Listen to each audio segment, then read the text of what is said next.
Hi, I'm McAnders. I'm the author of the steamy male-female billionaire reverse harem romance audiobook you're about to listen to. The description of it is below, but allow me to tell you something about it. It is about Dani, a brilliant news reporter, even if she isn't a bit of a mess. When Dani hears that her editor and mentor is retiring, she decides she wants the job. But who gets it? Jax, the hot-as-sin ex-football player sports reporter who's best friends with a billionaire owner of the company who she accidentally slept with on the day they met. Undeterred, Dani knows how to fix this. She agrees to be the billionaire's date at his and Jax's college reunion. But when she ends up in bed with Jax, and it turns out the reason why he invited her was because the billionaire was in love with his best friend, there's nothing Dani can do but give the billionaire what he wants in this twisting, steamy, mystery-filled MMF reverse harem romance that you are gonna love. But before you listen to this story, I need to tell you that there's a version of this audiobook with world-class narration that exists on Audible. And if you live in the United States or the UK and you don't already have an Audible account, then you can click on the links in my description, sign up for a free trial, and get this audiobook for free. However, if you are ineligible for the free trial because of where you live or because you already have an Audible account, then you can click on the join button, becoming a member of this YouTube channel. When you do, you'll get access to the premium narration version of the story and access to every audiobook already uploaded to the membership program. And I write a lot of audiobooks. So if you want to learn more about it, you can click on the link above me. Otherwise, enjoy the story. Searing Heet by McAnders. Chapter 1. Dani. My hand shook like a vibrator as I ended the call. I did it. I can't believe I did it. I jumped up, sending my chair rolling towards the glass wall of the conference room. It hit with a booming clank. It must have startled someone because the motion detector turned on the lights over the cubicle jungle. I looked out at the empty space and saw no one. That is until I saw the one person who I loved seeing. Quickly rounding the table and exiting the room, I ran over to Jax. He was the one responsible for my victory, and I had to thank him. So sprinting over, I threw my arms around the built man and kissed him on the lips. "Your contact worked," I told the startled man. "I'm in." "Oh great," he said, unsure how he should respond. Should I have just kissed my coworker? All of my good sense told me that I shouldn't have. But what the hell, right? He was gorgeous, as sexy as hell, and there had been a will they or won't they thing going on between us for months. Someone had to make the call, so I did. They will. "Is Ed here?" I asked him, letting my ADD get the better of me. "I think he left about an hour ago," Jax said, still looking uncomfortable. I let go of the scrumptious man and jogged over to Ed's office. As a bigger girl, jogging wasn't something I did. But extraordinary times required extraordinary measures, right? Approaching his closed door, I looked through the adjacent glass wall. The lights were off. He really wasn't there. Jax had been right. It wasn't that I didn't believe him. It was that my motto had always been trust but verify. That was something Ed had taught me. As my editor, Ed had taught me a lot. From the time I got to the newspaper, he took me under his wing.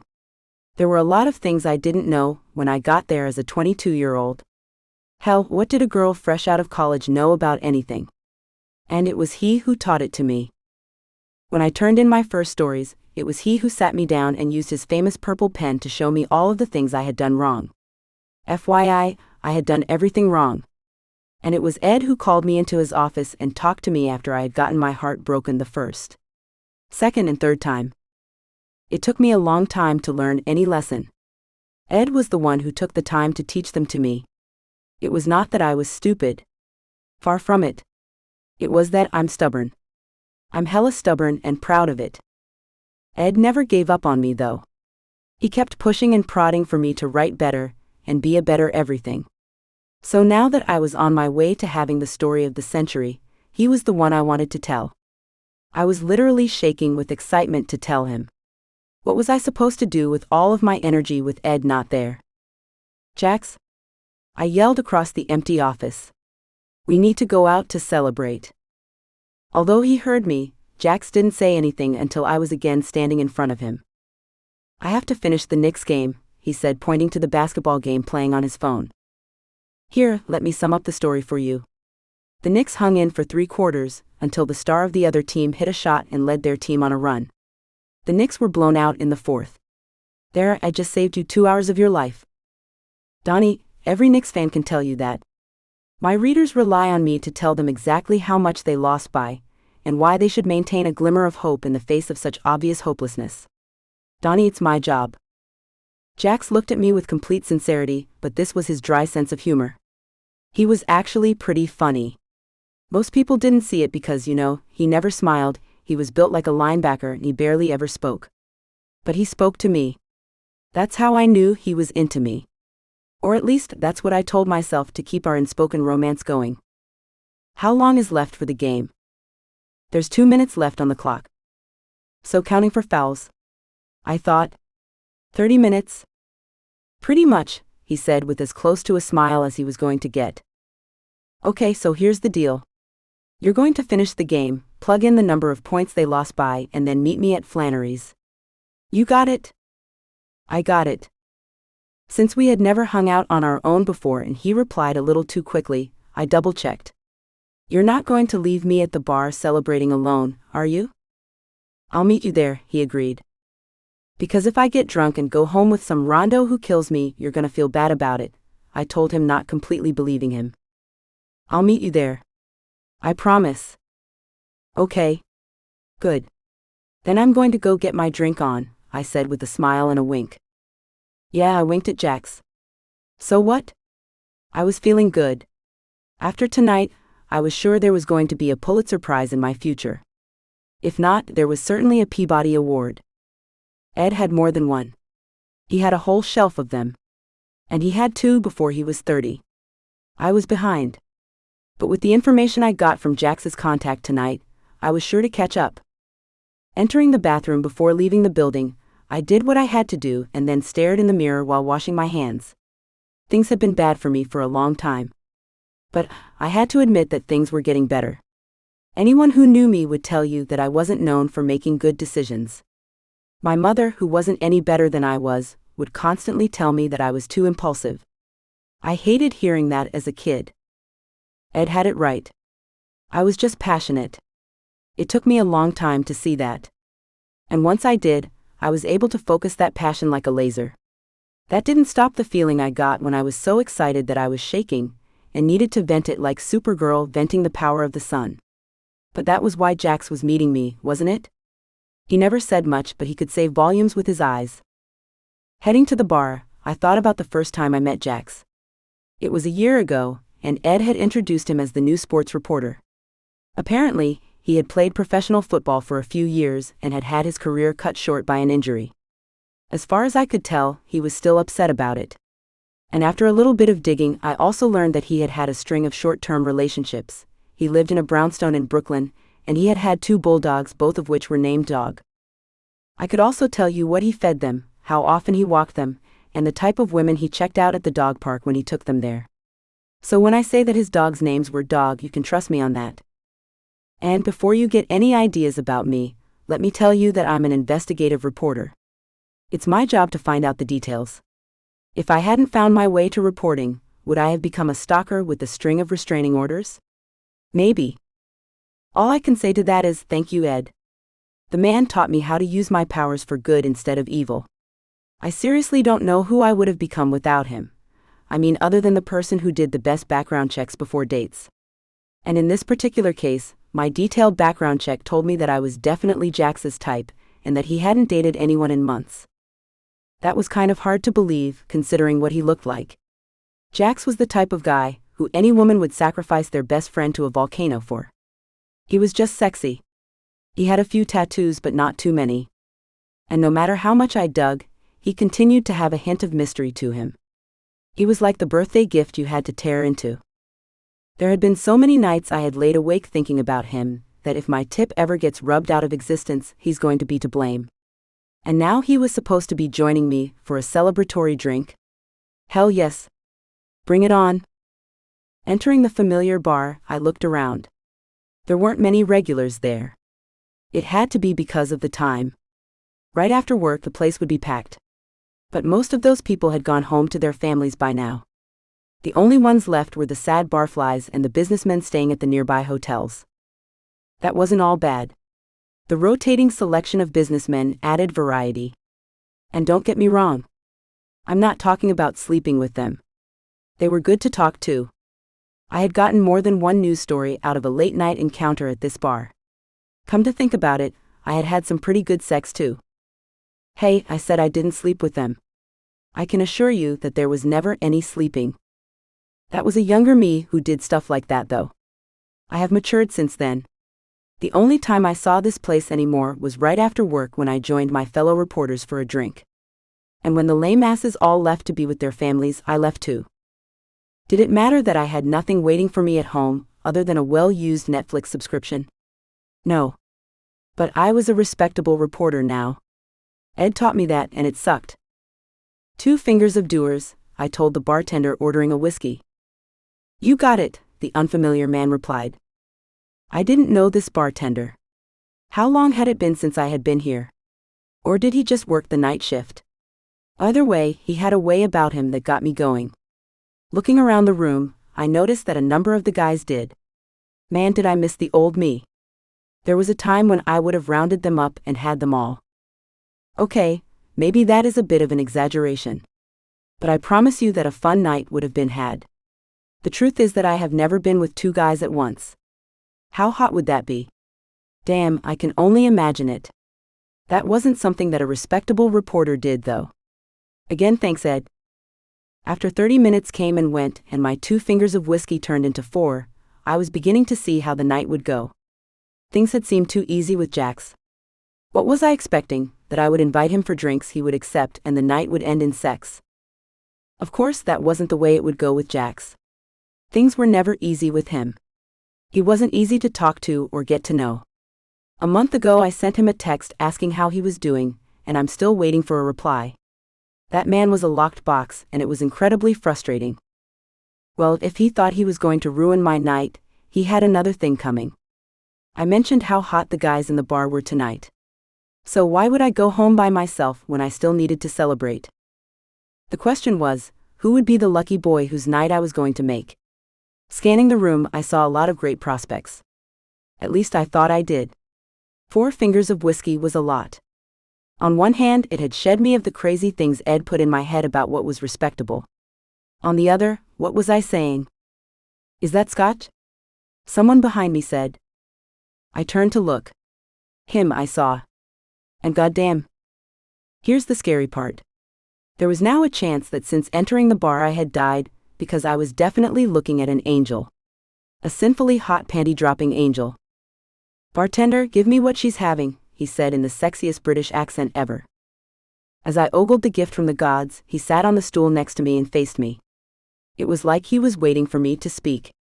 I was at a loss for words. It was very unlike me. His beauty had struck me mute. What was happening to me? The gorgeous man leaned in. I've never been here before. But do you know what I like about this place? I still couldn't speak. He pointed over my shoulder and I turned to look. That sign says established in 1896. And it's written in neon. You can't get more authentic than that. Is that supposed to be British humor? I said, suddenly finding my voice as a bit of a bitch. Ouch. If you have to axe, I guess not, he said with a chuckle. No, it was funny. This is my British laugh, I said expressionless. Oh, so you've been to London? I laughed. Okay, that got me, I told him, still smiling. Is that where you're from? Among elsewhere. What are you doing in New York? Tonight? I think I was looking for you, he said, staring me in the eyes. The only thing worse than that line was how much it worked on me, because I was definitely looking for him tonight. I touched his forearm as it rested on the bar. I could feel the muscles ripple under his very expensive-looking dress shirt. Yeah? And why were you looking for me? Use your imagination, he told me, getting more serious. He didn't have to tell me to. My girl bits were already tingling. The man had to be the best-looking guy that First had ever seen, and he was the one who had approached me. I liked everything about him. I don't know, I have a pretty big imagination, I told him flirtatiously. It's good that you like things big, he said, making me swallow. I could imagine us getting out of here, I mentioned. I have a place nearby. Let's go, I said, liking everything about what was going on. He dropped $100 bill on the bar, and two of us practically ran out. I stopped in front of the place expecting to catch a cab. No, it's really close, he said, reaching out his hand. I took the stranger's hand and followed him into the night. I had to admit that I wasn't steady on my feet. I was hiding it well.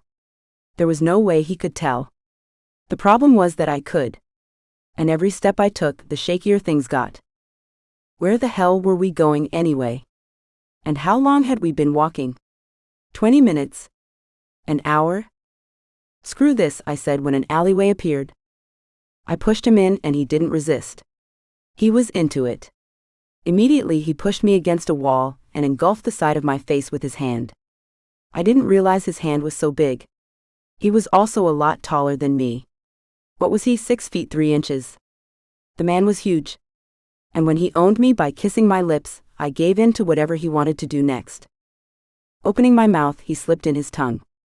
Our two tongues twirled around each other and it felt so good. When his large hand massaged my breast, I felt even better. I needed him in me more than I needed air. I didn't care where we were. I knew anyone could walk by and see us, but that added to the thrill. Moving my hands from his back, I slowly took hold of his ass. It was so firm. The man wasn't an angel. He was a Greek god. You could bounce a coin off his butt. I loved squeezing it, and as tight as it was, it felt like grabbing two ham hocks. Losing myself in the sensations, I pulled his... Hi, this is the author.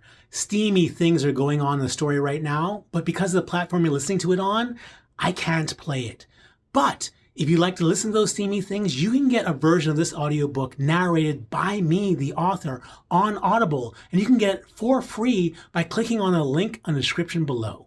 So please, check it out. Otherwise, continue listening. Everything about him really was amazing and perfect. I wasn't going to forget him, but I was certainly going to get away. Ducking under his arm, I left him and realized that he had smelt like almonds. Was it a soap or a musk? I didn't know, but it was wonderful. That was how I was going to remember him. He would be the one who smelt like almonds. I did have to go, though. And to his credit, he didn't stop me. He just watched me leave. He didn't even pull up his pants. Leaving the alley, I looked around for the first taxi and flagged it down. Getting in, I looked back. He still hadn't emerged. What was he doing in there? Maybe he actually lived there. Who knows? But I was sure I was going to make up a hell of a lot of stories about him, as I rubbed off to him in the future. Where to? The taxi driver asked. I gave him my address and laid back into the seat. I didn't live close, so usually I would take the train. But tonight had been a great night after all, and why not treat myself to one other thing before the night was done? Besides, I was still pretty drunk, and who wanted to figure out where I was and how to get to the nearest train station? That would be a real buzzkill. Getting home, I got out and charged the ride to my card. I didn't even bother to ask how much it was. That was tomorrow Dani's problem. I was tonight Dani, and I would continue to be for a while. Climbing the 3 flights of stairs to my 2-room apartment, I fell into bed with my clothes still on. I hated sleeping clothed, but I couldn't move. All I had the energy for was to grip onto my sex and remember what had happened. The warmth of my hand soothed me. The stranger had been so incredibly big. He wasn't a guy that First would soon forget. The euphoria of the night before had completely worn off by the time I woke up the next morning. Rolling over, my first thought was that I had the flu. My body was uncomfortable and my head hurt. It took a little while before realizing I had a hangover. It took even longer to remember what I had done and with whom. I did not feel great. There was nothing about what had happened that made me feel good. I regretted every second of it. And I swore to the God above that if she would just let me survive this one, I would never drink again. Looking at the clock, I realized that I didn't have time to think too much about it. I had to get to work. That reminded me whose fault my hangover was. It was Jax's. That bastard told me he would meet me and then had stood me up. What type of bullshit was that? If he had come as he had said, I probably wouldn't have drunk so much. And I certainly wouldn't have hooked up with some stranger. Oh wait, the stranger. I remember him now. Or did I? The person I remembered was this olive-complexioned Adonis who smelt like almonds. That couldn't be right, could it? Humans weren't made that beautiful. I wonder what he actually looked like. When I climbed out of bed was when I remembered his member. I had remembered it because I was still feeling it. He had left an impression in my memory foam. I was sore. Had he used his member or had he used his fist? Jesus. What was I thinking riding that lightning? I did remember that at the time it felt fucking fantastic. So, maybe I didn't regret everything about the night before. But that didn't change the fact that Jax was a royal-class asshole for standing me up. What a dick. I don't even know what I ever saw in him. Still grumpy from my incredible hangover, I pulled myself together, showered, changed, and then headed into work. The sunglasses I wore helped as I walked to the train, but not enough. Wait, did I pay for the cab from the city? I said when the memory hit me. Shit. Despite what many believe, newspaper reporters didn't get paid that much. That cost was going to have to sit on my credit card for months. It was times like this when I fantasized about moving to Bumfuck, Idaho and starting a farm. I could be a farmer, right? For what I paid for rent in New York, I could buy a house in Idaho. It would be a big one, too. Hell, for $3,000 a month, I could probably afford a mansion. Dragging myself into the office, I intended to put my head on my desk and lay there for as long as it took to feel human again. That was my plan until Susan, the news department's intern, cut me off. Fucking Susan. What? I asked gruffly. The poor thing shook in her boots. I knew that I intimidated her, but what was I supposed to do about it? Being a reporter was a tough life. She was going to have to woman up or find a new line of work. Ed said to send you to his office as soon as you arrived. Oh fuck Ed. That's right. I had wanted to tell him about my story. Oh right, the story. It was my Pulitzer Prize waiting to happen. I had forgotten about that. I had forgotten about all of that. Remembering it, it gave me a reason to continue on. Ed was going to love my story. Sure, I was a bit of a disappointment sometimes, like last night, but I was sure to make him proud with this one. Finding energy I hadn't had, I left the trembling 20-year-old with a smile on my face. I couldn't wait to see the smile on his face when I told him what I had found. He was going to say to me that I was the best reporter ever and that no one in the newsroom was half the reporter I was. I didn't much care for the opinion of others, but I lived and died by the things he said to me. At times what he said hurt, but I knew today he would be all smiles. Ed, have I got a story for you? I said, bursting into his office. What I saw as I entered caught me off guard. The strong-spirited, gray-haired man that usually ran the newsroom with an iron fist was sitting with his back to the door. His curved back made him look older and frail. I knew that Ed was in his 70s, but he had never looked it before. What was going on now? When he turned and I saw tears in my mentor's sad eyes and I froze dumbfounded. Close the door, please, he said more slowly than I had ever heard him speak. I closed the door, unable to say a word. Have a seat, he told me, gesturing to the chair across from his desk. I didn't want to speak. I was scared to. But I had to know. Ed, what's going on? When Ed's eyes met mine, it was the saddest thing I had ever seen. I wanted to cry just looking at him. Staring, I couldn't breathe.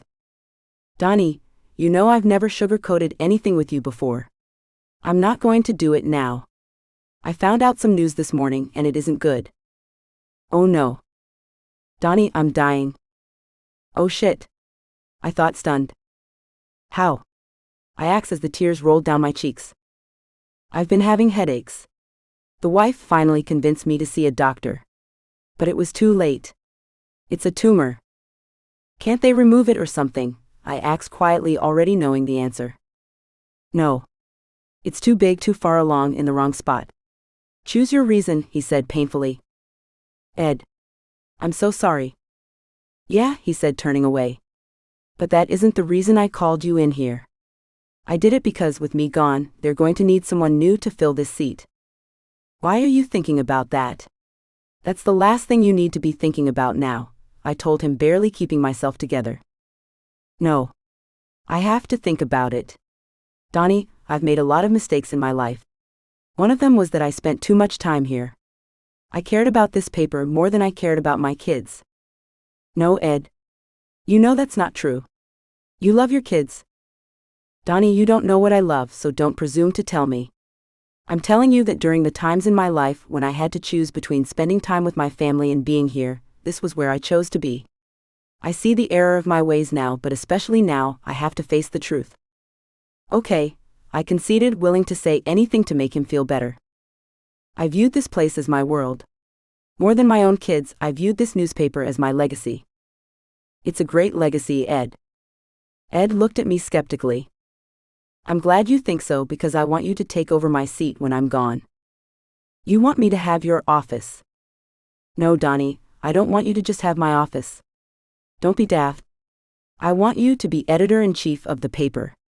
And I will be recommending you for the job. Me?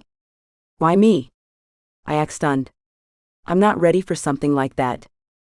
Dani, you're the best fucking reporter in this place. Don't let a goddamn person tell you otherwise. And you ought to be, because I taught you everything you know. You're my legacy as much as this place is. Because of that, I want you to watch over my legacy and treat it right. Would you do that for me? I stared at Ed, barely knowing what to say. My head felt like it was in a washing machine. Nothing felt real. I was praying that I hadn't woken up, but I knew I could never dream up something so horrid. Of course, Ed. I'd look after it with my life. The old man in front of me smiled. It was the first flash of the man I knew. There's only one problem, he continued. With his sights on my inevitable retirement, the owner of the paper has been pushing for someone else to take my position. Who's that? The owner of this company wants Jax Watt. I stared at Ed, not sure I had heard that right. Jax Watt, the sports reporter? Yeah. Do you believe goddamn that? I leaned back and thought about it. No. He's only been with the paper for a year. And he works in sports. It's worse than that. This was his first job as a reporter. He had never put together copy before I taught him how. I shook my head, hoping that jostling my brain would make everything make sense. I don't understand. Why would the owner want him? Doesn't he see how that's an obvious mistake? I don't know.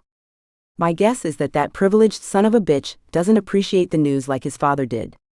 Let me tell you, Nathan Ray, he was a newspaperman. He cared about the news. He understood the role we play in making democracies work. I don't know. Maybe this new guy has it right. Maybe I'm just a fossil of a bygone era. Sports makes all of the money for this paper. Maybe this place should be run by a sportsman. Maybe I should just die and get it over with. No, Ed. Don't say that. You're right, this is your legacy. You built something amazing here. The things you sacrificed weren't in vain. You helped shape the world. And when the time comes for someone to take over this place, if you want it to be me, then it will be. Ed smiled, bringing warmth to my heart. That's what I wanted to hear. There's an event tonight. The owner's going to be there. I want you to be too. You'll be my plus one. I want you to show him why it is that you're the one to take over this place when I'm gone. I want you to make me proud. That was all that I heard Ed say, because it was then that his words sunk in. Ed was telling me that he was dying. He was telling me that I needed to take over for him at the paper, or else his entire life would be meaningless. That was a lot. At the moment, it was more than I could handle. It was probably around then that I left his office and sat at my desk. I'm not sure how long I was there, because when I looked around again, I was on the train headed home. I knew it wasn't the end of the day because it was still light out. But I was headed home nonetheless. I remembered someone telling me that I had to get my head in the game. Was it Ed? Or was it Jax? Why would Jax say something like that to me? I wasn't sure. So it had to be Ed, didn't it? No matter who it was, I now knew why I was headed home. The event Ed spoke of was tonight. I needed to make him proud.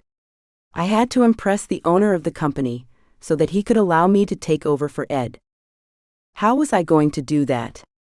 I didn't know, but I at least knew that it began with planning what I was going to wear. I had to dress to impress, whatever that meant. And it was never more important than now that I figure it out. As I sat on the train, I remembered that the event was a black tie affair at a museum. When did Ed tell me that? I didn't remember. But that meant that dressing to impress had to do with finding a cocktail dress. Where was I supposed to find a cocktail dress? When my stop approached, I grabbed my bag and got off. Still in a daze, I walked back to my building and plodded up the 3 flights of stairs to my apartment. Out of breath at the top, I realized that I was still a little hungover. I had chosen the worst possible night to drink too much. And with the added pressure of Ed's news and request, my head felt like it was going to explode. Entering my place, I looked at the clock. I had 3 hours to shower, shave, do my hair, put on makeup and try on every outfit I had, and then go with the first one I tried on. That was my ritual when I did venture out.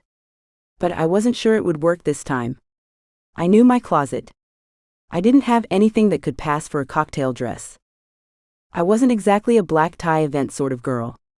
I was the type to get drunk on whiskey at a dive bar, and then hook up with a stranger in an alley. Yeah, last night was me doing what I did best. Going through all of the steps, I got to where I had to put on my first outfit. I knew this was crucial. Whatever I chose, I was probably going to return to 15 minutes before I had to leave. But the problem was that I really didn't have anything near fancy enough for a gala at a museum. Tonight was going to be a disaster. The man who was more of a father to me than my own father was counting on me to give his life purpose, and I was going to blow it because I didn't have anything to wear. As the pressure built to a breathless amount was when the floodgates opened and I began to cry. Ed was dying. The man who meant everything to me was dying. I couldn't deal with this. I couldn't deal with anything. Somehow I was supposed to get dressed and smile and impress, and I couldn't even choose a dress. Hell, I couldn't even stop crying. My world was closing in around me. This was too much. Everything was too much. I probably would have slipped into a stupor that I wouldn't soon get out of if at that moment my door buzzer hadn't rung. I almost didn't answer it. The only people who ever buzzed me were delivery people and people asking for someone who wasn't me. I didn't know which of them I was expecting the buzzer to be, but something in me told me to get up and find out. So dragging my sobbing ass out of bed, I made it to the intercom. Yes? I said through snorts and sniffles. Delivery for Dani Spelling, the non-threatening voice said. I tried to remember what I had ordered from Amazon. Nothing came to mind. Still, I didn't put it past me to order something when I was drunk. So I buzzed the delivery person in, and did my best to pull myself together.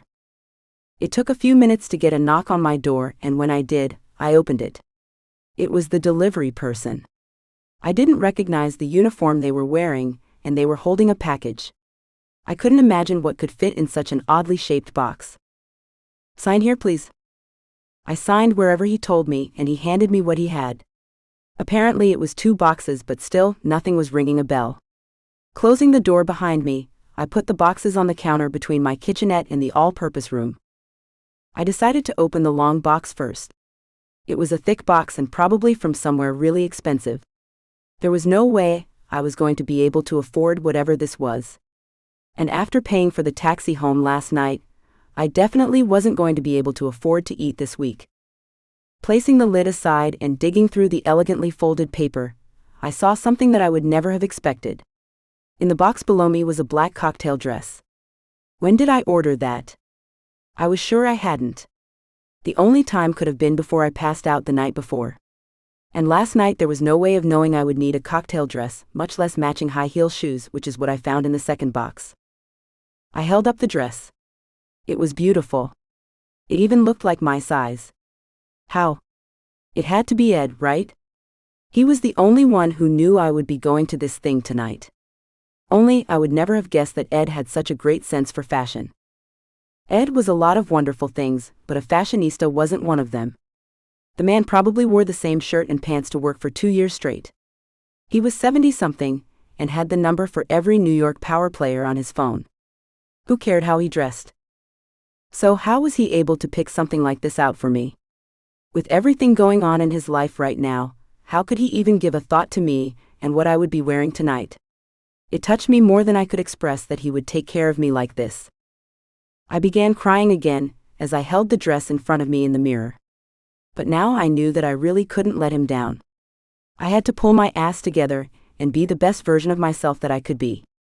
Ed was counting on me, and I was willing to do anything I had to do not to let him down.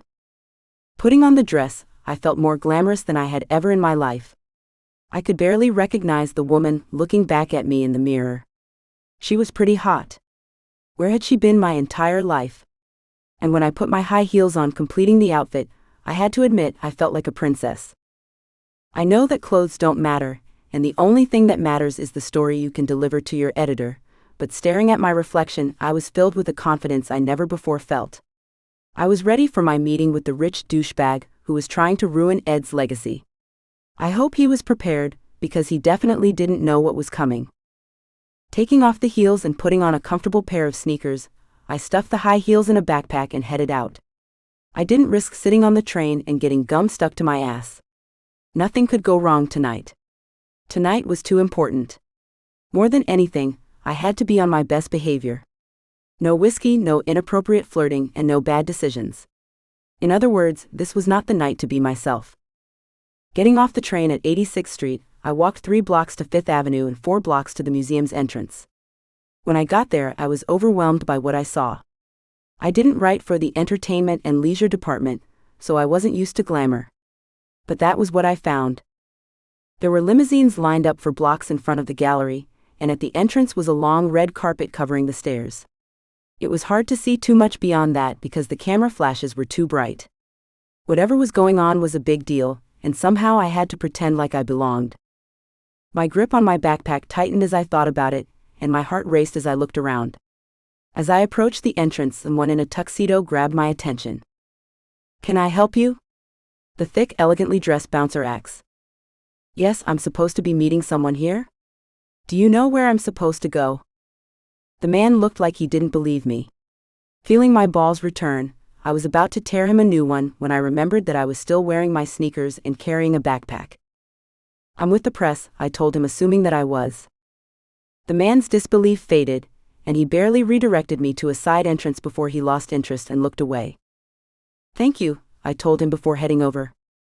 Although still out of my league, what I found beyond the non-celebrity entrance was closer to my speed. Yeah, everyone was dressed up, but here it felt like every other event with the sign and desk. "Name, please?" "Dani Spelling," I told the older woman whose boobs were falling out of her dress.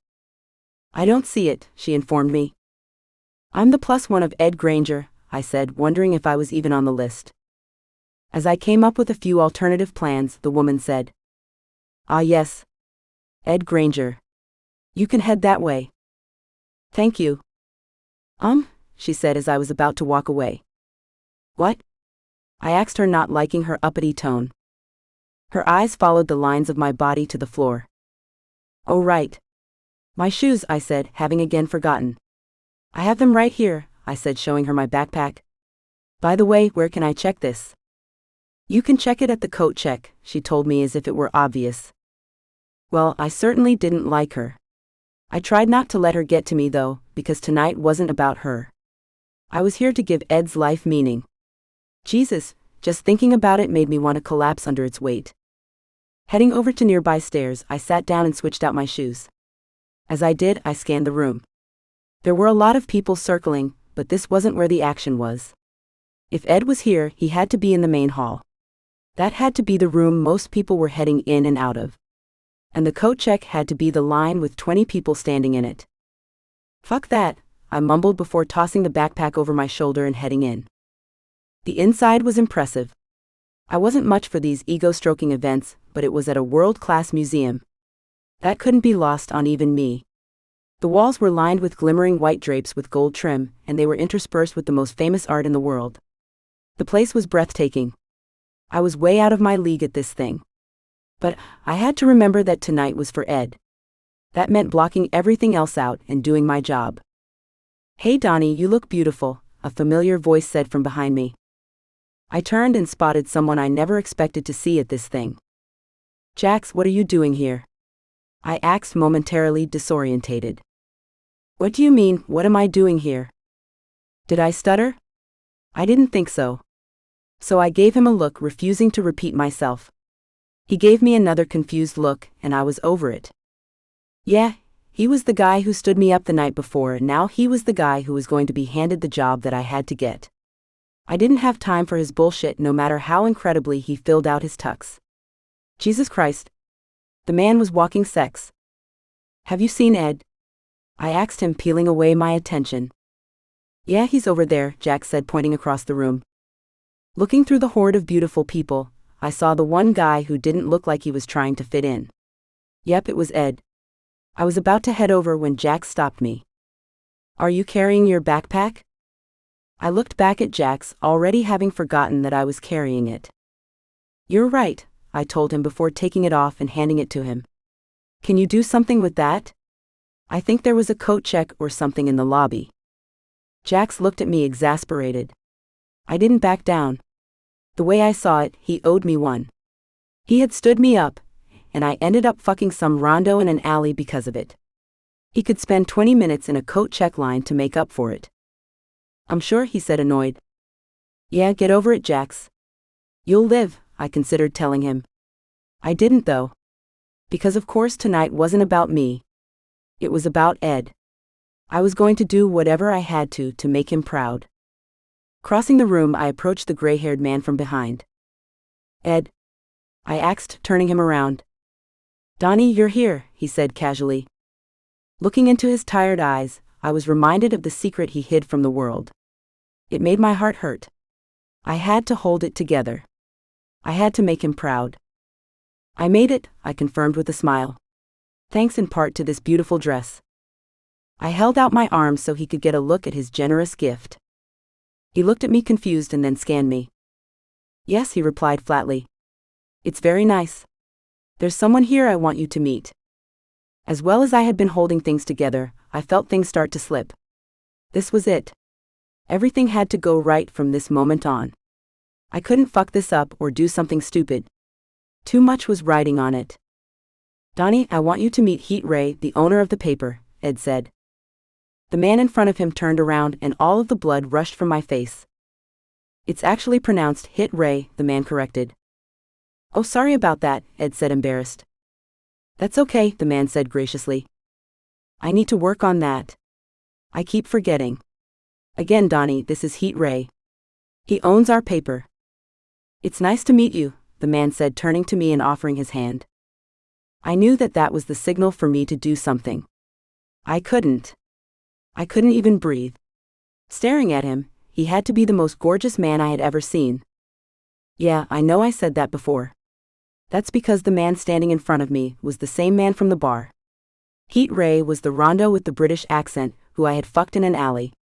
And now he was the one who held the keys to Ed's legacy and my future. What was I going to do now? Chapter 2. Dani. Dani? Ed said, prompting me to speak. Yes. Nice to meet you, I said, snapping out of it. Dani here is the best reporter I have. And not to put too fine a point on it, she would make one hell of an editor for your paper, Ed continued. Would she? Heet asked with a smile. She absolutely would, Ed confirmed. So, you're a reporter? Heet asked me, acting like he didn't recognize me. Yes, I am. And I'm hella good, I said confidently. Does that mean you knew everything about me as soon as I walked into the room? I paused, unsure what room he was talking about. Was he talking about this room or the bar from last night? I'm a reporter, not a psychic, I said, not willing to volunteer more than I had to. He chuckled. Fair enough. Well, I'll give you time to talk, Ed told us. And Heet, I promise you, if you took a chance on this one, you wouldn't regret it, Ed said with a smile. We'll see, Heet said, reminding me of a tan James Bond. Both Heet and I watched Ed walk away. When he was gone, I stared at Heet, looking into his soul. Okay, cut the bullshit. You recognize me, I told him, not sure if he had. He smiled, realizing he had been caught. So we're not going to dance around the topic playing will she or won't she. After last night, I thought you would have realized that I get to the point. Which I guess is why Ed thinks you would make a good editor-in-chief. That's one of the reasons. The other reason is that I'm amazing at what I do. And what's that? Cut away the fat and get to what people want to know. I see. And you think that people don't like the fat? The news is about reporting the facts. You own a newspaper, not a magazine. I'd think it would be important that your editor-in-chief know the difference. That's why you wouldn't want someone from sports to have the job. Wow. You really are direct. I try to be, I said confidently. Then, let me be direct with you. I won't be giving you the position. What? I asked stunned. You were direct with me. I wanted to be direct with you. I have someone else in mind for it, and there is very little chance of me changing my mind. Heet's words hit me like a punch in the gut. It took my breath away. I felt like I was falling in a void. This couldn't be happening. However, there is a possibility that we could come to some type of arrangement. An arrangement? What type of arrangement? One where we both get something we want. Dani, name me something you want, Heet said smugly. I only want one thing. Make me the editor-in-chief of your paper. I'm qualified and I'm good. Qualified? Maybe. But the position at my paper has been filled. But I have a lot of contacts. With a good word from me, I might be able to make you an editor-in-chief at another paper. At your age, that would be a hell of an accomplishment. First of all, my age has nothing to do with it. I'm ready now. Second of all, I'm not interested in the job anywhere else. I want to be the editor of your paper. That's it. There's got to be something else you might want, he said, slowly losing his smile. Nope. If it's more money you're after, I might be able to arrange that. I don't care about money, I told him. If you're just looking to work at one of my companies, I have a lot of papers around the world. You could have your pick. I'm only interested in one thing. After I said that, something hit me. There was a story here that I was missing. Wait. You were suggesting an arrangement. What would you want me to do? You want me to investigate someone or something? No. Why would I want that? He asked, not liking the suggestion. It was a response I would have to remember. Why do people want anything? I asked. No. What I'm looking for is a lot more pedestrian. Which is? I prompted. I was hoping that you would accompany me to my class reunion, he said with a smile. I stared at him, trying to figure out if he was serious. He was. Yeah, that's not creepy at all, I told him, feeling a little weirded out. Heet laughed. Why would a guy wanting to spend time with you be creepy? I thought about that. Why would it be? I've never been great at relationships, and I don't have a ton of experience with them. So I didn't know. Was this the way people ask people out nowadays?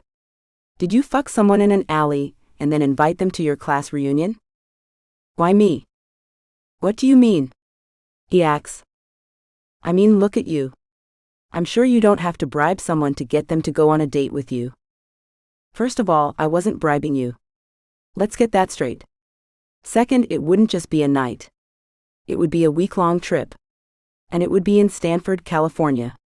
So it's a bit of an investment. That confused me. And I had to admit, that got my attention.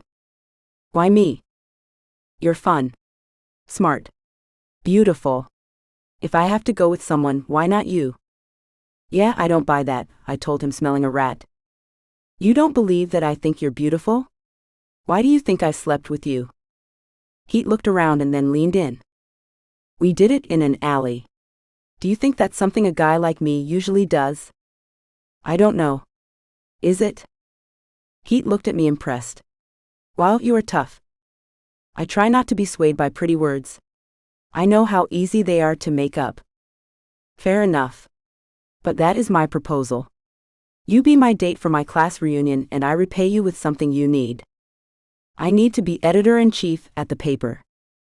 Anything but that. You can literally ask for anything but that. I'm sure you can think of something. I'm sorry, I can't, I told him before turning around and walking away. As I left, I expected him to chase me, and then cave into my demands. Wait, expect is a strong word. Hoped might be more accurate. But he didn't. And since convincing him was the only reason I was there, what was the point of sticking around? I was glad not to run into Ed on the way out. How could I face him after failing so miserably? I could never face him again. He was dying, and he had needed me to do this for him. How could I have let him down? I didn't want to think about it. All I wanted was to get out of there. Exiting the main hall, I scanned the lobby for Jax.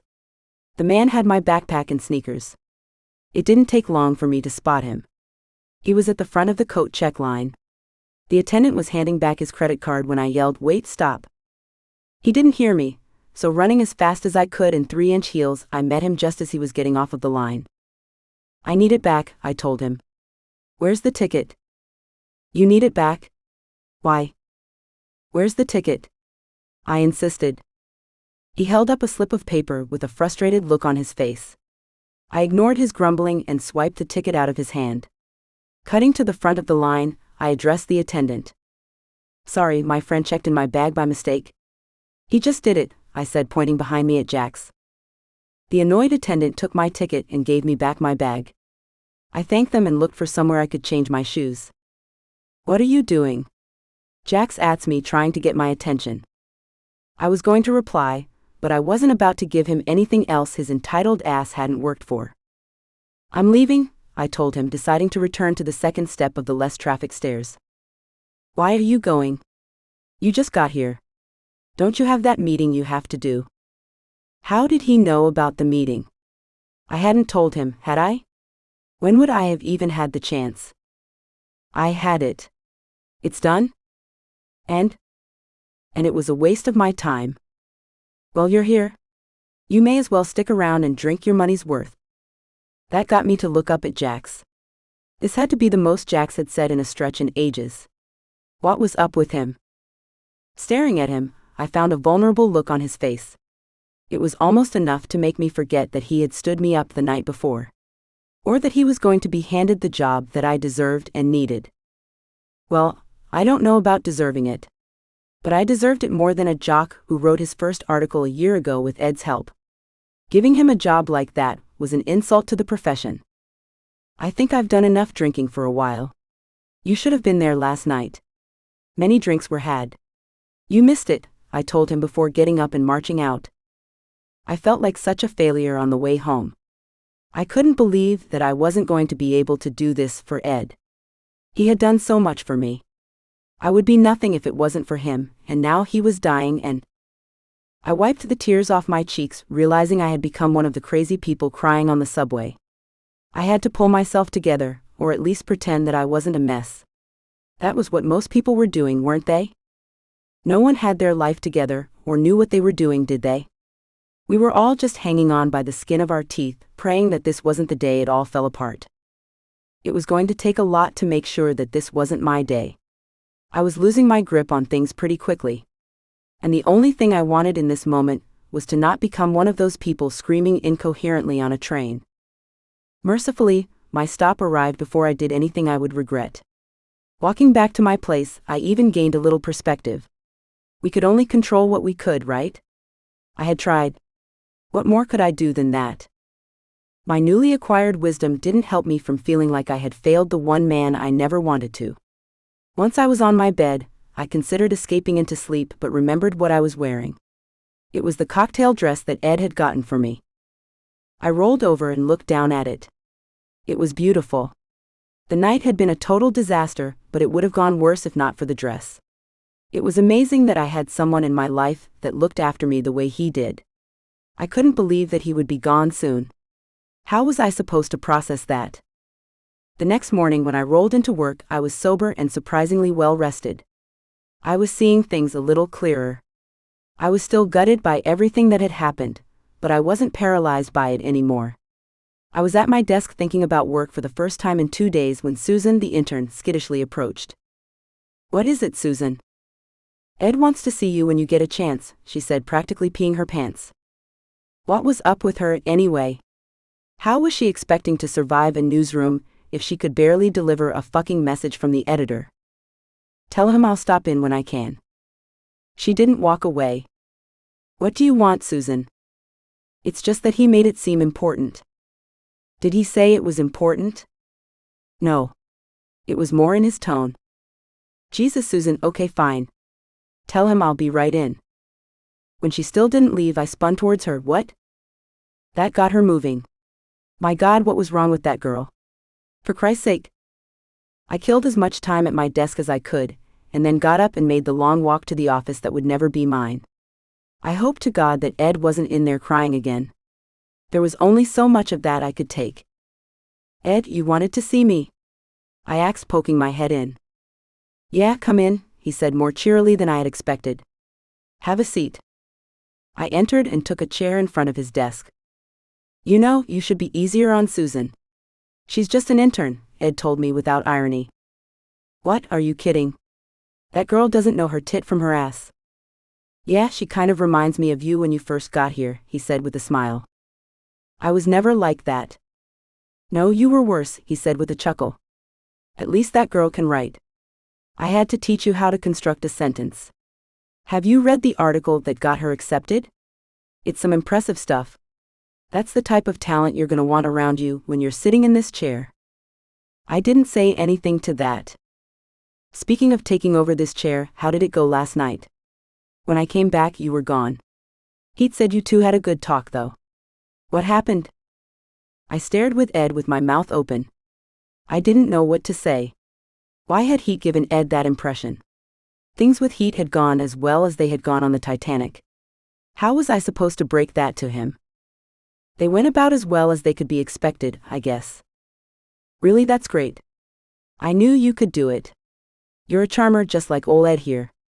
You couldn't make me prouder if you were my own daughter. Ed slowed and got serious. I want you to know that. I know I've been hard on you, but I've always thought of you as a daughter. I've always been proud of you no matter what stupid thing you did, he said with a smile. Fuck. What was I supposed to say to that? Thanks, Ed. I would say that I've always thought of you as a father, but you know, I come from a line of good-looking men and you know, your face, I said teasingly. Ed appreciated it and gave me a big smile. But seriously, Ed, I said before he cut me off. I know. I love you too, Dani, he said, saying more than I ever could. Well, shit. I couldn't let him down now, could I? The man loved me. How much of an asshole would I be for giving up on the only thing he has ever asked from me? Ed, I think I'm going to need a week off. A week off? When? I'm not sure yet. Why do you need it? There's a reunion I have to go to. I wouldn't request the time if it wasn't essential. Then you got it. This about a story or something? I don't know yet. We'll see what happens when I get there. But either way, I need to go. Do what you have to, he told me, letting me leave. Exiting his office, I crossed the newsroom, headed to my desk. Susan, I yelled, bringing her over. Yes, Dani? She asked nervously. I need you to email me the contact number for Heet Ray. He's the guy who owns this paper. I know. I'll get right on it. I looked at her surprised. How did she know who Heet Ray was? Was I supposed to know who he was when he approached me at the bar? I had to give that some thought. Oh. Also, when you email me that, send me the article you submitted for the internship. Susan froze. Seriously? She asked suspiciously. Yeah. Why? It's just that? I thought you didn't like me. Oh, did I give you that impression? I'm sorry. What I was trying to communicate was that I didn't give a shit about you, not that I didn't like you, I explained. That's okay, she replied, confused. Leave, Susan, I told her, ushering her off. And get me that number. Needing a little space to think, I did what most New Yorkers did. I left the office to wander the streets. I allowed the din, bustle, and pungent smells to distract me. I needed a plan. Going over my conversation with Heet again, one thing came to mind. He had said that he probably knew who would take over for Ed. That meant that there was some wiggle room, right? It wasn't much, but I could use that. Being a reporter was about nurturing relationships and turning them into what you wanted. That's what I would do with Heet. For whatever reason, he had wanted me to go with him. Was it for the sex? The companionship? Who could tell? I wasn't about to do anything I wasn't okay with. At the same time, there wasn't much I wasn't okay with. When Susan's email arrived in my inbox, I opened it and found the number of Heet's assistant. I guess it would have been too much to expect his direct line, so this would have to do. "This is Dani Spelling to speak to Heet Ray," I told the woman who answered the phone. As soon as I said it, I realized that there was no way he was going to know who I was. So I decided when his assistant came back to say that she would have to take a message, I would describe myself as the woman from the alley. That was sure to get him to call me back. "Dani? Heet here. How are you?" Heet said to my surprise. "Oh. I didn't expect you to pick up," I told him while I regained my balance. "Why did you think I wouldn't pick up?" "It's just that. You know what? Never mind. I was calling because I was reconsidering your offer and wanted a few more details." "Really? That's great. Because I was planning on leaving tomorrow." "Tomorrow?" "Yeah. It starts on Friday, and I didn't want to miss anything. Friday's just a fundraising thing. But I figured that if I can get that part of the week over with, the rest of my trip will be free for catching up with old friends." "Okay. And what role will I be playing in this?" "You'll be my date." "So, your dutiful girlfriend?" Heet chuckled. "If you want. There's no pressure for you to do anything or act a certain way. I just thought it would be fun to have you there." "You know, if you're gonna make this sound weird, then I'm not gonna go," I told him. "Am I making it sound weird?" Heet said with a laugh. "I was trying to make it sound as not weird as possible. Where did I go wrong?" "You made it seem like you weren't after anything. In my experience, everyone's always after something. This isn't an eyes wide shut situation, is it? Because I'm not going to be happy if I wake up blindfolded and tied to a pole with a dozen men fucking me. 10 men have always been my absolute limit." Heet laughed hard. "Well, the last time I checked, the reunion committee didn't have that on the itinerary. But there are always revisions." I smiled. "Yeah, you check that.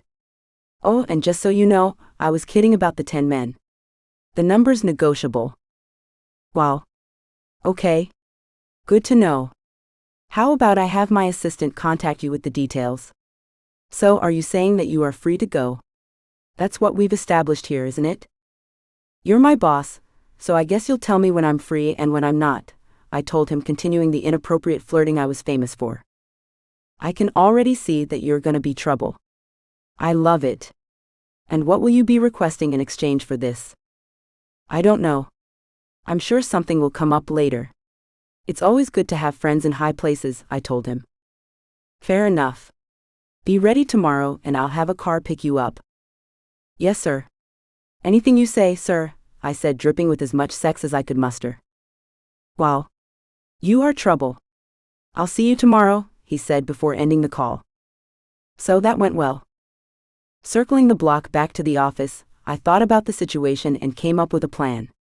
I was going to go with Heet to his reunion, charm the pants off of him, and convince him to make me the editor-in-chief of the paper. It was simple. He was just looking for someone he could trust with his baby. Wasn't that what everyone was looking for? Someone they could trust? Well, I was going to show him that he could trust me. He clearly wanted a pretend girlfriend for his reunion, so that was who I was going to be. No one liked being the loser who showed up to a reunion alone. I would be the girlfriend who all of his friends wished they had. That, plus my obvious skills as a reporter and Ed's recommendation, had to be enough, right? It better be, because I was planning on going all out for this. I was going full boom or bust.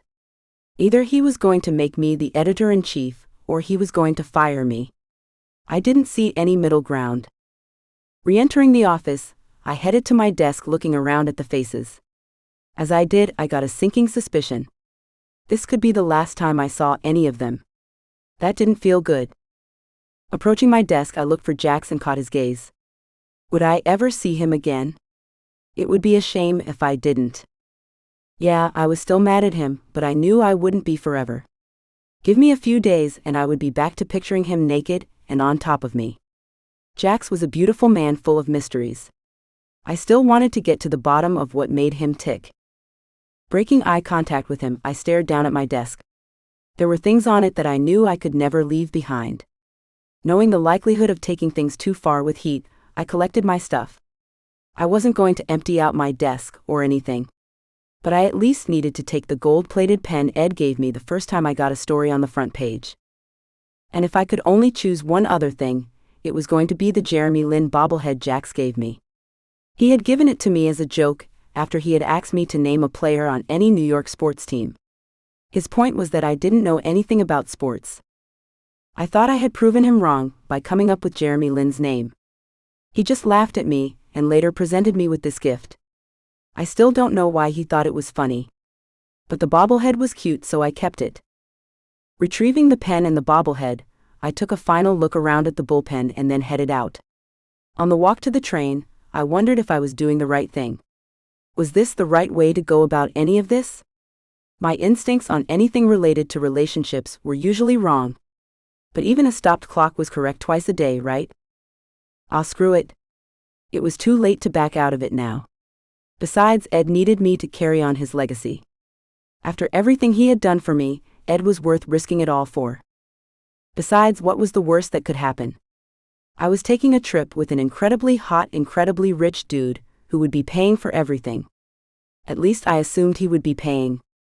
If he was expecting me to pay for something, then he should have given me a raise a long time ago. Because with all of my recent purchases, which still may include a cocktail dress, my account was tapped out.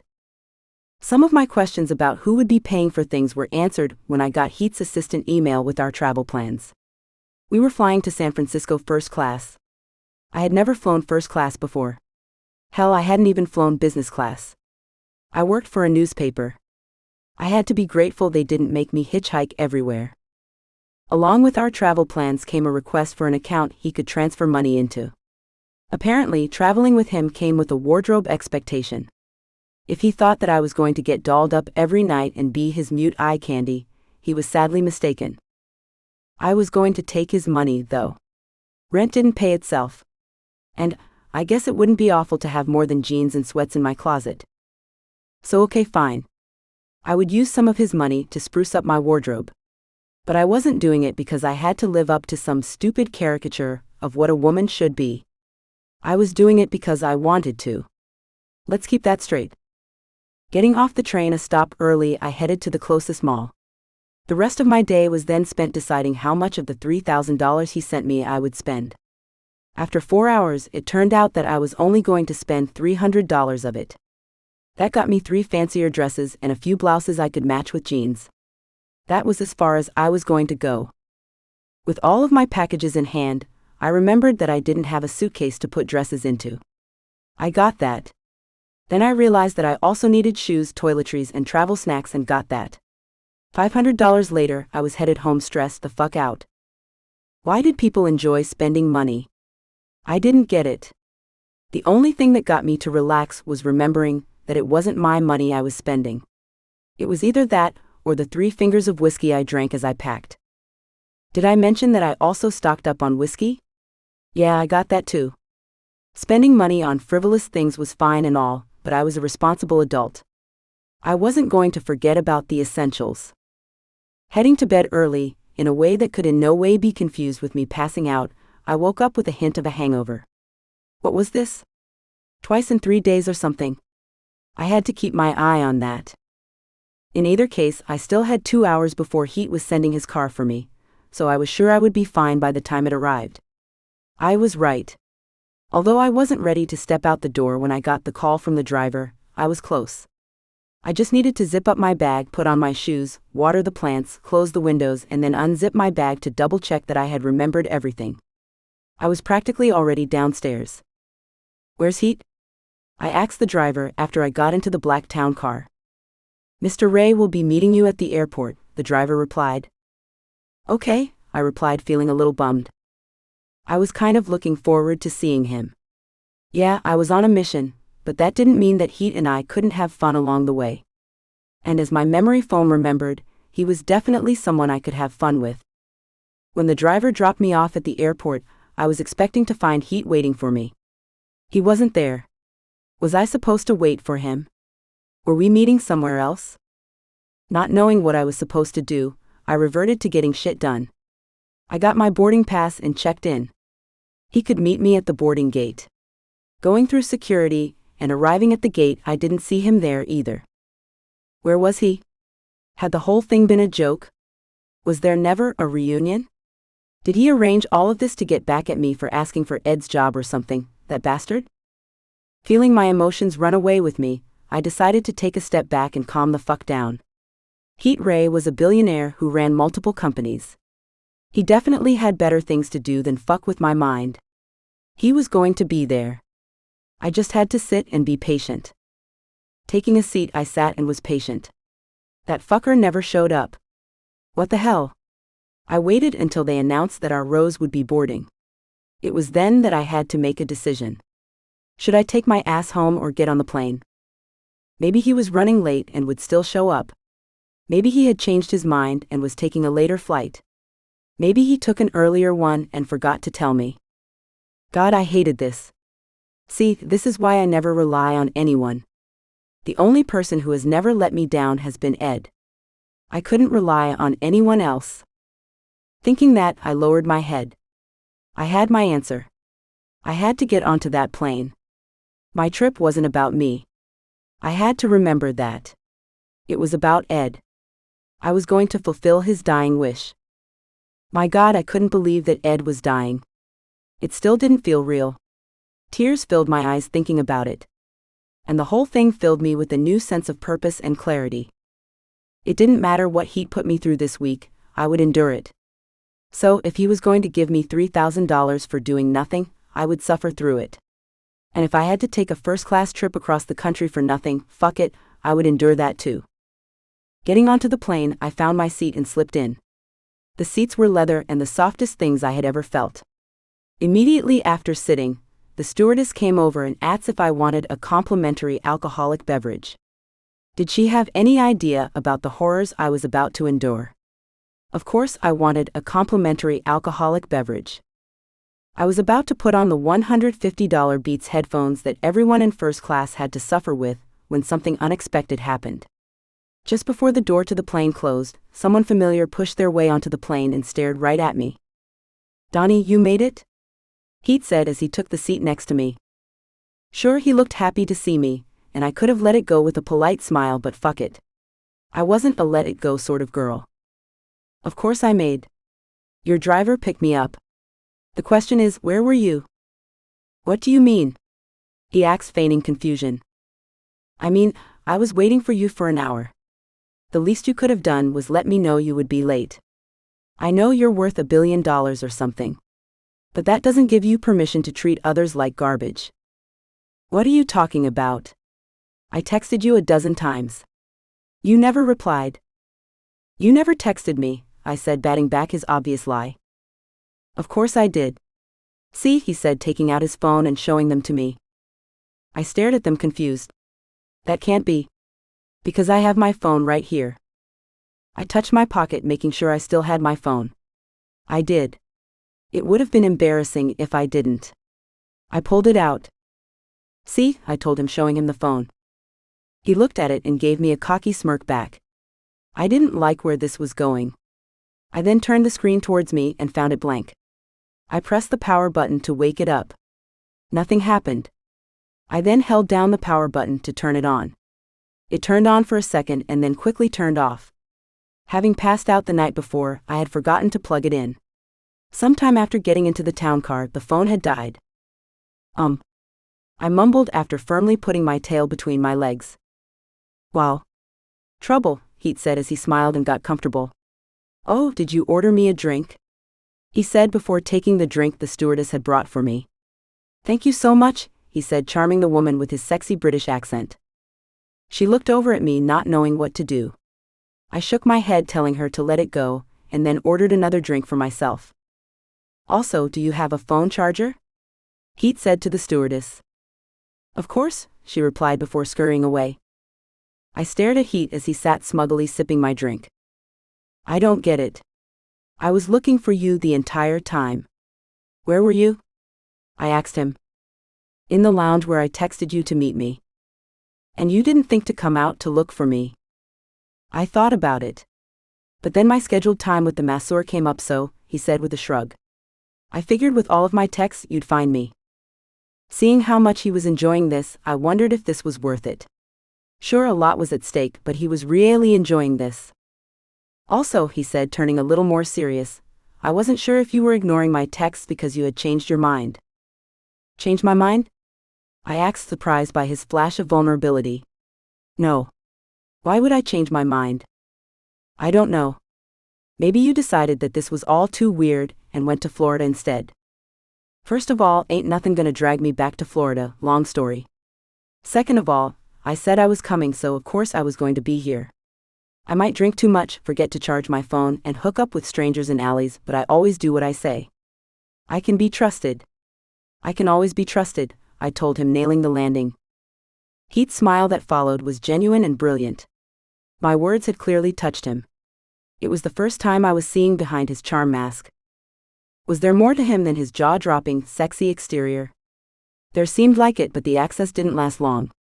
When the stewardess returned with the phone charger, he handed it to me and smirked. He was probably trying to be gracious or something, but his charm facade was back. During the 5-hour flight from JFK to San Francisco, things were quickly smoothed over. We talked and laughed. He had a dry British sense of humor, so I did have to give him a blank stare once or twice. But still, it was an enjoyable flight. What I did notice, however, was how little he talked about anything personal. He gave me a full listing of airlines with the best food. And after I asked him, he listed the best airplane bathrooms to have sex in. But when I asked him anything that would be remotely personal, he dodged the question by making me laugh. I was sure that this meant there was something about his personal life that he didn't want people to know. That just made me need to know more. I always thought he was sexy. But now he was a guy with secrets. I was hooked. When we arrived in San Francisco, we exited the airport to find a driver holding a sign with Heet's name on it. Because of course we did. Getting into his limousine, we drove 30 minutes south to Stanford. Stanford was a university town. There was barely a building that didn't have the university's logo on the window. One of the only places that didn't was our hotel. Walking through it, the place reminded me of the house in the movie The Great Gatsby. From the backside, the place looked like a mansion on a hill, with a long lawn punctuated by a pool. I had never stayed anywhere so nice in my life. Everywhere I stayed usually came with the sound of someone having sex next door. So sure, those places had their perks too, but wow, this place was something else.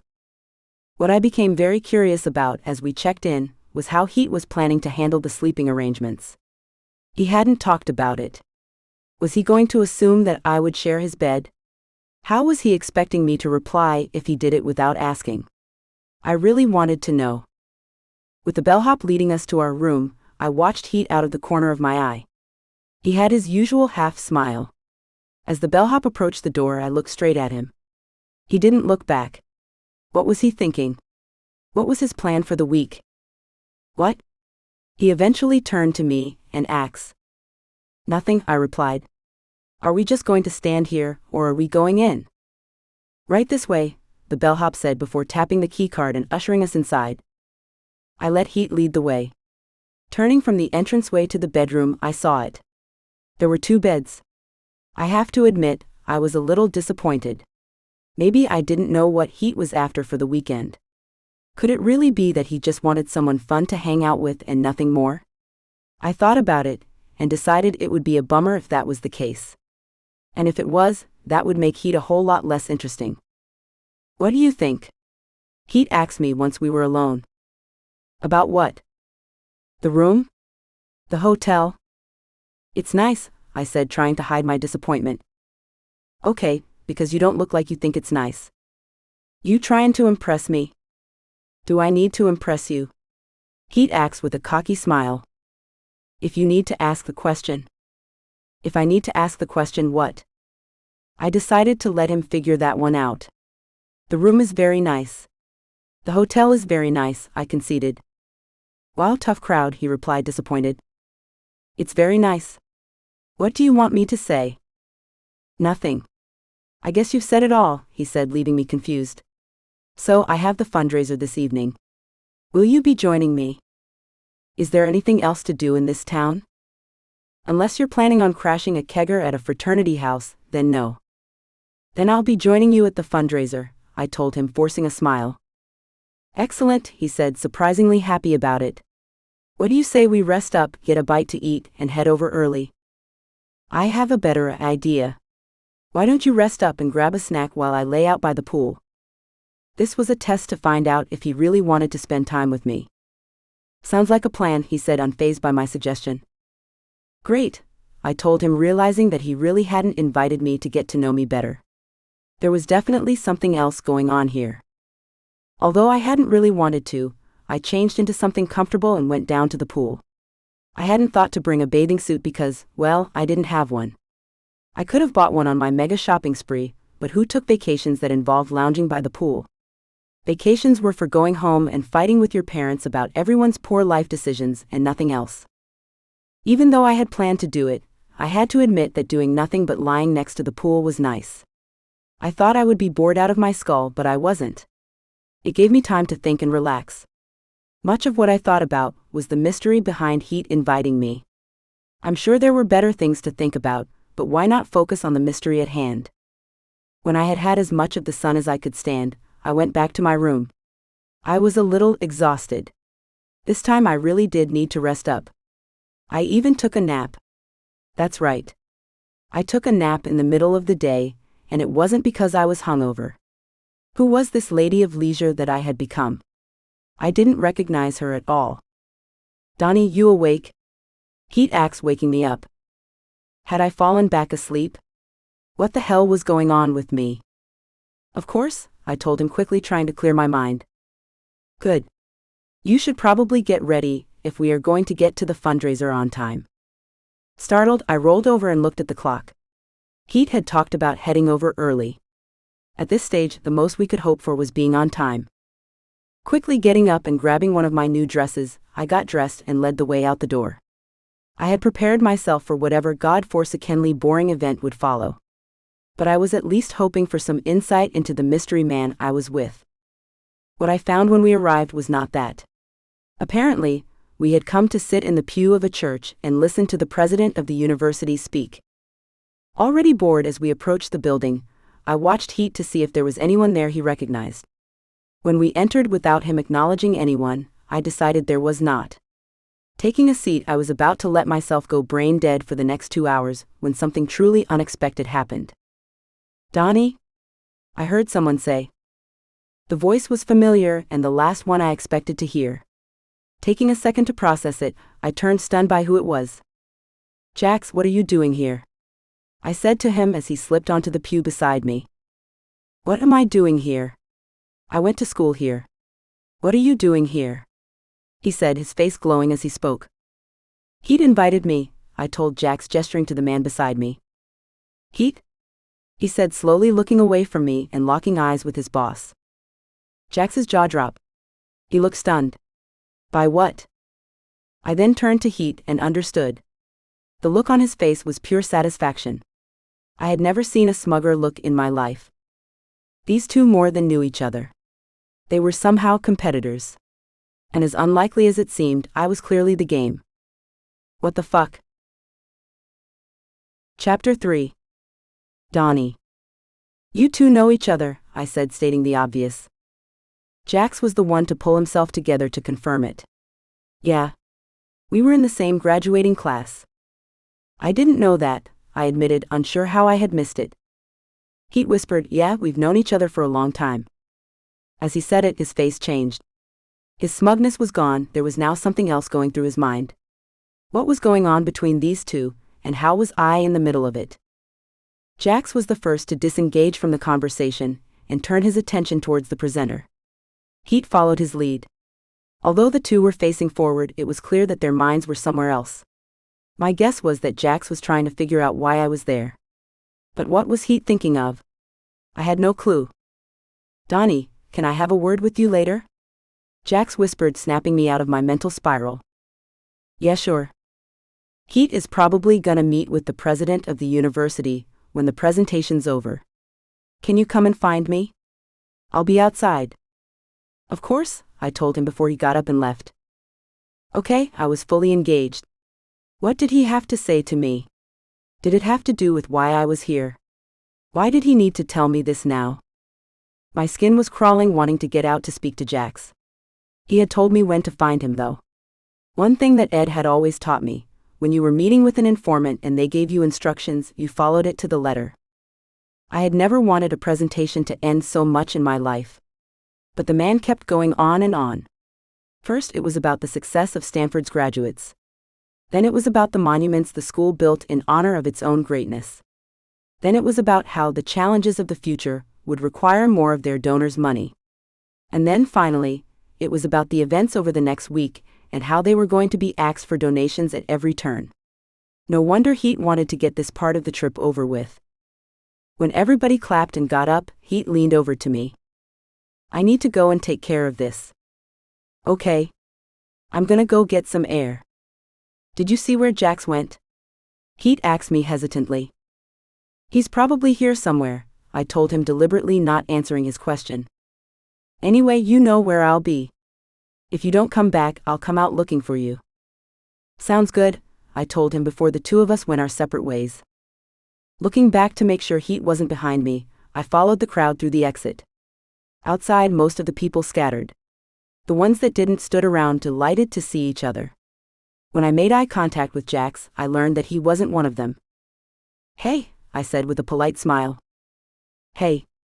I was surprised to see you here, he said, focusing his sexy gaze on me. Yeah. I'm surprised to be here. You know Heet? Yeah, we met recently at a bar. At a bar? Yeah. Why? Was it Flannery's? How did you guess? Was it the night you invited me to join you? Yeah. I said, surprised. What made you guess that? Jax shifted uncomfortably as he scanned the crowd. What's going on, Jax? I told you why I didn't join you at the bar, right? No, you never told me that. Jax looked back at me confused. Sure I did. No, I think I would remember. Dani, I told you why I didn't join you. It was the next day after you left Ed's office. I came to your desk and apologized for not making it, and I told you it was because I had to write a last-minute story. I considered what he had just said. He had said that he had found me after I had left Ed's office. That was right after Ed had told me that he was dying.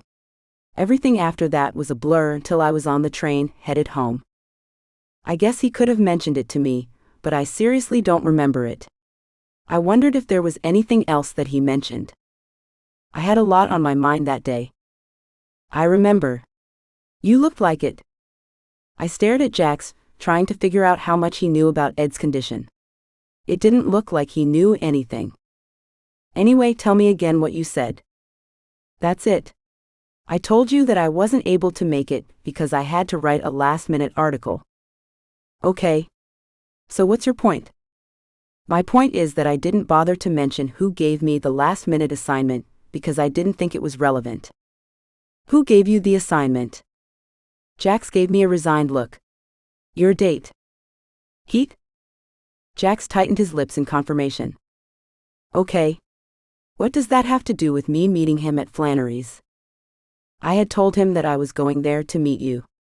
That was right before he asked me to write the article. I couldn't decide if the two events were connected. But now here you are, his date to our reunion. Jax, Dani, there you are, Heet said, exiting the church. I turned to watch Heet approach. He looked energized. I see you two found each other, Heet said, suddenly putting his arm around my shoulders. Yeah, I was surprised to see Dani here, Jax said uncomfortably. That's right. You two work together, Heet said. Don't pretend you didn't know that, Heet, Jax challenged. Wait, so this is the Dani you mentioned? Heet said, as if he were putting it all together. Yeah, this is her, Jax said, upset. Oh. Damn. Heet said with a chuckle and a squeeze of my shoulder. Okay, I wasn't buying any of this. And it looked like Jax wasn't buying Heet's act either. What the hell was going on here? I'm gonna go, Jax announced before bouncing his eyes between the two of us. Why go? We should hit one of our old stomping grounds, Heet said enthusiastically. Jax looked at me. No, you two have fun. I'm gonna go, he replied, more than a little pissed off. You sure? Yes, Heet. I'm sure, Jax said, already walking away. What's up with him? I asked Heet, deciding to play like I only knew what he told me. I don't know, he replied, dropping his charm facade for the first time in a while. But you know Jax. He can be moody. How long have you two known each other? Since the first week of college. And you guys have been friends ever since? As much as two busy people can be, I guess, he said with a hint of sadness. Sadness? Why would Heet be expressing sadness when talking about his friendship with Jax? I see. Heet furrowed his brow and stared at me. What? What do you mean? I asked, trying to remain the only one asking questions. You said, I see. The only person I know who says that is my ex-therapist. You've gone to a therapist? I asked. Used to. But hasn't everybody? Speak for yourself, I said, trying to playfully change his mood. He just nodded and led me away. So, do you want to grab a drink or head back to the hotel? The truth was that I was starving. I hadn't eaten since the plane and it was now past 9. But what I wanted more than dinner was to get onto a computer. I had some research to do. Why don't we head back to the room? Fine, he said, displeased. Did you want to go out? No, that's fine. We'll rest up for tomorrow when the others arrive. The others? Yeah. There were 5 of us who were inseparable in uni. The other 3 are arriving tomorrow. So there are more of you. Hopefully. The last few reunions there was always one of us who didn't make it. Usually it was Jax. This time I got him to come. We'll see if everyone else makes it as well. I don't get it. If you knew that Jax would be here and all of your other friends would be here, why did you invite me? Regretting coming already? Heet asked with a forced smile. No. I was just wondering. Heet looked in the direction that Jax had walked off. I just thought it would be fun, I guess. Okay. What the hell was going on? There was way more to the story than anyone was telling me, and somehow I was inescapably involved. On the silent ride back to our hotel, I reconsidered how Heet and I had met. As I remembered, I had had a lot to drink and was looking to hook up. It was at that moment that Heet had appeared next to me. Was that just a coincidence? Did Heet know who I was before that moment? If he did, why had he come there? The next question, and maybe the more important one, was if Heet had gone to the bar specifically to have sex with me. I had had a lot to drink that night, so I couldn't be 100% sure, but I was at least 90% sure that I was the initiator. The instant I saw him, I had wanted to fuck him. Heet is hot.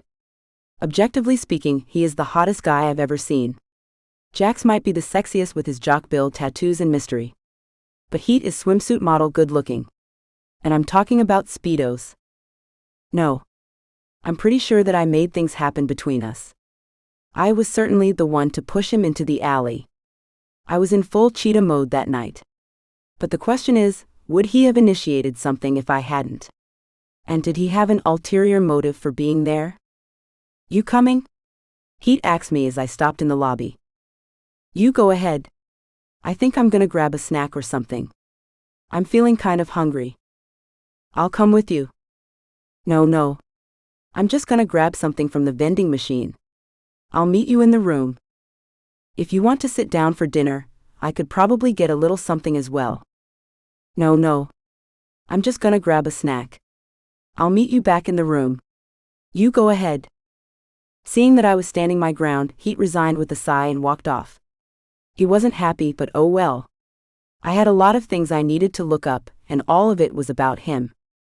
Do you have an office center with an internet connection? I asked the woman behind the front desk. We do. It's on the 2nd floor and to your right. There's a vending machine next to it, she added with a smile. How loudly had we been talking? Thank you, I said with a forced smile before heading off.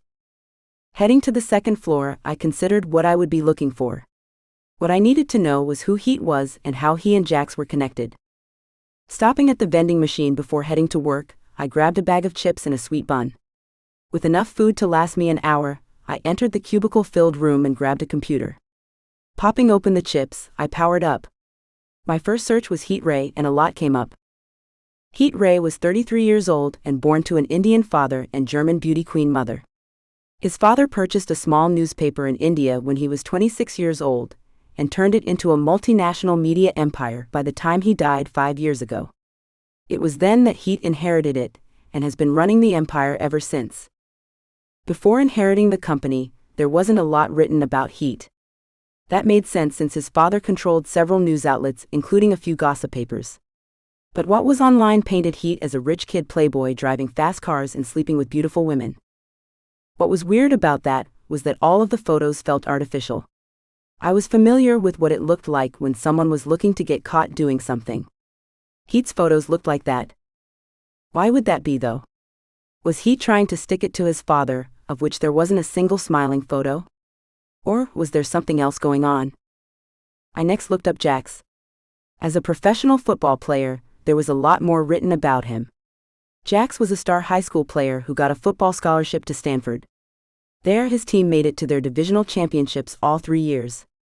And then after making to the national championship his junior year, Jax entered the NFL draft. After being a star his first 2 years in college, his numbers were down his final year. That downward trend continued in the NFL. That didn't stop him from having a 7-year career, which is pretty good. But when Jax finally got hurt and retired from football, no one was heartbroken. In retirement, Jax first joined a small investment firm. That lasted a year. After that, he tried his hand at on-air sports reporting at a local station. He was definitely attractive enough for it, but it didn't stick. He then became the spokesman for a startup sports nutrition company, but that didn't last either. Interestingly enough, the sports nutrition company, like the paper, was also owned by Heet. Digging a little further, I learned that the two hadn't gone into business together. Heet had bought the company after Jax had gotten involved. I considered that. Did Jax convince Heet to invest? Or did the company simply come to Heet's attention because Jax was involved? Either way, that meant that 2 of the last 3 companies that Jax worked for was owned by Heet. I guess that wasn't too weird, was it? They were college friends. They probably talked often, so why wouldn't the guy with all of the money invest in his friend's future? Diving back into my search, I followed a few hunches which didn't take me anywhere. Then I asked myself who owned the other companies Jax worked for. This is where things got interesting. The small local news company that Jax reported for? It was independent and looking for someone to buy it for years. Who was the one to finally rescue it from collapse? It was Heet. Was it a part of some buying spree? No. Heet bought that one news station in the middle of upstate New York and none other. Now, did he buy it before Jax got there and then invite his friend to work there? No. Heet bought it after Jax had been there for a few months. So that made twice that he had done it. Was this a pattern? It was at this point that the world around me faded away, and I locked in doing what I did best. The investment firm Jax worked for didn't have publicly available records. The company was owned by another company, which was owned by another company in the Cayman Islands. It seemed like I wasn't ever going to be able to answer my question until I took a deep dive into Heet's business portfolio. After inheriting his father's empire, things were easier to track because he was running a public company. But this was before his inheritance, so things were a bit trickier to follow. I did it though. And what I found rocked me. Heet had purchased 3 companies before his father died. 2 of them were unrelated to my search. The third of them was based in the Cayman Islands. It was based at the same address as the company Jax worked for, and Heet had acquired the Cayman company a few months after Jax started working at the investment firm. What was going on here? Why did Heet keep buying companies that Jax worked at? And did it have anything to do with Heet's intent on making Jax editor-in-chief at the paper? Could Heet have been chasing Jax since he retired from football? If he was chasing him, what was he chasing him for? I then thought back to my conversation with Jax outside of the church. Jax seemed disturbed by me being there with Heet. Clearly, Jax hadn't expected to see me. Nor did he like seeing me with Heet. Boy, do you know what would be the craziest explanation for all of this? What if Heet, the international playboy, had a thing for his best friend? That might explain stuff, wouldn't it? But would it?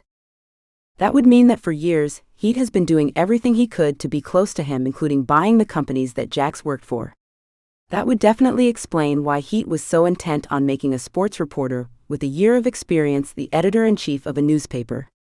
The position would theoretically cause the 2 of them to work hand in hand. And it would also explain why Heet invited me to his reunion. Certainly for that last one to be true, I would have to be something Jax wants. But if I was, that would explain Heet swooping in first and acquiring me before Jax got the chance. Why would he do that though? Why would anyone go to such lengths? Holy fuck. They wouldn't just do it because they had a thing for someone. They would only do it if they were head over heels in love with them, and had no other way to express it. I fell back into my chair dumbstruck. That was it. I knew it was. The reason why Heet and Jax had acted the way they had was because Heet was in love with Jax and Jax didn't feel the same. Hell, Heet might not even know how he felt about Jax. It might be that Heet just knows he wants to be closer to his best friend. He could be doing all of this without fully understanding why he was doing it. But with Jax being the withdrawn mystery that he is, Jax's running away might be making Heet want him more. Holy crap. I'm in the middle of an epic love triangle. What was I supposed to do with that information? How would it help me fulfill Ed's legacy? The first thing I was going to have to do was confirm all of this. It was one thing to suspect something. It was another to know it as a fact. How could I get Heet to admit to any of this, if he couldn't even admit it to himself? I looked around the small room for the first time in a long time and realized something horrible. The sun was coming up. I had been there the entire night. How was I going to explain this to Heet? Where was I supposed to tell him I was?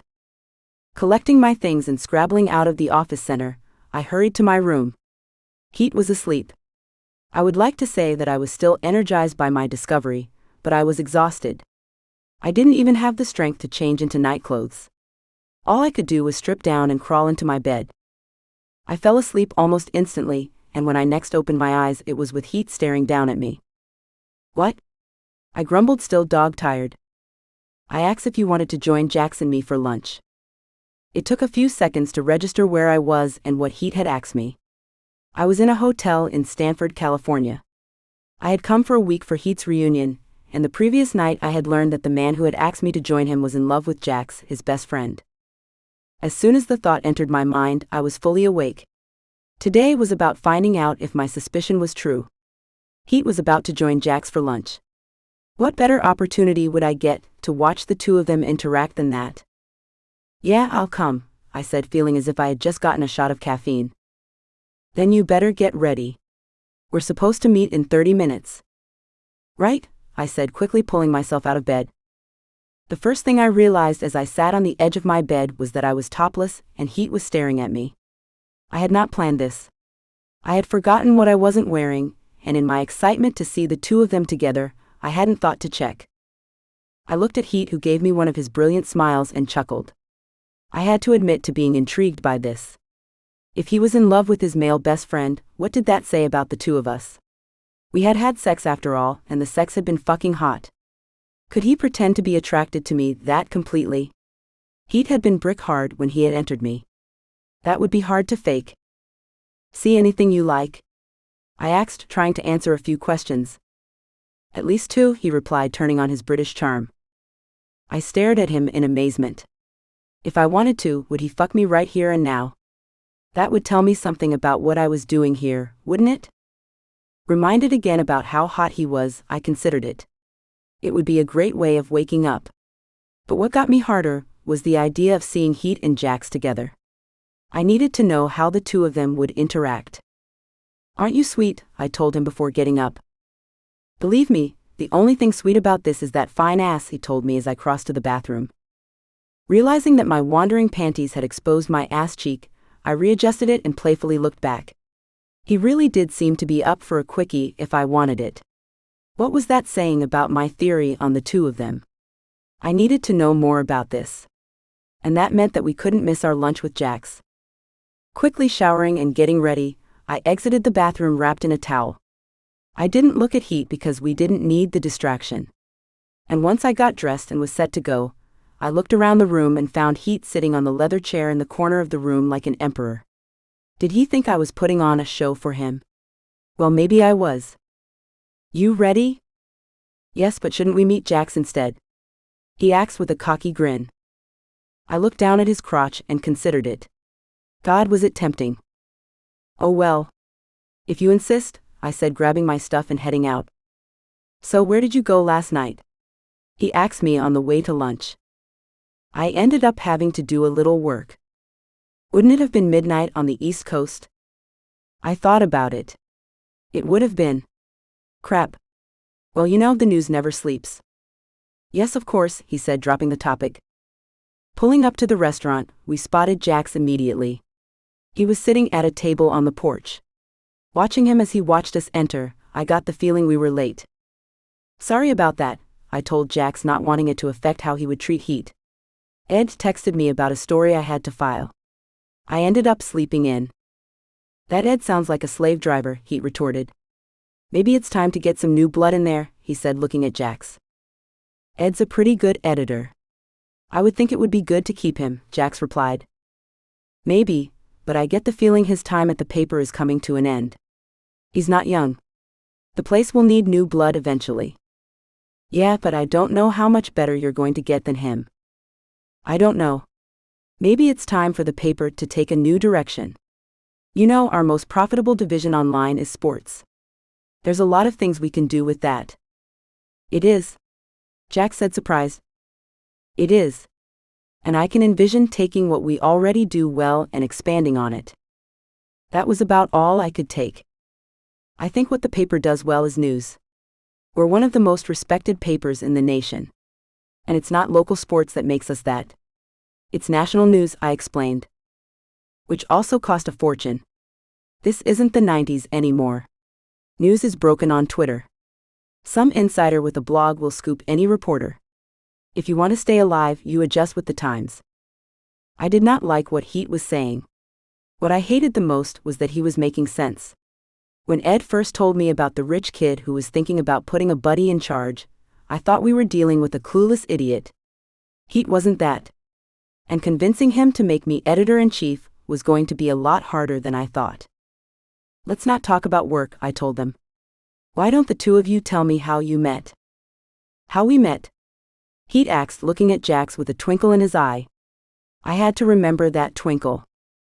Yeah. It was here, right? I asked. I'll tell you where it was exactly, Heet said. It was in the games room during freshman seminar. That's right, Jax said, offering his first smile. I remember that. I kicked your ass at pool. Those are pretty strong words for a guy who won because of a scratch. You scratched with 4 balls left on the table while I was going after the 8 ball. Like I said, I was kicking your ass. As they fell into one story after another, I watched the two interact. Heet seemed to be glowing. I was sure that he had never looked at me like that. It was like I wasn't here. Jax wasn't much different. Granted, glowing for Jax meant that he didn't have a scowl. But clearly he liked talking to Heet like this, and Heet was feeding on it like a bear with honey. By the end of lunch, whatever tension that had existed between the two appeared to be gone. At the same time, I was a complete afterthought. Even Jax seemed to be lost in his time with his friend. The man acted more relaxed than I had ever seen in all of our time together. Jax even displayed a sense of humor. Who was this man? After lunch, we walked the campus. The two guys talked about old times and I observed. I still didn't have any proof, but Heet definitely acted like he was in love with Jax. He even leaned over and touched his shoulder as he laughed. I need to hit the bathroom. I'll be right back, Jax said, leaving Heet and me alone for the first time. It was then that Heet realized that I was still there. You're in love with Jax, aren't you? I asked him, searching his eyes for the truth. What? Heet asked, genuinely shocked. Come on. You can't be that blind. In love with him? No. Of course not, he replied defensively. Why would you say something like that? Oh, I don't know. The way you look at him. The way you touch him. I could have also have mentioned the fact that he bought every company that Jax worked at to be close to him, but I didn't. Oh wait. You're in love with him, Heet said seriously. Me in love with him? Yeah, you. Don't think I didn't notice the way you stared at him when he arrived at the church. I stared at him like that because he is incredibly hot. I would stare at any incredibly hot man like that. That doesn't mean I'm in love with any of them. Heet stared at me speechless. Oh, come on. Don't pretend like you can't see how hot he is. Tell me you two have done something together. You guys have banged each other, right? You don't have to be shy about it. I'm definitely on board with it. One hot guy is nice, but two hot guys fucking the hell out of each other? There's no beating that. Am I right? Heet's mouth dropped open in shock. That shut him up about me being in love with Jax. And did I mean what I said about two hot guys together? I don't know. I've never really thought about it. I know that having two guys at once has been my longtime fantasy. But being with two guys who would want to be with each other, that has been beyond my imagination. So where to now? Jax said, smiling on his return from the bathroom. Noticing the still stunned look on Heet's face, his eyes bounced between the two of us. What happened?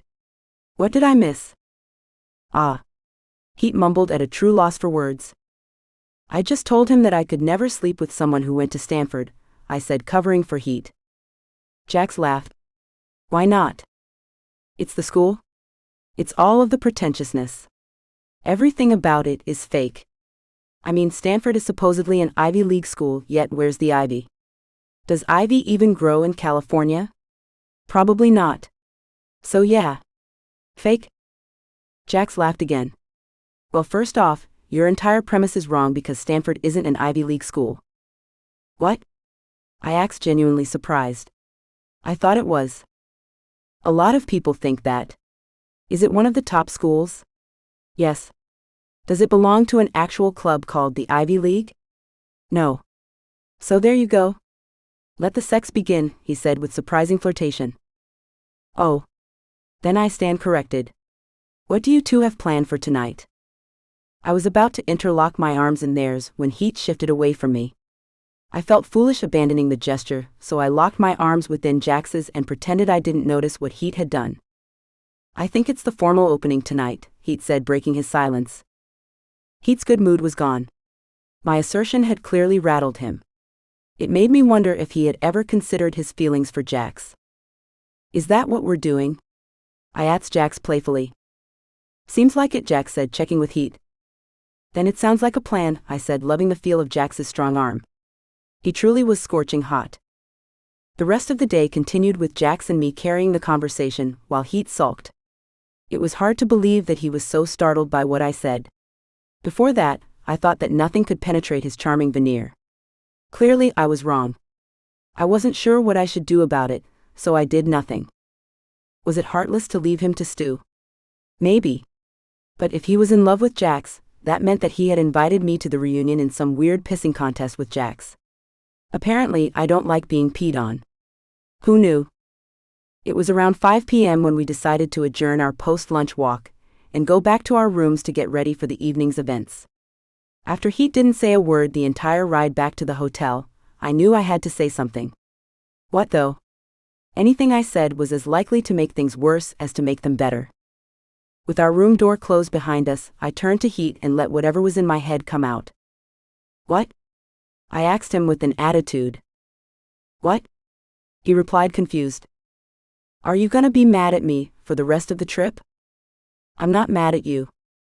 Well, you're pissy about something, so you may as well say what it is. I'm not upset about anything. So, you're just going to deny it? Is that like a British thing? He didn't reply. Instead, he headed to the bathroom and locked the door behind him. You know, it's not that weird to be in love with your best friend. I mean, I've never done it. But I hear it happens. And who could blame you? Jax is hot. I mean, he's really hot. I'm not in love with Jax, he shouted from behind the closed door. Okay. Let's say that you aren't in love with him. What would be so wrong with it if you were? What would be wrong with it? He said, flinging open the door and coming out. I'll tell you what would be wrong with it. Are we just going to brush by the fact that you didn't wash your hands or flush? I asked, getting clarification. I didn't do anything. What are we talking about? With Jax or in the bathroom? Either. Both. I just needed to get away from you, because what you were suggesting was so preposterous. Heet was clearly upset. Something told me that this wasn't what I wanted. After all, I was still hoping he would promote me to editor of his paper. I probably didn't want to be on his bad side. But the question was, what could I say to smooth things over? After I considered it, something crazy came to mind. I hadn't tried it with a guy before, but it was worth a shot. I was going to tell Heet the truth. Okay, can we sit? I asked, calming down and gesturing to the spot next to me on the bed. Heet hesitated, gathered himself, and then sat. You know how I said that I had to do work last night, and that was why I didn't return to the room? Yeah. That wasn't completely true. I was doing work. But that work was researching you, I said hesitantly. Me? Actually, you and Jax. Jax and me? Why would you research the two of us? It's because last night the two of you had some weird energy between you, and I wanted to know what was behind it. And you found something that made you believe I'm in love with him? Yeah. Well, I would love to know what that is. I wasn't sure if I was ready to reveal my ulterior motive concerning the job, so I left that out. I saw that you purchased every company Jax had worked for since he retired from football. Heet looked at me stunned. It took him a moment to regain his footing. Yeah. But what does that have to do with anything? You don't think that's a little stalkerish? Of course not. Then why would you purchase everything Jax attached himself to, including me? Heet froze again. The companies were brought to my attention when Jax was hired. I'll give you that. But I'm always looking for a good investment. I thought each was a good investment and I bought them. As for you, I'm not sure what you think is going on between you and me, but I told you. I simply invited you here because I thought you would be fun. I stared at Heet, not liking how reasonable everything he said sounded. So you're trying to tell me that you've never once pictured Jax naked? Oh God, no. Why do you say it like that? Because he's my best friend. And he's been my best friend for about 10 years. The idea that I could be in love with him is disturbing. I looked at Heet, searching his face for deception. I couldn't find any. You're telling me that you don't have any feelings for him? Of course I do. I care about him very much. I want him to be happy. I want him to succeed. But I'm not in love with him. I paused, having a hard time believing I was wrong. Are you sure? Yes, Dani. I'm pretty sure, he said confidently. Huh. Okay. Then I guess I was wrong. I'm sorry, I told him sincerely. So the night you met me at the bar? Yes? Why were you there? Jax told me you made him write an article after he told you he was about to meet me, and then you showed up. What's going on with that? Oh, is that what this is about? Heet asked, shaken but not stirred. In part. No, I could see how that might look questionable. But no. I had called him to give him the assignment. Then, once he said he might end up standing you up, I decided to swing by to entertain you until he got there. You never mentioned any of that, I told him, starting to feel foolish. That night you didn't seem much in the mood for talking. Fair enough. So you didn't invite me here to one-up Jax or anything? No. Or as bait or anything? Bait? No. Of course not. Oh. I paused and then thought about something else equally as important. So what do you think? You think Jax might be into me? You? I mean, yeah, I guess. Sure. Why not? Really? You think so? I asked, genuinely curious. Because if Jax really couldn't help standing me up that night, there was no reason for me to be mad at him. Sure, Jax is my competition for the job. But you know, he's smoking hot. I think so, Heet said with a smile. And you wouldn't mind if something happened between him and me, would you? You and I aren't exclusive, are we? You and me exclusive? No, of course not. So if something happened between Jax and me, you would be fine with it? I would be perfectly fine with it. Good. Because I'll be honest with you, I think I might have a shot with him, I told Heet with a smile. You do? Why? I mean, of course you do. You're fun. You're beautiful. But I mean, he can be a bit of a locked box. So what gave you that impression? I don't know. Just everything. The way he talks to me more than everyone else. The fact that he was going to meet me before you screwed that up, I teased. Heet smiled. Sorry about that. No. That's fine. It's not like you and I didn't have a good time. It was pretty hot, wasn't it? It was pretty hot, he said, smiling. Right. But I'm sure you have every socialite in the world chasing after you. If you're not into him, then maybe Jax could be mine. I didn't know if I meant what I was saying, but it felt true. I had never been the girlfriend type, mostly because most guys bored me. But there was something about Jax that always held my interest. If I were to become the girlfriend type, maybe it could be with him. Again, I haven't forgotten that he was my rival. But maybe. I think that would be really great. And it would be good if Jax found someone. Thanks, I told Heet, suddenly taken by his soft side. The man had more to him than slick charm. He really cared for his friend. Wow. This changed things. I haven't forgotten why I decided to come with Heet. I was here to protect Ed's legacy. But wouldn't having Jax by my side help me with that? I'm not sure how right now, but I was sure it would. I couldn't see any downside to it, and the upside was Jax's tight ass. Or with football players, do you say tight end? In either case, Jax was someone I have been repeatedly drawn to. I've been known to lose interest in guys pretty quickly. But there was something about him that kept me coming back. The man was a mystery wrapped in an onion. How could anyone be sexier? Heet and I each showered and got ready separately. And with Heet looking like $1 billion and me looking like 6 figures, we headed out. What is this we're going to? I asked him on the way there. It's the official start of the reunion. Wasn't yesterday the official start? No. A good comparison might be that last night was pre-gaming, he said with a smile. Ah. A drinking analogy. Something I could understand. I'll be honest, I didn't like the drinking analogy. For whatever reason, it felt condescending. Yeah, I've barely met a drink I didn't like. But I also have an IQ above 50. I would have understood if he had compared it to something else. And you mentioned that you and Jax's other friends would be there. Yeah.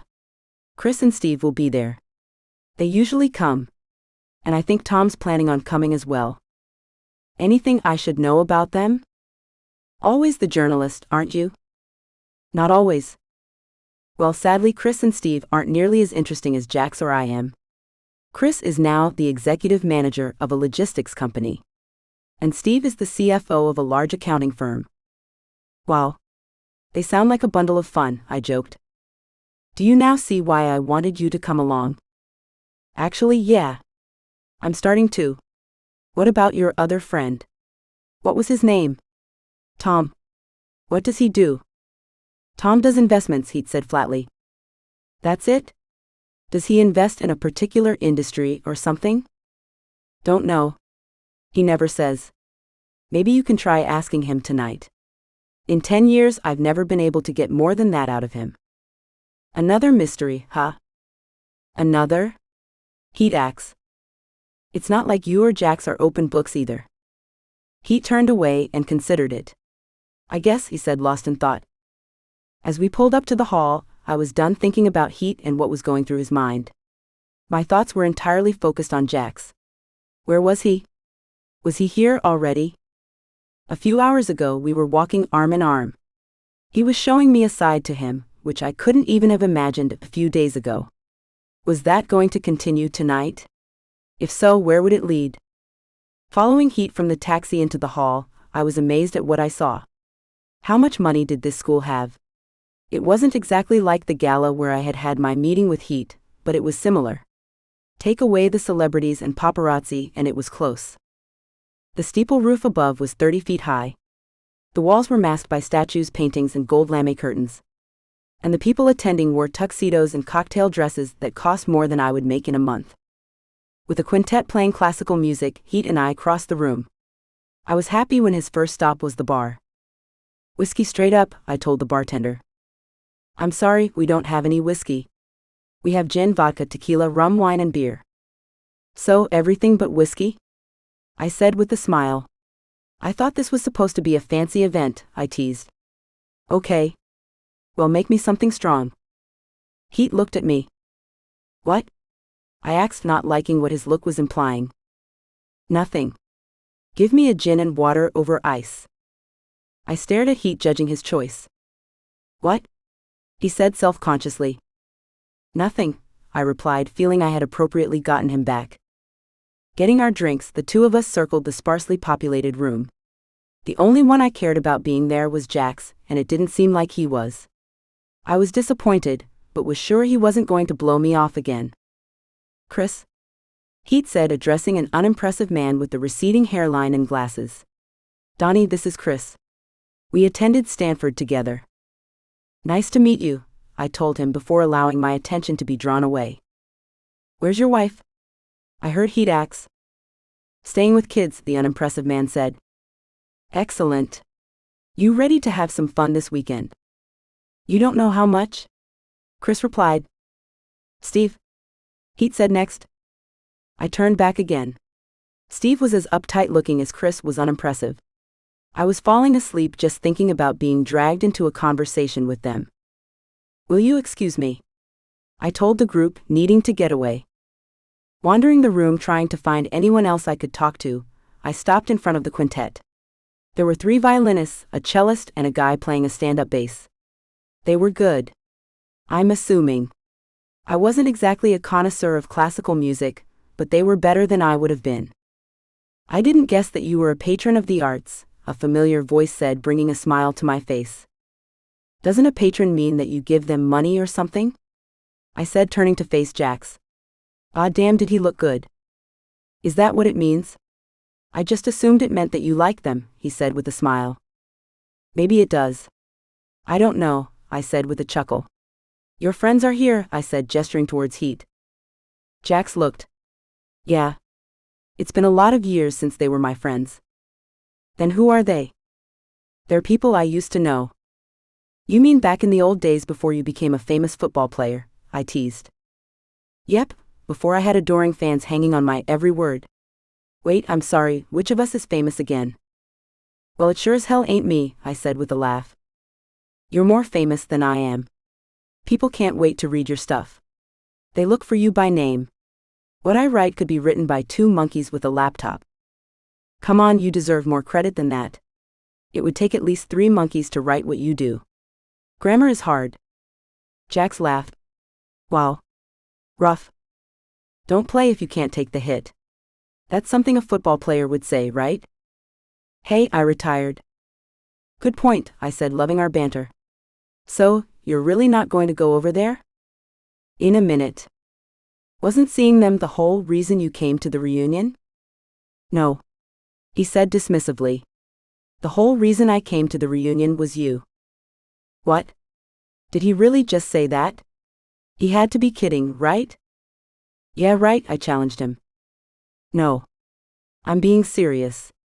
I didn't want to come to this thing. I hate coming to stuff like this. But a couple of days ago Heet implied that you would be joining him, so here I am." I was stunned, but I tried not to show it. Why would my being here make a difference? "You seriously don't know?" "I guess not. Though I had a hope." "You being somewhere always makes a difference for me," he said, blushing. "But why does my being there make a difference?" I pushed, wanting to hear him say it. "Jax, there you are," Heet interrupted. "No. It took everything in me not to explode." Jax was right there. He was so close to saying it. I was glimpsing a unicorn before someone scared it off. "Ag. Look who I ran into," Heet continued. "Chris, Steve, how are you?" Jax said, doing his duty. The 4 of them engaged in awkward small talk before someone brought up old times and loosened things up. I considered if I could get Jax away to finish his thought, but the moment seemed lost now. The 4 men talked about bars, football games, and girls. Believe me when I say that it was mind-numbing stuff. My IQ might have dropped 50 points just listening to them. Reconsidering what I was doing there, I looked over at Jax. It didn't take long for him to look back and smile. He hadn't forgotten about me. That was good. It meant that the night wasn't yet lost. As more people joined the group and others slipped away, I considered stealthily ducking out. I didn't need to be here. Heet looked like he was having a good time, and even Jax looked entertained. I was the only one there who didn't know anyone, and there was no way I was going to be handed off to the abandoned wives group. Slowly backing away from the circle, I was about to turn and leave when I saw someone who drew my attention. I couldn't tell you exactly why I noticed him, but I was sure it had to do with the weirdly joyful look on his face and the fact that his attention was locked on the group in front of me. "Tom!" I heard Heet shout. The man reacted. This was the mysterious Tom. And Tom wasn't the only one to react. The second Heet said it, Jax's face was like he had seen a ghost. As everyone turned to look at their approaching friend, Jax did not. In fact, his head dropped. What was going on there? Talk about a mystery. I was engaged. Whereas the other men were reserved, Tom came in and hugged everyone. I couldn't wait to see what would happen when he got to Jax. The moment didn't disappoint. Jax interacted with the man like someone to their ex. And whatever good time they had had, things had ended badly. "Jax? How have you been?" "It's been too long," Tom said gregariously. "Yay. Good," he said, barely hiding how much he didn't want to be there. "Where have you been? I keep losing track. What are you up to now? Are you still on television?" Jax hesitated. "He's working for me," Heet said, drawing everyone's attention. "Of course he is," Tom joked. "You two were barely apart back then. Why would anything change? So what does he do for you?" Tom turned to Jax. "Are you running one of his companies?" "Not yet," Heet replied. "But it's just a matter of time now," Heet said joyously. "Can you excuse me? I need to." Jax searched for something to say. "He needs to get me another drink," I said, speaking up for the first time. "Hey, get me one too, will ya?" Tom said, drawing Jax's scorn. Jax nodded and walked off. I didn't let him get too far before joining him. "What was that about?" I asked him. "Nothing. Hey, you want to get out of here? You don't know how much." I was about to chew my leg off to get away. "Then fuck this. Let's go." Jax didn't even slow enough for me to put my glass down. I had to hand it to a guy who did not like being mistaken for a waiter. "You could put that somewhere for me, right?" I said, being sucked through the door in Jax's wake. "You want to grab a drink somewhere?"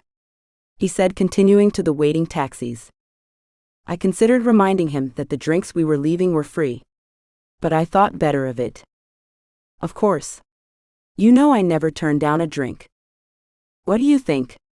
Back at my hotel?" What I thought was hell yes. What I said was, I guess. In the taxi headed back to his place, I looked over at him. Something was going on in his head. A lot of somethings. I couldn't tell what. Was it about me? About Tom? I wanted to be a part of his mess of emotions. I needed to be. So the thing that would get me the closest, I did. When I slipped my hand onto his thigh, he looked at me. I wasn't sure what I was expecting him to do. My heart thumped as he stared at me. His mouth dropped open, preparing to get me off of him. But instead he reached over, grabbed the back of my neck, and pulled my lips to his. Jax kissed me like a man. His strong lips moved mine, and when his mouth opened, mine did too. I could taste sweet alcohol on his tongue. It was intoxicating. And when the taxi abruptly stopped and I felt the driver's boring eyes on us, we let go of each other and looked around. "We're here," Jax said, still staring at me. "You sure about this?" I didn't know if he was talking about me coming with him, or what we would do when we were again alone, but I was sure about all of it. "Yes. Because my life is complicated and..." I cut him off. "I'm sure. I want in," I told him, igniting a light in his eyes. After paying the driver, we practically ran to his room. The place was a budget hotel. Who the fuck cared? I had fucked the billionaire in an alley, and I had just met him.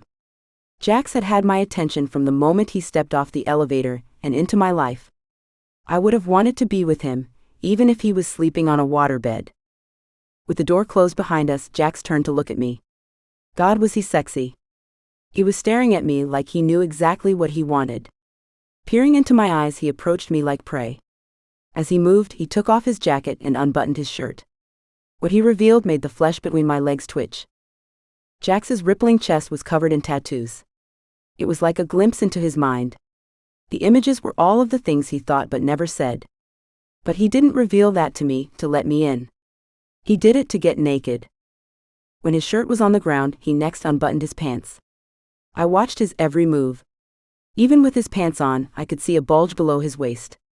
It was hard to miss because it was big. The outline of it poked past the profile of his hip. The man was hung. And when his thin trousers hit the ground, his tight boxer briefs told me everything else I needed to know.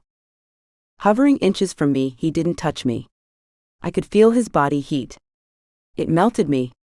I yearned for him to hold me, but instead he moved in close enough that I could feel his breath. My heart pounded. I could hear its thumping in my ears.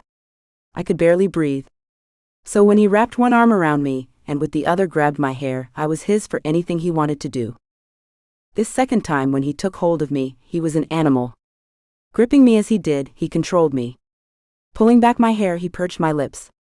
Waiting for his, it was only a moment before our lips touched and he consumed me. In search of mine, his tongue entered my mouth. Finding it, they touched with a spark. My body jolted from the electricity. Tracing the bend of my tongue with his own, he twisted his around mine. I was lost in the sensation. And needing more of him than I had, my body twitched when his hand moved to my... Hi, it's the author again. Yeah, more steamy things are happening. And just as a reminder, if you'd like to get a version of this book with the steamy bits still in it, narrated by me, you can click on a link in the description below and sign up for a free trial and get the book for free. So please consider that. Otherwise, continue listening. As his body collapsed onto mine and I found the strength to wrap my arms around him, for the first time I felt like I was home. I never wanted him to leave my side. I had never realized what I had been missing all these years with my casual encounters. Jax was my destiny, and I never wanted to be apart from him again. Chapter 4. Heet. I've made a huge mistake. I shouldn't have asked Dani to come to the reunion with me. I had done it because I knew that it was the only way I could get Jax here. This was our class's third reunion and he hadn't wanted to attend any of them. He seemed completely against it. But something told me that he would reconsider if Dani came. I was right. That was actually why I went to the bar to meet Dani that night. Jax had talked about her before. He had never talked to me about any of the women he was interested in. It had always been an unspoken agreement between us. So when he mentioned Dani, it rattled me. It rattled me so much that I had to find out more. Since she worked for me and had written dozens of articles over the years, she was easy to research. She was certainly an excellent investigative reporter. And more than that, she was exactly Jax's type. Yeah, just because we didn't talk about the women we dated didn't mean that I hadn't done my research into that too. So when I called Jax to catch up and he told me he was about to meet up with Dani at Flannery's, I saw my opportunity. I wanted to meet her. I wanted to see who the woman was who was threatening to change things between Jax and me. And when I saw her in person, I understood everything. There was something about Dani that was undeniable. I loved her curves, and even as she sat at the bar having a drink, I could tell that she was alive. She had spirit. And when I approached her and she turned her attention on me, I was hooked. I didn't go there to have sex with her in an alley. I don't do that. That was what she brought out of me. After she drove off, leaving me with my pants still down, did I desperately want to see her again? You can be damn sure. Did I immediately start to think about how I could use my connection with her to get Jax to come with me to the reunion? Yes, I did that too. How had Dani seen through me so quickly? I obviously wasn't in love with Jax, but I did invite her to come as bait. I wanted him here. I wanted him to remember the great times we had and how close we were back then. Did our relationship ever cross the line that Dani had suggested? No. Never. It did get close though. In our junior year, we had gone to an off-campus party. All 5 of us had gone. I remember because I remember how weird Tom had been acting. Tom had had a high school friend visiting and he spent the whole night pushing our limits. He was handing out shots like a gunslinger. I remember that after about 10 of those shots, I was incredibly drunk. I think Jax was too. I say that because he started giving me a look that I would never forget. It did things to me. Being honest, his look made my member hard. Yeah, I might have considered being with guys before then, but after that look I wanted to be with Jax. I desperately wanted to kiss him. Throughout the night he would look at me and smile. I smiled back. And when I saw him go into the bathroom, probably to pee, and I followed him. I stood at the door wondering if I should go in. It was agonizing. Then just as I reached for the knob, he opened the door. Our eyes met. We kissed. And man, did we kiss. To this day, it is still the most erotic kiss of my life. I could have gone on kissing him forever. But when we heard someone enter the hallway, we quickly broke it off. It turned out that it was Tom looking for Jax. Without looking at Tom, I pushed by Jax into the bathroom and left the two of them to talk. I stood over the sink with my head spinning. I couldn't believe what had just happened. Not only was it something I'd always feared I would do, but I'd also liked it. It was the greatest feeling of my life. What did that say about me and who I was attracted to? What did that mean for my friendship with Jax? When I left the bathroom, I went looking for Jax but discovered he was gone.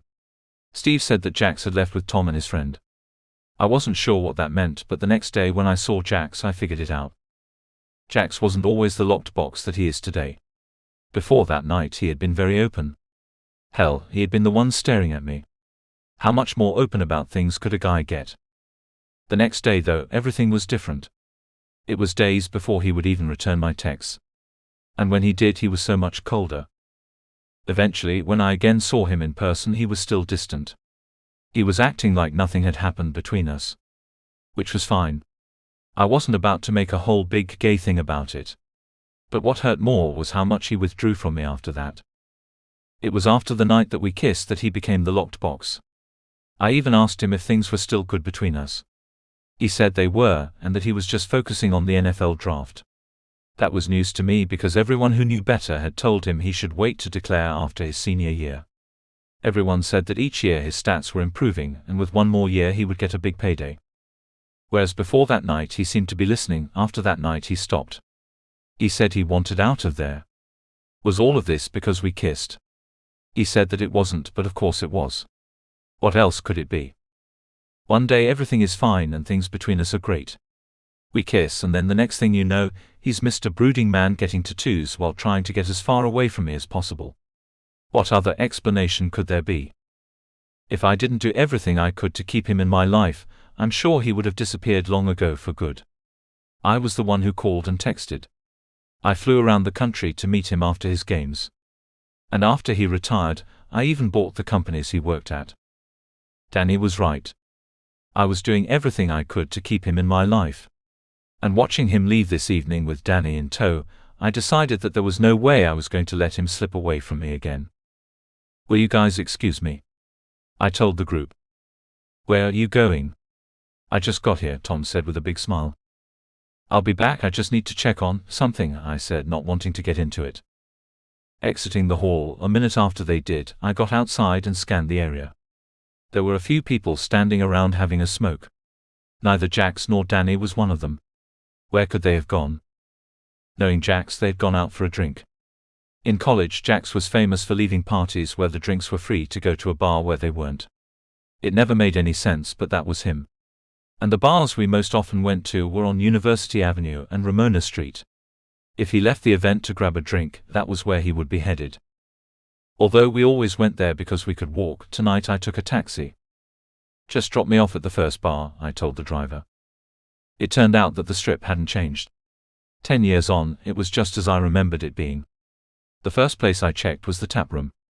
It was a small place with space at the bar and a few barrel-shaped tables. I was in and out in less than a minute. Next I went to Nola and then the Old Pro. They weren't in either. After that, I circled the area going into every bar there was. Luckily, there were only about a dozen of them, and none of them were particularly big or hard to scan. Standing on the street feeling lost and alone, a sense of desperation took hold. This couldn't be how I lost him. What was I thinking inviting Dani? If the two of them got together, I would lose him completely. I couldn't let that happen. Thinking about it, I started to lose my breath. My bow tie was causing me to sweat. I had to take it off and keep searching. If I could find him, I could do something to stop the two of them from getting together. I didn't know how or what, but I had to try. Where would they go though? If they didn't hit a bar, then where? They went back to his hotel, I said, suddenly flushed with heat. Taxi, I yelled, feeling like I was about to collapse. Where to? The driver asked me when I got in. That was a good question. I hadn't asked Jax where he was staying, and he hadn't said. I knew why I didn't ask. Despite how much he made as a football player, Jax never seemed to have any money. I never understood it. He signed 3 multi-million-dollar contracts, yet for years he drove the same car he did his junior year of college. You would think that meant that he saved all of his money, but that wasn't it either. For a while I thought he was hiding a gambling or drug problem. But no. He simply lost it all. I wrote it off as bad investments. But what that meant now was that he wasn't going to be staying where Dani and I were staying. That place was $900 a night. I had to think like someone who was living on a sports reporter's salary while living in the New York boroughs. Where could I find an inexpensive hotel? I asked the driver. There's a Best Western off the 82. Take me to it, I instructed as I felt my life slip away. Pulling up to the lobby doors, I got out of the taxi. Stay here. This might be the wrong place, I told the driver. You got it, the man said, shutting off the car. Walking in, my heart hurt. What would I say to the two of them if I had found them? How could I explain my showing up? Can I help you? The woman behind the front desk asked. Yes, I said, engaging my charm offensive. I have a friend staying here. Could you call his room and tell him I'm here? Sure. What's your friend's name? My heart pounded. Jax Watt. The woman in the blue blazer looked down at her computer and typed. I couldn't breathe waiting.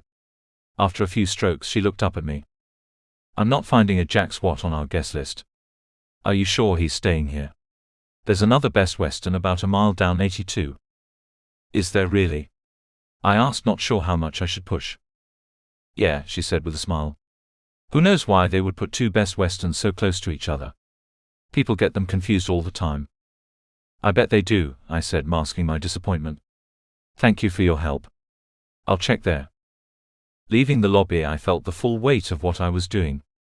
If I was going to find him, I would have to visit every hotel in Stanford looking for him. This was insane. Yet this was what I was going to do. Getting back into the car, I checked every hotel one by one. After an hour, it became an out-of-body experience. Why was I doing this? Wouldn't I just see him tomorrow? Even as I thought it, I knew that it wouldn't be enough. I had to see him tonight. But why? Why was this so important to me? Why was I so desperate to see his face? To hear his voice? Mr. Watt? Yes. In room 316. The front desk attendant said to my surprise. Yes. 316. That's him, I said, suddenly drowning in dread. I'll call him right now. As he reached for the phone, my head felt like it would explode. You know what? I said, stopping him from dialing. As I think about it, he might have told me to meet him at our location. He might be there now. I think I saw him return to the hotel a few hours ago. I haven't seen him leave since. I can call him if you want. He was with a woman, right? I think he was. Yeah. They were supposed to come here to change and then meet me there. You know what? I'll just stick to the plan. You sure? I can give him a call, the attendant said. No. That's fine. Thank you for your help. I had tried to hide it, but I wasn't sure that I had. I was devastated hearing that they had come back together. I had lost him. After all these years and everything I had done, he was finally gone. To the next hotel, the taxi driver asked when I got back in. Take me to the Rosewood, I said, trying to hold myself together. The driver laughed. That isn't exactly a budget hotel. I know. You can drop me off there, I told him, sinking into my seat in despair. At that moment it became obvious why I felt like this. For so many years I had hidden from it, or pretended it wasn't true. But Dani had been right about everything. My heart hurt like it was on fire because I was in love with my best friend Jax Watt.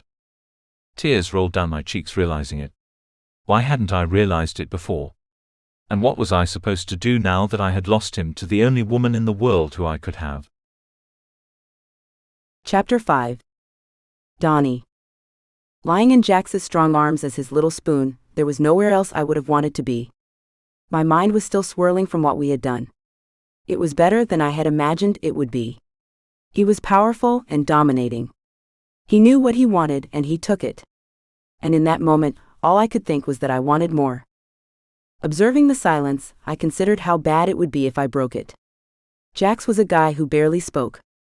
He was probably liking the quiet. But I wanted more. I needed more of him, and as much as he might have been enjoying the way things were, I couldn't resist my impulse. "What was up with you and Tom?"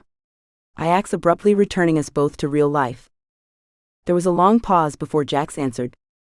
"What do you mean?" "I mean, what's up with the two of you? You looked like you were having a good time before he got there." "Yeah," he said, letting his non-response hang in the air. I wondered how much I should push him. Clearly there was something there. I was onto something. One of the things Ed taught me about interviewing a source for a story was that once you've asked a hard question, the first person to speak loses. I really wanted to win this. So, as much as I wanted to ask him my question again and pry him open, I forced myself to shut up and wait. It felt like a lifetime passed before he broke the silence once again to ask, "Can I tell you something?" "Of course," I said, moving to look him in the eyes. When his arms locked around me, I stopped. He didn't want me to look at him while he said it. Why was that? What was he about to say? Back when I was in college, I used to be pretty wild. "You? Wild?" I joked.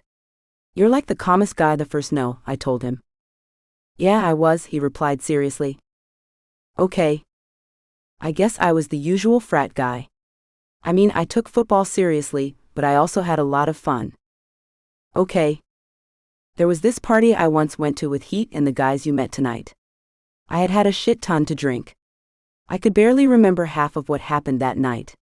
But I do remember Tom coming to me asking me if I could drive him and his friend back to the dorms. I didn't want to. I think I knew I was too drunk to drive, but on top of that, there was someone at the party I really wanted to talk to. But Tom kept asking and his friend looked messed up, so I did it." "Oh no," I said, seeing where this was going. "There was an accident," he said. "Was anyone hurt?"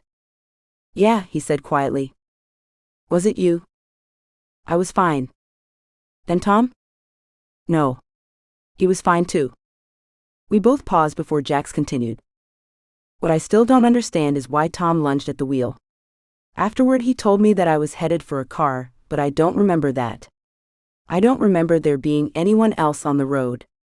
"What happened to his friend, Jax?" I asked hesitantly. The silence that followed made my heart clench. His lack of response made me think the worst. Had Tom's friend died? Had Jax driven drunk and killed Tom's friend? "Tom's blackmailing me," Jax said, shattering the silence. "What?" "He's blackmailing me. At least he was back when I had money." "He's blackmailing you? Is it because of the accident?" "Yeah," he said as his cracking voice indicated tears. Wow. That was his secret. That was why he rarely spoke or revealed anything about himself. For the past 10 years, he has been living in fear that someone would find out what he had done. "I'm so sorry," I told him, imagining the pain he must have gone through having this hanging over his head for so long. "Is there a statute of limitations on what happened?" "You mean his blackmail?" "No. I mean whatever he's blackmailing you about." "No," he said, no longer able to control his tears. That was the last question I asked Jax. He clearly couldn't handle it. For the rest of the night, I simply laid in his arms listening to him struggle to contain his emotions. He never let me comfort him, or even turn around and see him. I know this shouldn't have made me feel disconnected from him, considering he had just shared something so incredibly personal, but it did. I couldn't explain it. What I did know, however, was that I needed to get out of there. I would like to believe that it wasn't because of his show of emotions, but I wouldn't put it past me. I've never really been good at being that type of girlfriend. "I should go," I eventually told him. "Heet's going to be wondering what happened to me." "Yeah," Jax said, immediately releasing me. When he did, I rolled over to look at him, but he rolled over before I could see his face. I was hoping that this wasn't the last time I saw Jax. But the mystery of Jax was solved. Suddenly the man lying naked next to me seemed a lot less interesting. Yeah, I know. I'm a horrible person and a mess. Getting dressed and heading out, I didn't even look at Jax as I left. I felt bad about that as I crossed the lobby. Was I really so shallow? Was shallow even the right word? Was trash a better one? Was I a piece of trash who could never truly love anyone or be loved in return? Getting in an Uber, I felt worse about myself than I had ever felt in my life. I knew I should have also felt something for Jax, but I couldn't muster it. He was clearly in immense pain and I couldn't feel it. More than anything, this showed me how broken I was. I couldn't even show the guy that I first liked compassion. What was wrong with me? I had to be the worst person alive.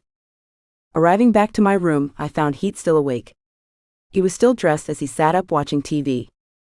"You're still up?" I said, hoping that I hadn't completely ruined things with him. I couldn't sleep. "Yeah. Me neither. Were you with Jax?" I got undressed, tossed my bra onto my suitcase, and got into bed. "Yay," I said, mindlessly scrolling through my phone. "Did you two have fun?" "It was definitely something." "That's good," Heet said with a hint of sadness in his voice. "Do you remember a party that you and Jax went to where Tom brought a friend?" "It was probably your junior year," I asked, not wanting to say too much. "We went to a lot of parties during our junior year. But I do remember one where Tom brought a high school friend." "Why do you ask?" I turned to Heet. His brow was furrowed and his eyes were intensely locked on me. Why would my question have triggered such a response? "It's something Jax mentioned." "You mean about what happened there?" I thought about Heet's question. Jax hadn't mentioned anything about what happened at the party, did he? No, he was talking about what happened when he left. "What happened when he left?" Heet said, shifting his body to face me. I didn't know what to say. How much did Heet know?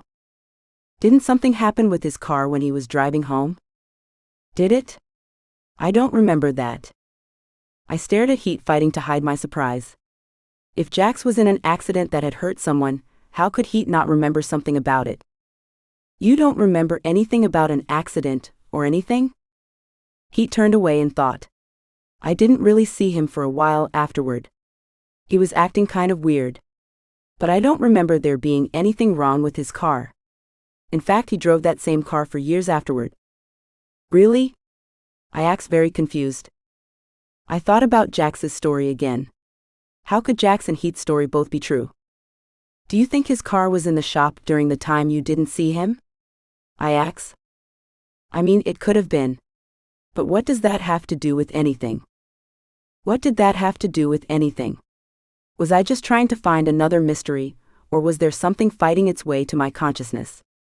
So often in the past, I had thought an investigation was complete and would publish a story. And yet, as soon as I did, my mind would flash onto a crucial fact that I had been trying to figure out but couldn't. Was I missing a crucial fact now? "Do you remember Tom's friend's name?" I asked, unsure why I had. "His name? Wow. It's been a long time. The only thing I remember about him was that he died a few weeks after we met him." "He died?" I asked, confirming my worst fear. "Yeah. Did Jax say something happened between him and Tom's friend?" "Why do you ask?"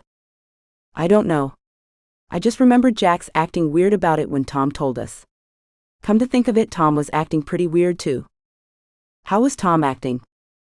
Heet shook his head in confusion. "I don't know. Tom has always been a weird guy. Do you know what a sociopath is?" "A sociopath?" I asked, shocked that the conversation was going there. "Yeah. Sure. It's a person who is incapable of feeling emotions like everyone else." I knew that definition because I did an article and found out that sociopaths have a high tendency to become journalists.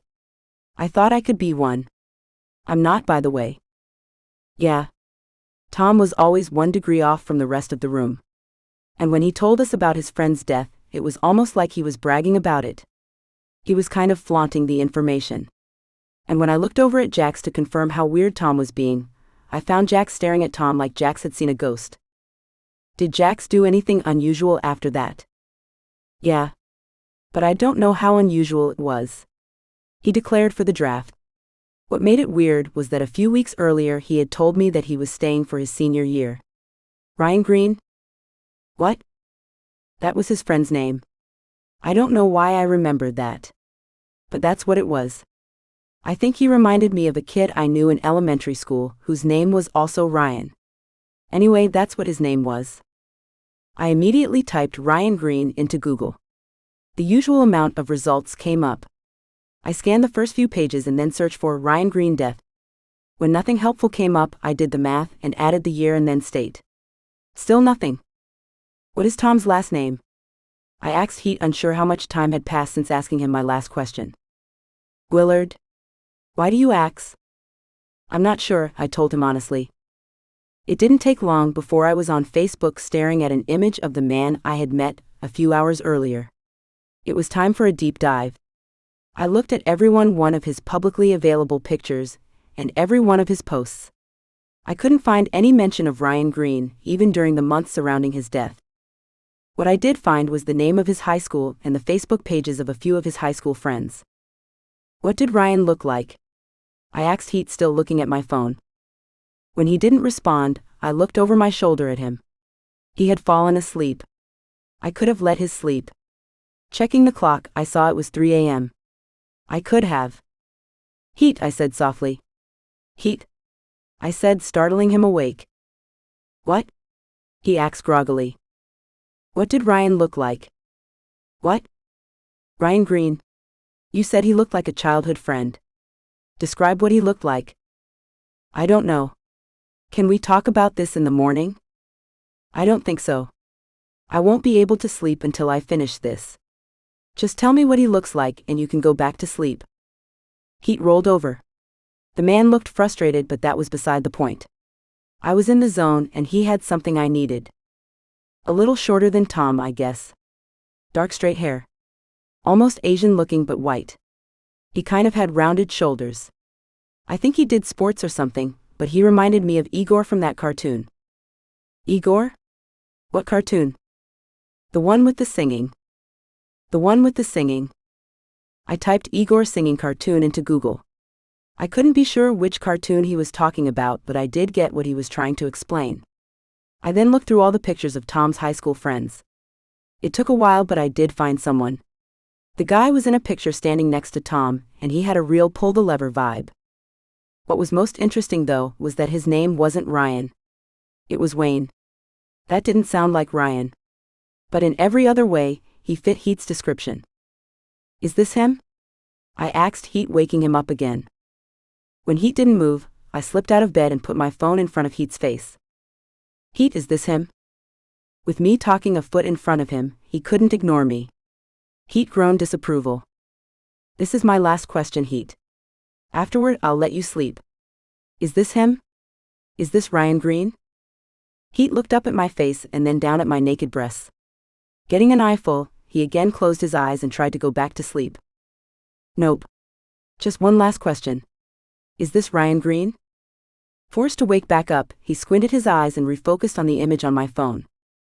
I think so, he mumbled. You think so, or are you sure? I don't know. Come on, Heet. You gotta say. Do you think this is him, or is this him? Heet opened his eyes and looked again. Closing his eyes, he looked like he fell back to sleep. Heet? I'm thinking, he said before a long pause. Heet? Yeah, that's him.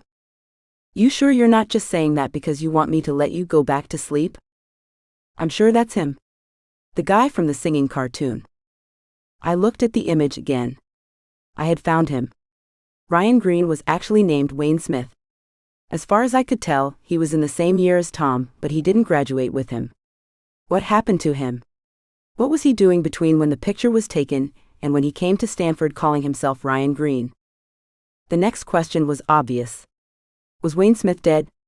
I'm not sure how long that took me to find out. But when I had the answer, the sun was already up. It was morning.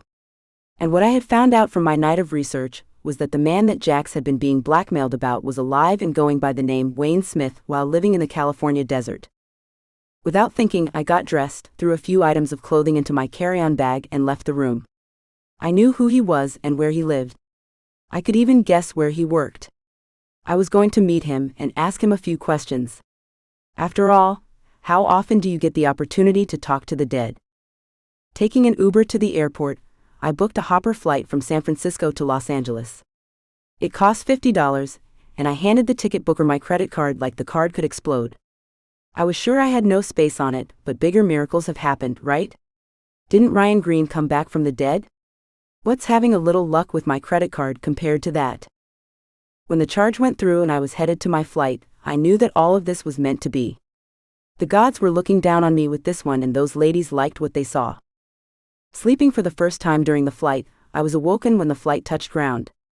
Standing in front of the airport, I noticed how far Lancaster was from Los Angeles Airport. This trip was going to cost me a fortune. But what alternative did I have? Jax was being blackmailed because he killed a man who, it turns out, is alive. No respectable reporter could resist something so juicy. Going from a shuttle to a train, then to a bus, I arrived in Lancaster just after noon. I knew that because I had looked at my phone when it rang. Heet was calling me. I was sure he was wondering where I was, but if everything went well, I would be able to tell him soon enough. I was sure he could wait until then. Getting off the bus, I was reminded that I was in the desert. It had to be over 100 degrees. I hadn't been prepared for that. Especially since I had to walk from the bus station to the mechanic shop where Wayne Smith worked. After a half mile, I realized something that I hadn't much thought about before then. Big girls like me weren't made to walk in 100-degree heat. I mean, no one was meant to, but the under-boob sweat was real. It looked like I had emptied a 2-liter bottle of soda into my pants. Attractive. "Can I help you?" The man behind the counter at the mechanic shop said. "Water?" I spat, searching desperately for the source of the cool air. Finding the window-mounted air conditioner, I knelt in front of it and lifted my shirt. Did I ever claim to be classy? No, I did not. And I was dying here. Hell, I was pretty sure I had seen the Grim Reaper car jack a local for their Gatorade on the walk here. #Desert Thug Life. "Did your car break down?" the older man asked me as he handed me a cup. I quickly drank it and signaled for 2 more. When those cups were empty was the first time I could speak again. I stared at him, embarrassed. "Sorry about that," I told him. "Happens all the time. Do you need your car picked up?" "My car?" "Yeah. Did you have a breakdown?" "Oh. No. I probably should have considered how to handle this before now, but I was too busy trying to survive my walk on the surface of the sun. "I'm looking for a friend. Is Wayne in?" Without a word, the older man peeked his head past the back door. "Wayne? Someone's here to see you." Realizing what I was about to do, my heart pounded. What was I going to say to him? I hadn't thought this all the way through. And just when my mind twisted itself into coming up with a plan, the man from the photo walked through the back door back from the dead. He stared at me, trying to place me. "Can I help you?" "Wayne?" I confirmed. "Yeah?" "A friend sent me to talk to you. Tom Willard." He froze. I had found the right person. "It's about Ryan Green," I said, watching his response. Upon hearing the name, Wayne's body relaxed. Suddenly there was calm on the grizzled man's face. Reaching in his pocket, he pulled out a pack of cigarettes. "Not in here," the man behind the counter said. "Let's go," Wayne said, gesturing towards the door. I can't tell you how much I didn't want to return outside. I considered faking my own death so I wouldn't have to. But eventually, I went, and it was every bit as hot as I remembered. How did humans survive in places like this? "What about Ryan Green?" he asked me, lighting up. Good question. I hadn't expected him to acknowledge it so quickly. I was thinking I was going to have to put him through the grinder to get him to say he knew what I was talking about. "Why did you do it? Why did you go along with Tom?" I asked, hoping he would confirm my suspicions. "For the money," he confirmed, sliding into a sense of peace. "You faked your death for the money?" "It wasn't my death I was faking. At least I didn't think it was. How wrong I was. Tom told me he would give me $10,000 if I went along with the job he had. I was 20 years old. I was living at home. I didn't graduate high school. At the time it seemed like a lot. I didn't realize I would be giving up my life." "What do you mean?" I asked, seeing he wanted me to be his confessor. "When I agreed to do this, I didn't know anything about Facebook. That wasn't a thing back then. I didn't know anything about social media. How could I know that I would be cutting myself off from the rest of the world by making that decision? I couldn't take pictures with anyone. I couldn't be around when a picture would be taken. And I had to keep my name out of anything in case someone might track me down and find out what I did. Now here you are? He said, looking at me. You weren't that hard to find. I did it in a night. Others could too, I told him in case he was considering killing me. I imagine, he said, sucking on his cigarette and looking into the distance. You gonna take me to jail? He had mistaken me for a cop. That had to be a first. That depends. On what? On how much you're willing to cooperate. What you did was bad, but there are bigger fish to fry. Tom? All right. Tell me what you need to know. You'll turn on him that fast, huh? He's no friend of mine. I've seen the guy we did this to on TV. He was a star football player. He made millions, and Tom musta got at least half of that while he left me with nothing. Tell me what you want to know and I'll tell you. Okay. So this was a plan to blackmail Jax for money? It was Tom's plan. He told me that if I came to that fancy school of his while he got his friend drunk, he could make him think that he had killed me. I didn't believe it was possible, but he did it. That man's the devil himself. And you sold your soul to him, I reminded him. I did indeed, he said, taking another drag. I certainly did. After Wayne filled me in on all of the details, I considered what it must have done to Jax. For 10 years he had thought that he had killed a man. How do you live with yourself thinking something like that? What's more, how do you tell a man that they hadn't? If I leave you here and don't arrest you, are you gonna take off and go on the run? I asked him, trying to decide what I should do next. Where do I got to go? Tom already took my life from me. What more could I lose? Wayne had a point. In a time when everyone has a camera in their pocket, what must it have been like thinking that you could get exposed at any moment? It didn't even have to be a picture he posed for. He could be walking in someone's background and end up having 1 million people see him on Instagram. The California desert had to be the furthest end of the earth that he could find to hide in, and I still found him in one night. We are living in interesting times. Getting Wayne's phone number, I left the beaten man to live his broken-down life. As far as I was concerned, he had spent the last 10 years in a prison of his own making. How much worse could his life get from this? Leaving him, I walked to the nearest diner. Sleepy and exhausted, I didn't have the energy to worry about what I could afford and what I couldn't. I ordered myself a hearty lunch and celebrated solving a decade-old case. I was about to give Jax his life back. That was something worth celebrating. I'm sorry. Your card has been declined, the elderly waitress told me. Shit. Can you give me a second? She left without saying a word. I was sure she thought that I was going to run. No, girls my size didn't run. I took out my phone and searched my missed calls. It was time to cash in on the first of my favors. Heet? Dani? Where are you? I'm with Jax. Both of us are worried sick. I'm fine. But, could you step away from Jax for a moment? Why? Please just do it. Only for a second, I asked, waiting for him to speak again. Okay. He can't hear me. What's going on? I'm in Lancaster, and I'm gonna need a little bit of cash to get back there. You're where? I'd say it's about 400 miles south. What are you doing there? It's a long story. Do you think you can cover my trip back? Of course. Great. And when I get back, we need to talk. Is it about Jax? Yeah. Should I be worried? I don't know. Let's just talk when I get there.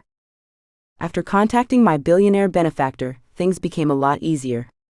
I handed the waitress the phone and she charged my bill to his card. He then wired me $1,000, and I picked it up at a nearby Western Union. Only having cash, I took a taxi back to the Los Angeles airport instead of the bus. Hell, I deserved it. And from there I took a flight back to San Francisco and a taxi back to Stanford. It had been a long day. Telling Jax we would meet up with him later, Heet was alone when I got back to the hotel. All I wanted was a shower and to climb into bed, but that wasn't on Heet's agenda. It was after I left the bathroom wrapped in a towel that he forced me to sit down. Okay. You're back. You've had your shower. Now tell me, why were you in Lancaster? And why didn't you want me to tell Jax? I centered myself and looked at the worried man seated next to me. I took his hand in mine and relaxed in his eyes. Tell me, Heet, how well do you know your friend Tom? Chapter 6. Heet. Tom. I don't know. Why? I asked Dani, wondering what Tom had to do with anything. Dani looked at me like she was about to break the worst news in the world. My heart pounded staring at her. I needed to know what was going on. I had been going crazy ever since she had asked me to walk away from Jax so that we could speak on the phone. Do you remember that party I asked you about last night? Dani continued. You mean the one that Jax and I went to our junior year? Yeah. Did you notice anything weird about Jax afterward? I told you that he declared for the draft. Not something like that. I mean, in the way he acted. Did he seem off to you after the party? I paused and stared at Dani. Yes, I had. It was after that party that everything between him and I had changed. We had kissed and our friendship was never the same again. That night would have been the greatest mistake of my life if the kiss hadn't made it the best. He acted a little different afterward. Yeah. A little different or a lot different. How much was I going to tell her? She had figured out that I was in love with Jax before I had. On the other hand, she was also the one who was taking him away from me. I wasn't sure what I was supposed to do. He acted a lot different. Okay. There's clearly something you know about that night. What's going on, Dani? I said, not liking her game.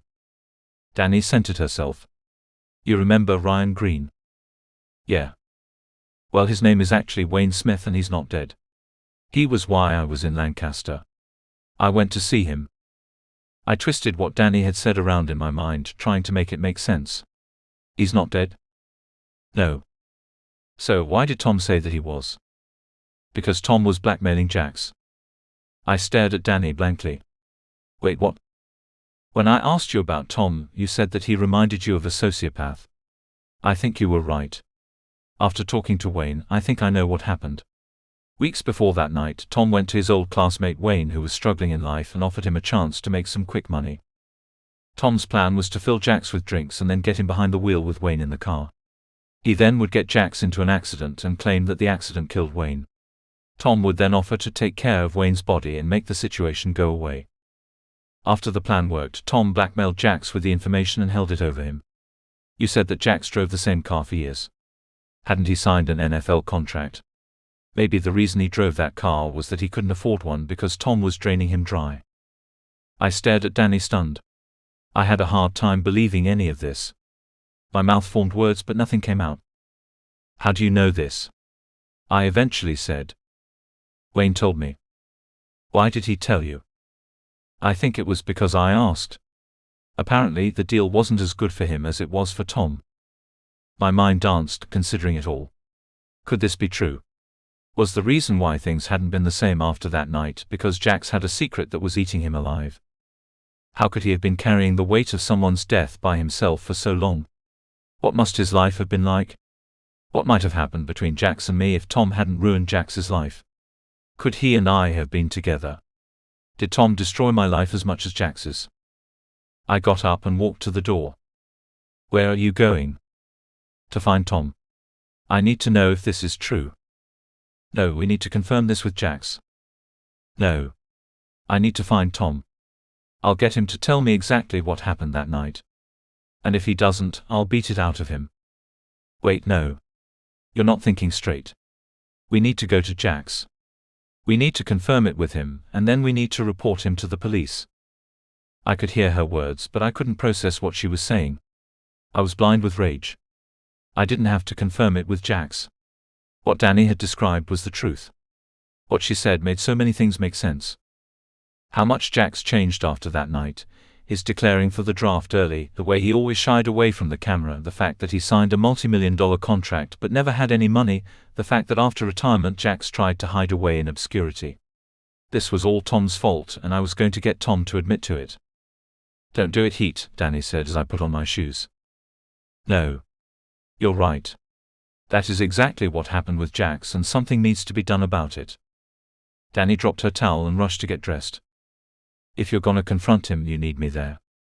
You didn't talk to Wayne. I did. Don't talk to him without me. Set to go, I sat torn.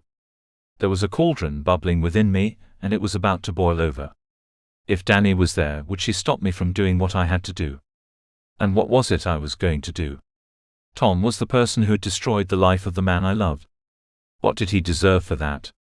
He deserved to die, that was what. By the time I was ready to leave without her, Dani was dressed and standing beside me. I was blind with rage. I could have ripped the door off the hinges when I grabbed the knob. I didn't. I would save everything I had for Tom. On the drive to campus I could see Dani speaking, but I didn't hear a word of it. Tom had been doing this for 10 years, and it hadn't been by accident. How long had he been planning it? And if it wasn't Jax, would he have focused on me? The campus came into view through the passenger window. Already in battle mode, I scanned it. Where was he? Tom had to be there somewhere. He had probably come to the reunion to re-establish his arrangement with Jax. I was the one who had convinced Jax to attend. Tom made me Jax's betrayer. I didn't like it. I could kill him for that. There, I thought, seeing the crowd in front of the museum. Pull over, I told the driver with one thing on my mind.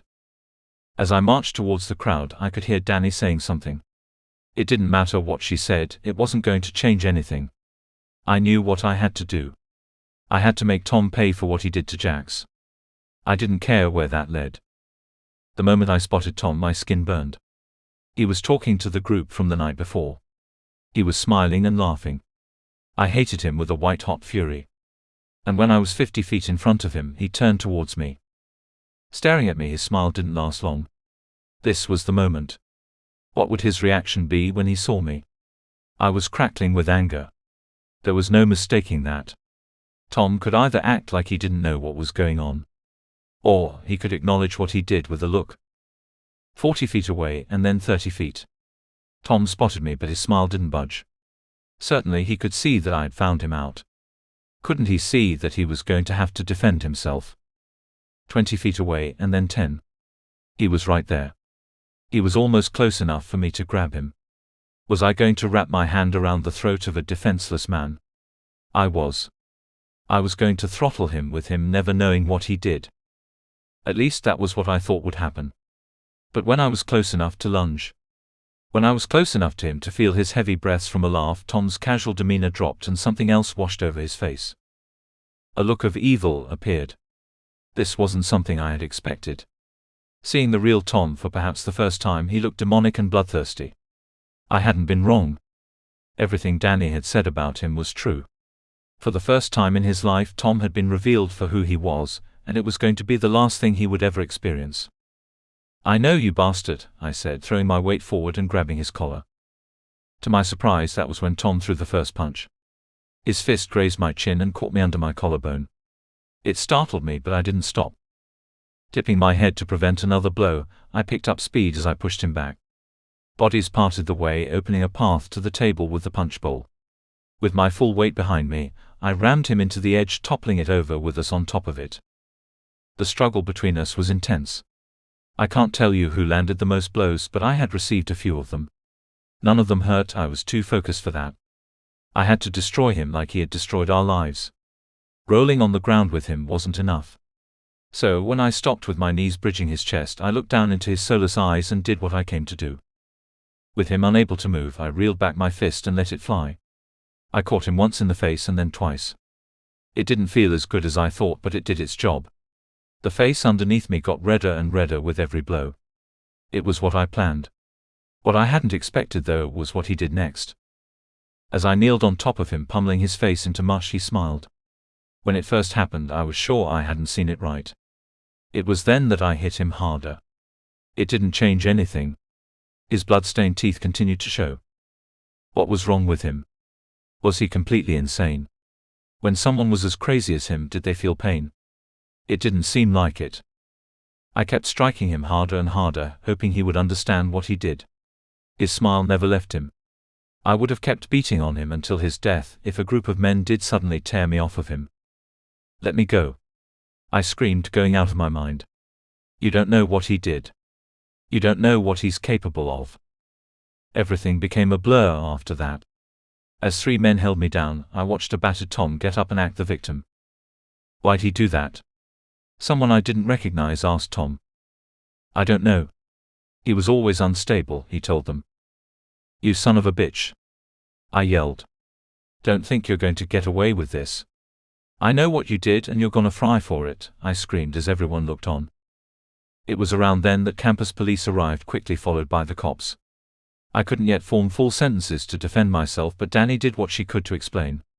I'm sure she sounded as insane as I did. Blackmail. Faking a murder. These were some over-the-top accusations. And in the end, Steve and Chris looked on with shock as I was hauled off to the police station for assault. Tom told the cops that he wanted to press charges. The question was he going to get me like he got Jax? Handcuffed in the back of a police car, it looked like Tom was about to win again. Chapter 7. Jax.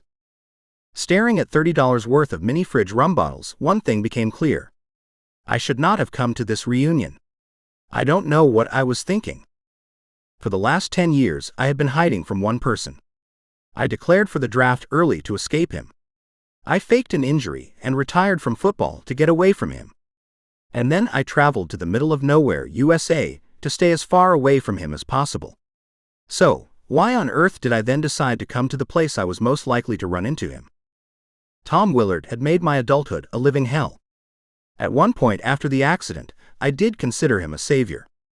I don't know how I could have been so stupid as to drive drunk that night. It was something that tortured me.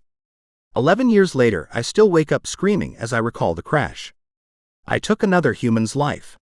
I could never forgive myself for it, and I didn't deserve forgiveness. My self-hatred might be why when Tom blackmailed me to keep things quiet, I so easily gave in. It was certainly why I donated whatever pittance I had left after his fleecing to every victim of a drunk driver I could find. I didn't deserve to have joy in my life or happiness. Ryan Green couldn't have it and would never have that chance. So why should I? Were there times when I wished that it was me who had died and not him? Yeah. Pretty much every day of my life. For the last decade, it has been a struggle. So often, I had wanted to end it all, and a couple times I came close. Heet doesn't know it, but it was him who kept me alive. No matter how far I ran, he would find me and bring me back. He has been my guardian angel, and I wouldn't be alive today without him. That's what makes it a true shame that I could never be close to him. Before this happened, being close to him was all I wanted. There had been something about Heet that I could never resist. And it was because of the way I felt about Heet that made me drink so much the night of the accident. Ever since, looking at Heet reminded me of what I did. I had drunk because I wanted to work up the courage to kiss him. I did, and moments later I took someone's life. I couldn't escape how the two events were connected. I couldn't see Heet and feel feelings for him without being reminded of how undeserving of love I was. Any future I could have had with Heet died along with Ryan Green that night. And every day since has been me mourning that loss. A good day did eventually come, though. It was after he convinced me to join his paper and I stepped through its doors. That was the day I met Dani. Goddamn, was she something. Watching her, it was clear that she was everything I was not. Being around her, I could escape myself. And after a while, I began to see her as a rope lowered into my dark, dank pit. I saw her as my one escape from the darkness. Why then did Heet have to blend my two worlds? Why did he have to ruin the plan of my perfect escape? Maybe I could have had a life with Dani if she never found out who I was. But Heet invited her into the heart of it. He invited her here. How could I not at least try and protect her from the truth of who I was? That was the reason that after so long, I risked inviting Tom Willard back into my life. I had gambled that he wouldn't be here and had lost. Now I was trapped in my room, not sure if I should stay or run for my life. If there were 10 more mini-fridge rum bottles, I would have drank those as well. But since there weren't, all I could do was stare at the clock as the time I was supposed to meet Heet and Dani passed. It was an hour past when I was supposed to meet them that my phone rang. I picked it up and stared at the screen. It was Dani calling. Did this mean that she was back from wherever she had disappeared to?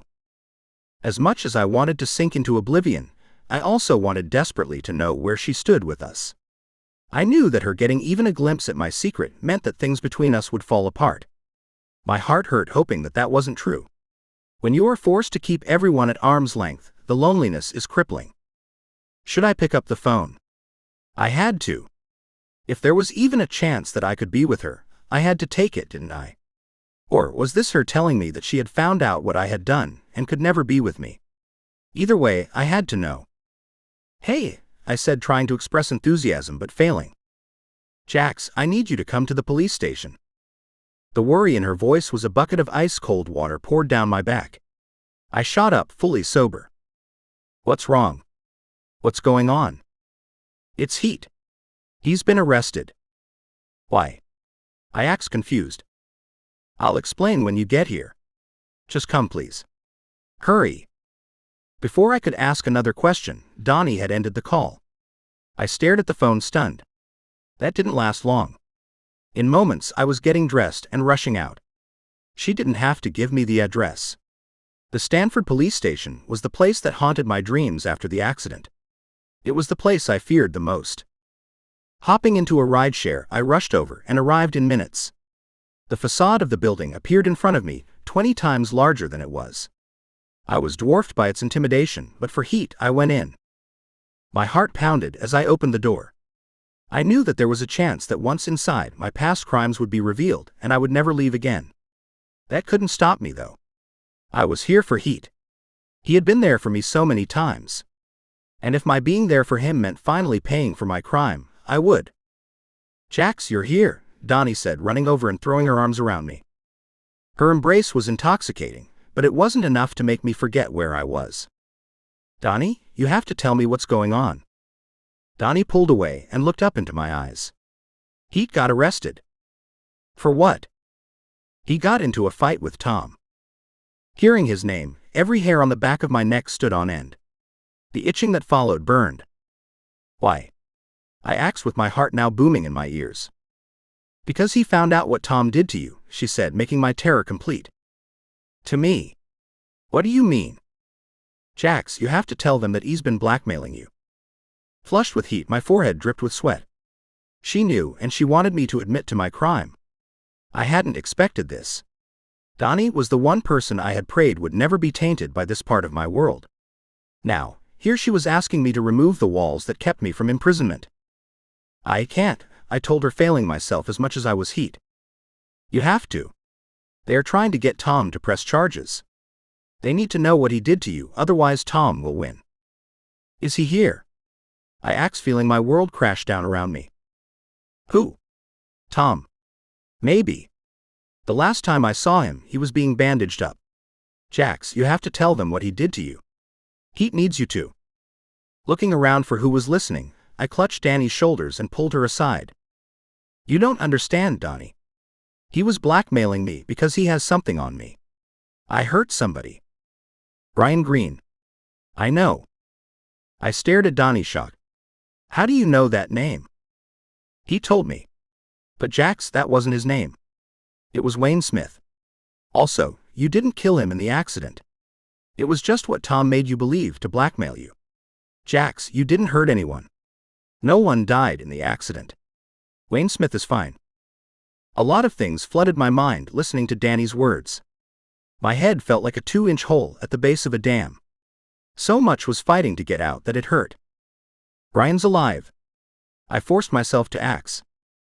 "Yeah. He's alive. He's living in Lancaster, a few hours from here. That's where I was today. I spoke to him. He admitted the entire thing. Me telling Heet that is what set him off. I think he would have killed Tom for what he did to you. People stopped him. Now he's here being booked for assault. So me living in fear for the last 10 years was unnecessary. Unfortunate. Evil," she suggested. Looking down at Dani as my world shifted from under me, I didn't know what to say or do. "How" was what came out, but I didn't know what I was asking. "Why?" "I could tell you how. I got it from Wayne. As for why, I don't know. I have to assume it was for the money. I think there's something wrong with Tom. I think he might be some type of psychopath." "A psychopath?" "Yeah, that would make a lot of sense. For 10 years I had been terrorized by a man without a conscience or an ability to empathize. Thinking back on it, he had always been that way.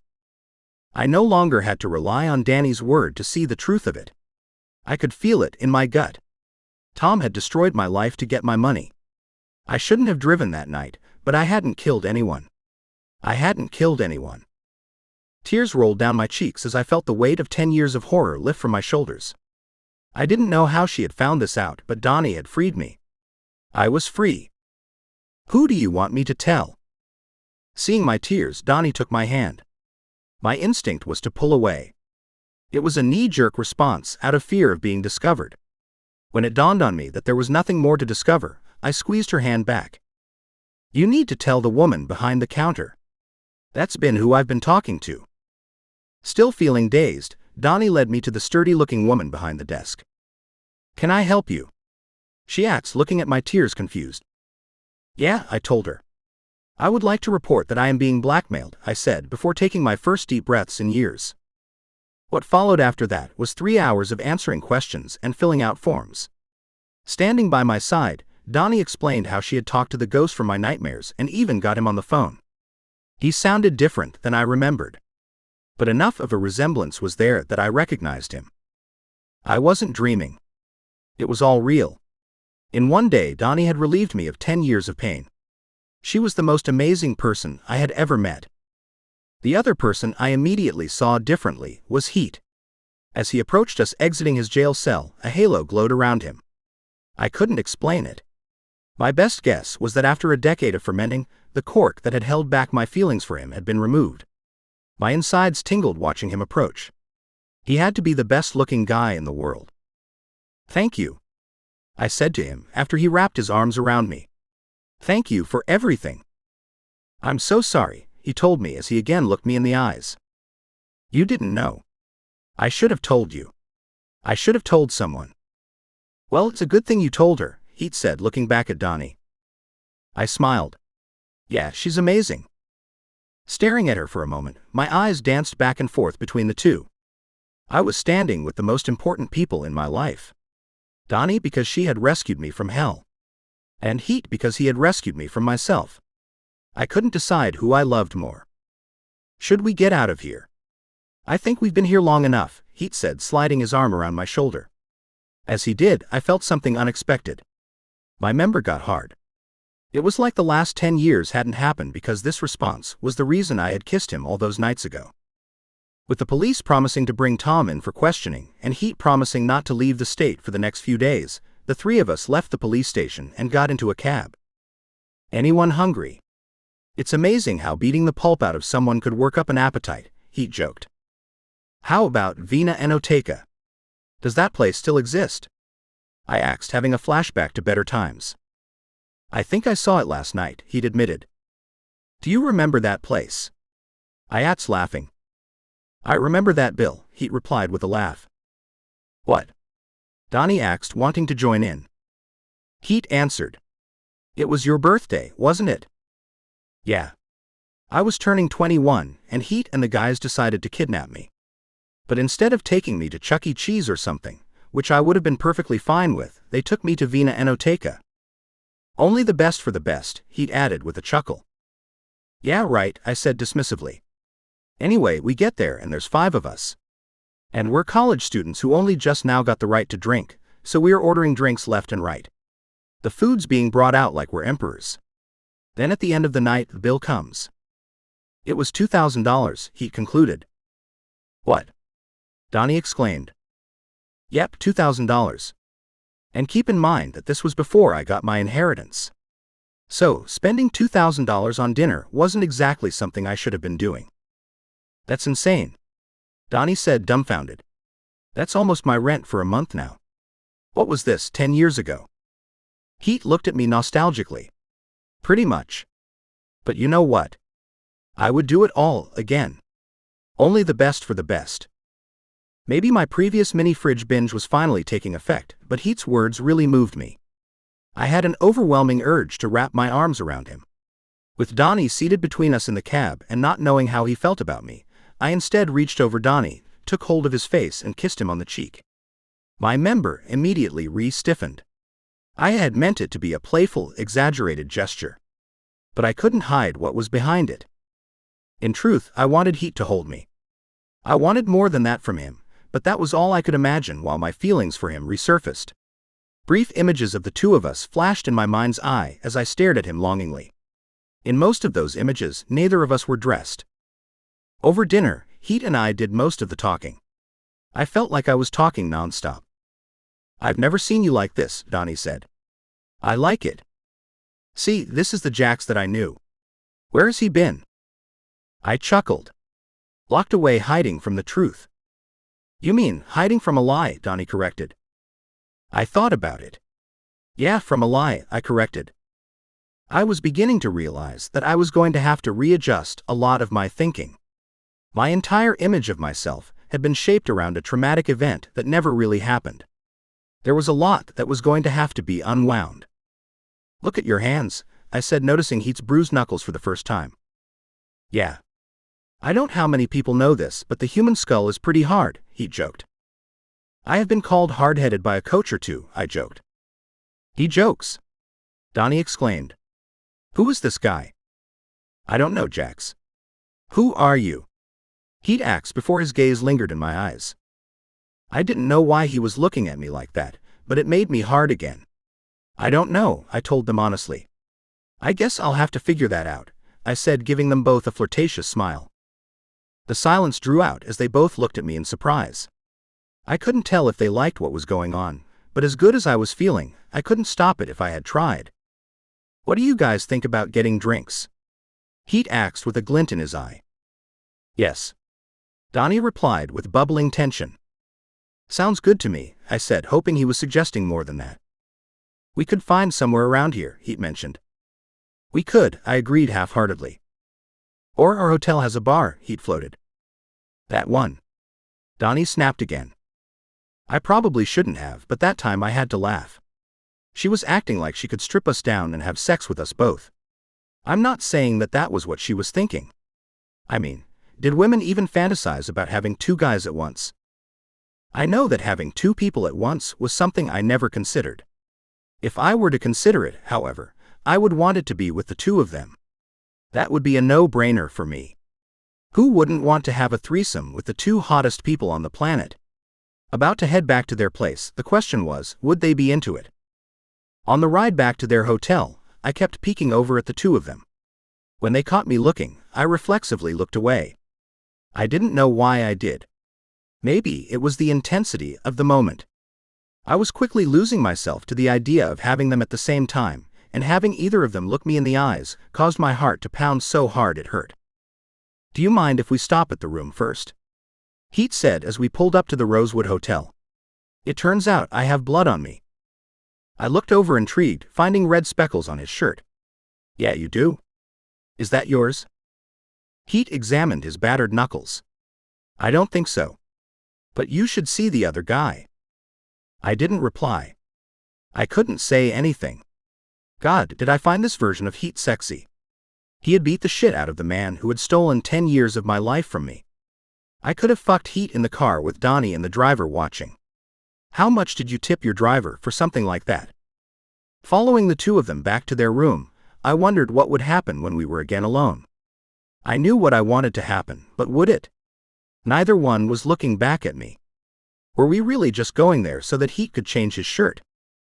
Entering their room, I closed the door behind us. We all stared at each other for a second. Not sure what was going on, I spoke. "So, this is how the other half live, huh?" I joked. It relieved some of the tension. I didn't know if that was a good thing. "I need to pee," Dani said before hurrying off to the bathroom. Alone with Heet, I allowed my eyes to drink in my best friend again for the first time. He really was an unholy level of sexy. Staring at him was making my knees shake. I needed to be near him. Stepping forward, I reached for his blood-speckled shirt. "Can I see?" Heet leaned towards me, making contact with the palm of my hand. With my fingers caressing his firm pecs, I rubbed my thumb over the red dots. "You must have really gotten him good," I said, sliding my hand up his chest. "I didn't like what he did to you," Heet replied in a low, slow voice. "You've always protected me," I told him, feeling the heat pulse between us. "I would do anything to keep you safe." "I bet you would," I said, leaning in closer. "I always will," Heet said, moving his lips within a breath of mine. Feeling his warmth overtake me, I couldn't stand it any longer. Opening my mouth to breathe, Heet edged forward and pressed his lips on mine. I was kissing him. His full lips moved on top of mine, and with my mouth still open, I felt what I had thought so much about over the past 10 years, his tongue intertwining with mine. Feeling his touch, my brain exploded. I had longed for this, and it was everything I had hoped it to be. I was weak in the knees kissing him. And losing myself to the moment, I reached up, grabbed the flaps of his shirt and pulled. The shirt's buttons went flying. Things moved quickly after that. Sliding the shirt off of his meaty torso, he next went after mine. When both of our chests were bare, we wrapped each other in our arms and pressed our naked flesh against one another's for the first time. God, did it feel good. Kissing him even harder when our lips returned, I next reached for his pants.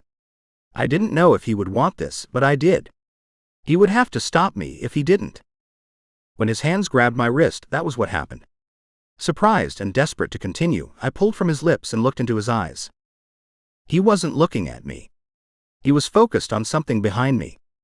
Slowly turning to look, I saw why he had stopped. In the heat of the moment, we had forgotten about Dani. She was now standing just outside of the bathroom hallway and staring at us, her chin was on the ground. Heet and I looked at her, not knowing what we should do. She and I had been together the night before. Was seeing me with Jax now freaking her out? The longer she stared, the more I thought it was. I was about to step away from Heet when, in a tone that sounded like she was discovering something about herself for the first time, she said, "Don't stop." I wasn't sure why she had said it. It could have been out of courtesy, resignation, or something else. But when she said it again, "Please don't stop," and then rubbed her. Hi, it's the author again. Yeah, more steamy things are happening. And just as a reminder, if you'd like to get a version of this book with the steamy bits still in it, narrated by me, you can click on a link in the description below and sign up for a free trial and get the book for free. So please consider that. Otherwise, continue listening. This was all too much. So when Dani let out her second squeal and reached down, digging her nails into my chest, my eyes widened, not knowing what would come next. What followed was a clench so hard that it strangled my lungs. What I felt was beyond my inability to breathe. It felt like I was leaving my body. Then I passed out. Chapter 8. Dani. Sex is fantastic. Whoever says otherwise isn't doing it right. The right way to do it is with two of the hottest guys on the planet after they have just fucked each other. Who knew, right? I didn't. But I know now. Do you know that feeling after an orgasm when the slightest touch sends you into convulsions? Yep, that was me. I was scared to even climb off of Jax because of the air current I would create against my tip. All I could do was sit on his member and catch my breath, hoping he would slowly shrink out of me. He did, eventually. But it was after he fell asleep. That's right. We were having sex, I screamed my way to an orgasm. Then when I looked down at him, the man was asleep. He fell asleep during sex. Was it insulting? Yeah, it was. Was I going to hold it against him? Not immediately. I didn't want to risk the chance that everything that happened wouldn't happen again. When he was finally out of me and I dared to move, I rolled in between the two guys. Did they want to cuddle together after fucking for the first time? Who knows? There wasn't a lot of cuddling going on after my hookups. But were things different when guys fucked another guy? Your guess was as good as mine. The important thing in this situation was that this girl's tip was throbbing so hard it felt like it was going to explode, and she needed a pair of strong arms wrapped around her to settle down. Since Jax had fallen asleep, that ended up being Heet. I didn't even have to ask.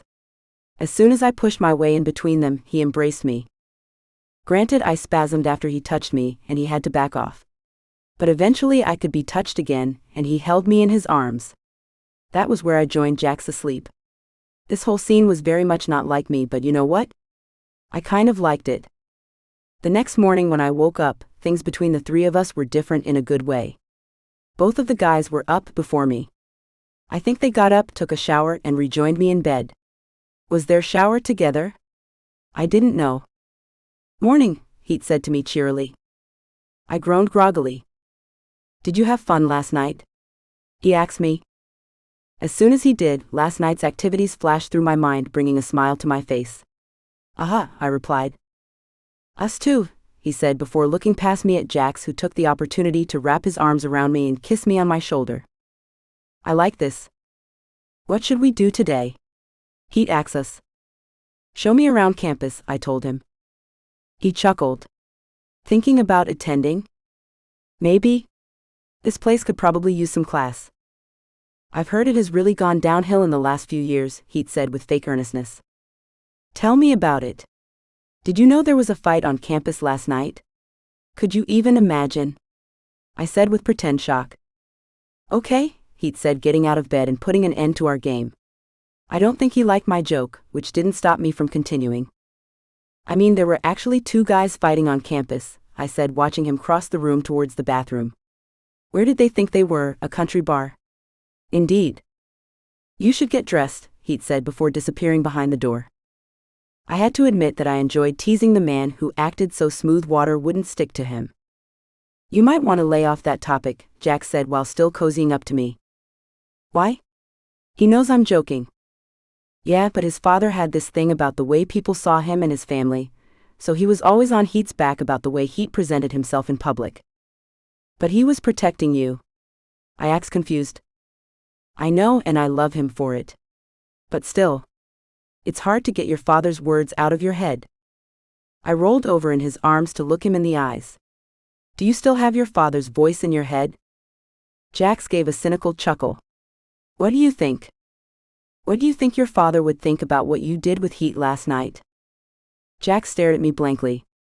Did I ever tell you that I grew up in Texas and that my father was my football coach? No. So, does that mean that he wouldn't have liked it? Jax chuckled and then released me. Getting out of bed, Jax searched for his clothes and got dressed. I really knew how to clear a room. No, he wouldn't have, Jax replied. We haven't spoken in 10 years because of it. Seriously? Yeah, he said before pulling on his shirt and sitting across the room from me in the lounge chair. When was the last time you spoke to him? You know what? It was the day of the accident. Really? I asked, sitting up intrigued. Yeah. The day before was a televised game. He would always call me up afterward to let me know everything I did wrong. Nice. I said sarcastically. Yeah. And this particular time he told me that I was playing like a homo. I see. I told him he shouldn't say that. He asked why and if it was because I was one. What did you say? I said, what if I was? And he told me if I was a homo, I could forget about coming home. I then told him to go fuck himself, and that he didn't have to worry about me coming home again. That's intense, I said, not knowing what else to say. Yeah. But you know what? It freed me.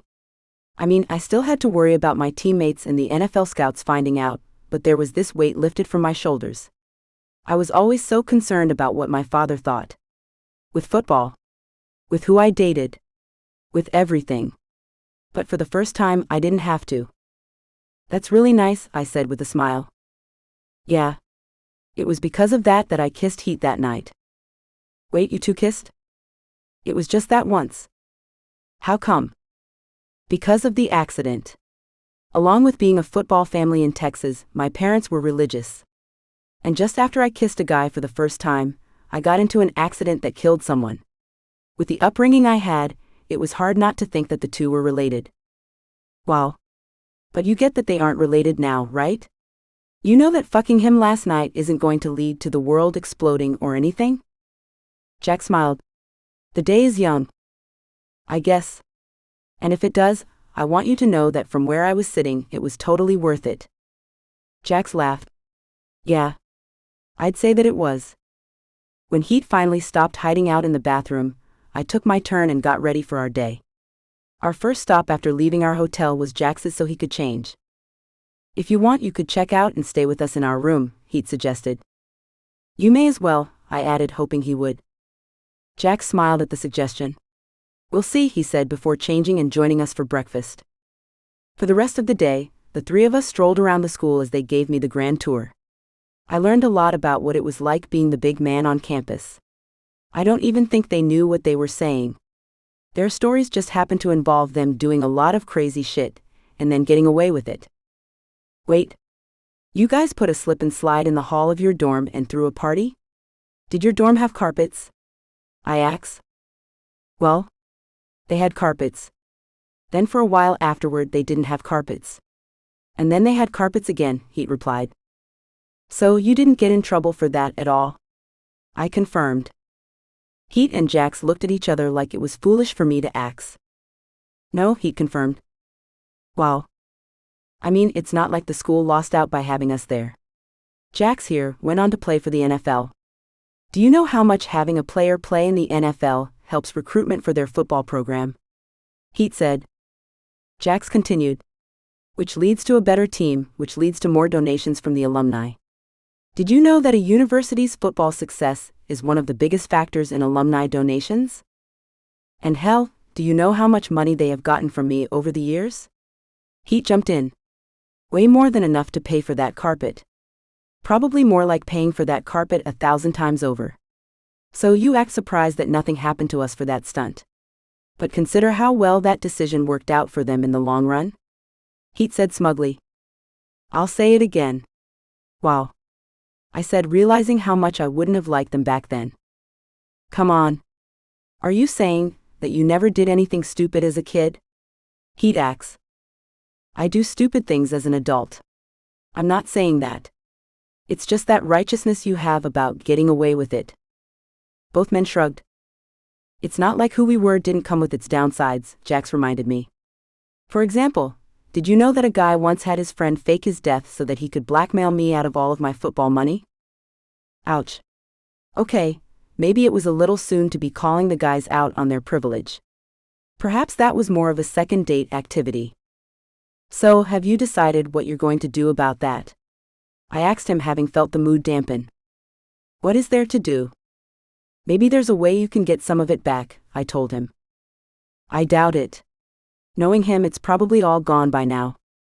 Tom was never a guy who believed in living within his means. You could try, I reminded him. Maybe?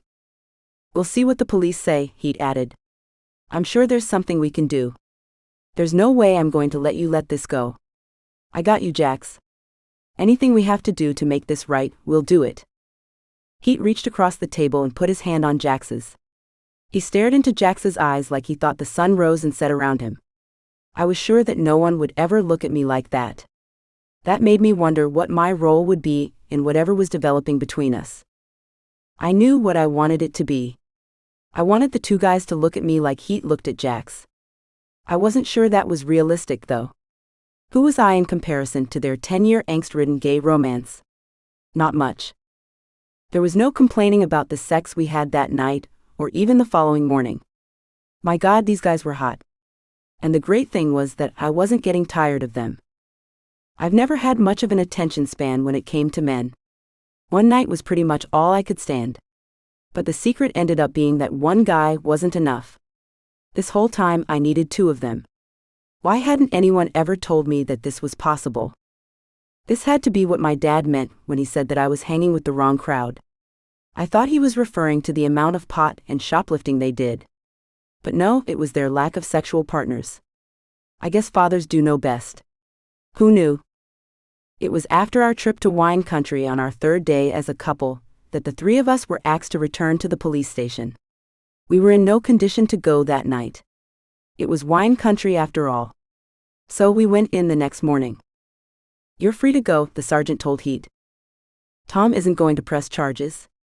Heet asked sarcastically. We couldn't find him, the sergeant confirmed. We went to follow up on the incident and ask him about the blackmail allegations, and he had checked out of his room. Imagine that, Heet said, feeling vindicated. Yes. We've passed the case along to the FBI. I'm sure they'll be in contact with you soon. Meanwhile, we thought that we would ask you all a few more questions, especially you, he said, pointing at me. After separating us, they asked us several questions. The ones they asked me focused on Wayne Smith. I gave them his phone number and address. I wasn't sure what they were planning on doing with him, but I wasn't too concerned. He did play a part in destroying Jax's life. He deserved whatever happened next. So what do we do now? I asked my two guys. How about we head up to San Francisco for dinner? I know a little place that has the best seafood you'll ever taste, Heet suggested. Let's do it, I said, up for whatever either of them wanted. Hopping in a taxi and heading north, we arrived in San Francisco earlier than expected. That was fine because it gave us time to walk around. I had been to San Francisco once before while investigating a story, but I may as well have not have been there. I was so laser-focused on following my leads that I hadn't looked around. This time with Heet and Jax, I looked around. It was a beautiful city. The bridges, the architecture, the bay, it was all pretty incredible. How had I not seen it before? It was like being with the guys calmed my mind enough to notice everything else. I had never experienced anything like this. Before now, my brain always felt like it was overheating from the speed at which thoughts passed through my mind. But with them, everything slowed down. It was like taking the first unobstructed breath of my life. It was wonderful. At the restaurant, sitting at a window overlooking the harbor as the sun set, I knew there was no way things could get any better. Somehow I had stumbled upon my perfect life. This was the way my life was meant to be. I could have stayed in that moment forever if not for one thing. That one thing happened to be exactly what happened next. While I listened to a particularly engaging story Jax was telling about his time as a football player, Heet pulled out his phone. Staring at the screen, his smile dropped. "What is it?" I asked him hesitantly. "It's Ed," Heet replied. "My Ed?" I asked him, filling with dread. Heet looked at me sadly. "Ed died." There was no way I could process those two words together. So instead, I stared at Heet, trying to figure out what else he might have said. Jax gasped. "Ed's dead? How? What happened?" "He had a stroke." "Strokes kill people?" Jax asked. "He fell and hit his head. The mixture of the two was too much for him. It was that woke me up." "Wait, when did this happen?" He typed on his phone. "When did this happen?" I insisted. "I'm trying to find out." Jax and I watched Heet intensely as he stared at his phone, waiting for a reply. "He fell at the office 4 days ago while working late and died yesterday." I did the math. "He fell on the night the three of us got together, and died while we were getting drunk on wine," I said as it all slowly set in. "Were you too close?" Heet asked me. I turned to Heet. Had Ed and I been close? He had been more of a father to me than the man who raised me. Ed was my friend, my mentor, and the only person I fought every day to make proud. Had I been close to him? I opened my mouth to tell him about the insulting understatement of his question, when my overwhelming despair took hold and I collapsed into tears. My heart ached as all of my emotions poured out of me. I couldn't speak. I couldn't even get up to leave. If I had given it a second of thought, I would have realized that everyone in the restaurant had to be staring at me. I was the fat girl seated with two of the world's hottest men who was blubbering like a whale. I didn't think about it at the time, though. I couldn't think of anything. The only thing that went through my mind was how the most important person in my life was gone, and how he wasn't coming back. How was I ever going to come to grips with that? I wasn't sure how long I sat there crying. But by the time I could get up to leave, the restaurant was empty. By no means was I calm, however. I was simply no longer paralyzed with grief. I was inconsolable on the taxi ride back to our hotel. And as soon as we got there, Jax packed my suitcase while Heet changed our flight to the first one heading home. I couldn't believe that at the same time that I was having the greatest experiences of my life, Ed was having the worst of his. And more than that, I had missed it. During the time he needed me the most, I hadn't been there with him. No one had even thought to inform me of it. So now Ed was just gone. How was he gone? With the three of us traveling back to New York together, we got off the plane not knowing where to go. There was no hospital room to visit. No gravestone to go to. The only thing I could think of to ease some of my pain was the last place I had seen him, the office. Walking the bullpen with Heet and Jax in tow, I cried again. I just couldn't believe that any of this was real. And when I approached his office and saw his empty chair, I became weak in the knees. "Heet, you have to make me the editor-in-chief of the paper." It was his dying wish, I told him, knowing he was behind me. When he didn't reply, I looked back. He was staring at me, froze in the formation of a sentence. I don't think he told anyone, but he told me about his tumor a few days before we left. He said he wanted me to know, because he wanted me to carry on his legacy here. Heet made a few attempts to speak before he said, "We'll look after his legacy. I'm sure the entire city will." Everyone loved and respected him. Didn't you hear me? I said that he wanted me to take over for him. It's what he wanted. It's what he made me promise him to do. Let's not talk about this now, Heet said uncomfortably. No. Why not talk about it now? The paper needs a new editor-in-chief. The news doesn't stop for anyone. That's what he would say. Heet, he wanted me to take over for him. It was the last thing he requested of me. This is not the time to talk about it. No. Let's talk about it. Are you going to fulfill Ed's dying wish or not? I told you not now, Heet said, getting annoyed. You can't put Jax in charge of this place. You can't. Jax does sports. What the hell does sports have to do with the news? Leave Jax out of this, he said, getting heated. How can I leave him out of it? He's in the middle of it. The smack bam center of it. You wanted to put him in charge of your paper because you wanted to fuck him. You fucked him. There. Problem solved. Now don't make a colossally dumb decision because of it. Stop it, Dani. Heet yelled. This was Ed's legacy. Don't fuck up Ed's legacy because Jax makes your dick hard.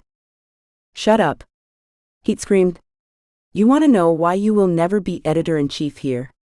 It's because you don't know when to goddamn close your mouth. This place was Ed's legacy. No. This place is my father's legacy. Ed was the guy who worked here. And don't make me say anything bad about Ed. Ed was the best thing that ever happened to this place. But he wasn't a god. And do you know why I'm going to make Jax editor-in-chief and not you? It's because I've known the man for 10 years. I've watched him work for 10 years. I know who he is. I know I can trust him. I know how he will make his decisions, and that he will hire the right people when he doesn't know something. What can I trust you to do except run off whenever some shiny new object is dangled in front of you? Heet, stop. Jax yelled. Enough. I stared at Heet, shocked. With his words he had stripped me bare. Heet had taken all of the things that I tried to deny about myself and threw them in my face. I was humiliated and I had nothing to say. Dani, come on. Where are you going? Jax said as I stormed out. Dani, Heet didn't mean it. He was just upset like you are. We're all upset. Dani? Dani. He said as I left the two men behind, hoping never to see them again. Taking the elevator down to the street, I found the car that drove us there and retrieved my bag. Dragging it behind me, I headed home. It was my anger that kept me from collapsing into tears again. Heet was a complete asshole for saying the things he did to me. How had I been so wrong about him? How had I been so wrong about the both of them? Neither of them cared about me or Ed. I would like to say that my anger shielded me for any more sadness, but it didn't. After arriving home, I cried myself to sleep. It was all too much for me.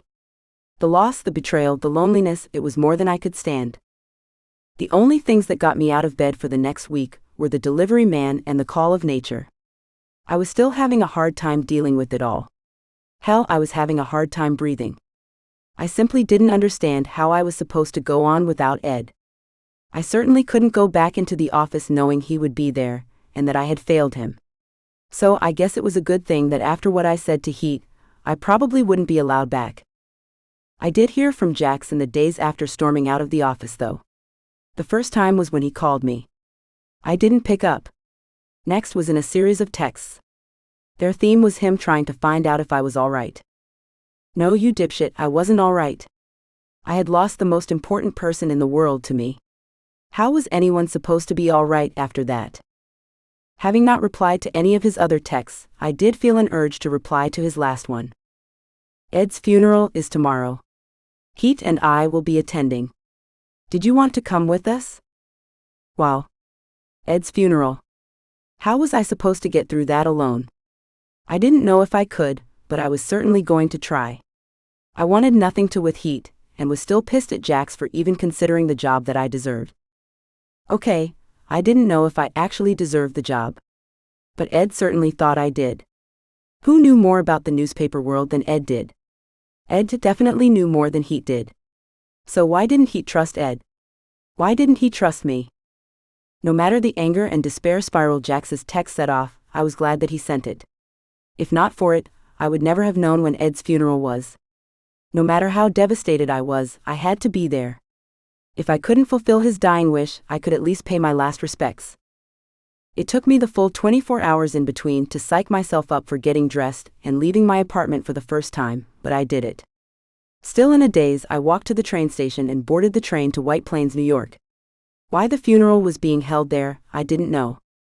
Entering the church, I scanned the pews. It was well attended. I recognized most everybody. Everyone involved in the New York newspaper business during the last 40 years was there. It warmed my heart to see he was so well loved. This was the send-off he deserved. And the stories the speakers told about him made me laugh for the first time since hearing the news.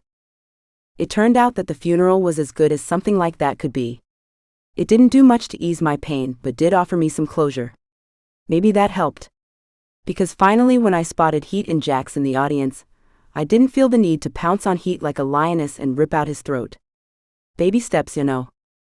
Leaving the ceremonies without speaking to my two betrayers, I headed home with a new lease on life. As one of the speakers said, Ed wouldn't want us to lose sight of what was important because he was gone. He would want us to go on. What that meant for me was doing what he had taught me to do: find the dark corners of the world and shine a light on it. I knew exactly how I was going to do it too. Before all of this ever happened, before Ed told me about his tumor and before I met Heet, I had a story that I was sure would win me a Pulitzer Prize. The only reason I had set it aside was that Ed had given me a new assignment: become the paper's next editor-in-chief. Now that I had failed at that, it was time to make him proud of me in the only way I had left.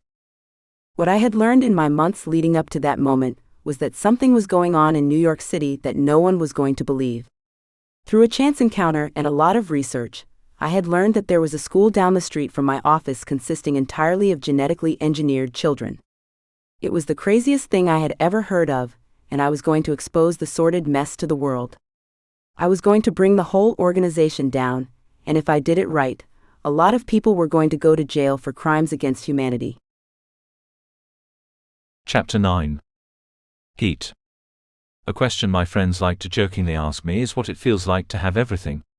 My answer: 42. I say it in a heavy English accent and it gets a chuckle. It's a reference to a sci-fi book I read as a kid. But if asked now, I think I would have an answer.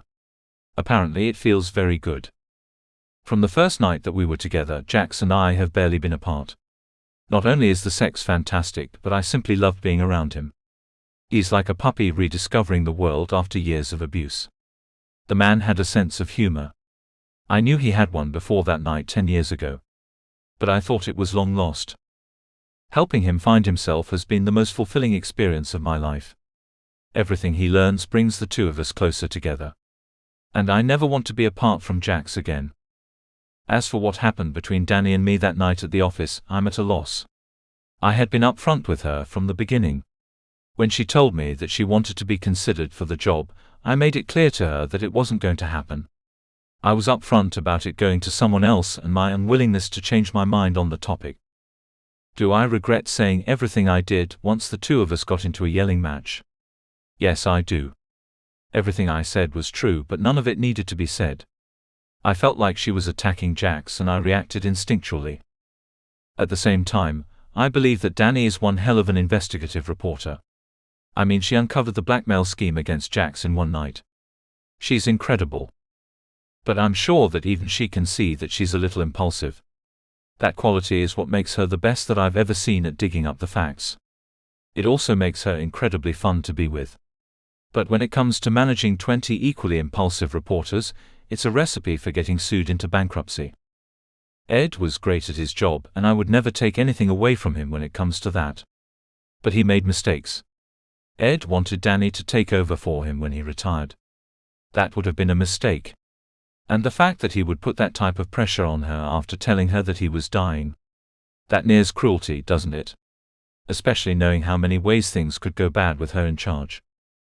He knew what the job entailed. He knew her. It took me one meeting to figure out who Dani was. He had a lot longer than that. He had to have known. Whatever Ed's motivation was for suggesting Dani, my decision to put Jax in charge has gone incredibly well. He has seemed to take to the position. Sure, it has resulted in us spending less time together since. And sure, there have been work-related hiccups. But both were to be expected. It's a demanding job with a lot of moving parts. Mistakes happen, but I could never be prouder of my man than I am now. With everything that needed to happen the week after arriving home, it was easy to let Dani slip from my mind. Putting Jax in place, dealing with the funeral, which I of course paid for, well, it was all very distracting. Seeing Dani as she found her seat at the service did bring our times together rushing back. More than anything, it turned my mind to Jax and what he must have been thinking. There was a reason I had asked Dani to join us at the reunion. Jax really liked her. Now she was out of both of our lives. How did he feel about that? I could see him staring at her at the funeral, but I couldn't tell what he was thinking. Was he wishing that he was with her instead of me? I have never considered myself a jealous person, but the idea haunted me. No matter what I said or did, would Jax always secretly prefer to be with her? I didn't want to think about it.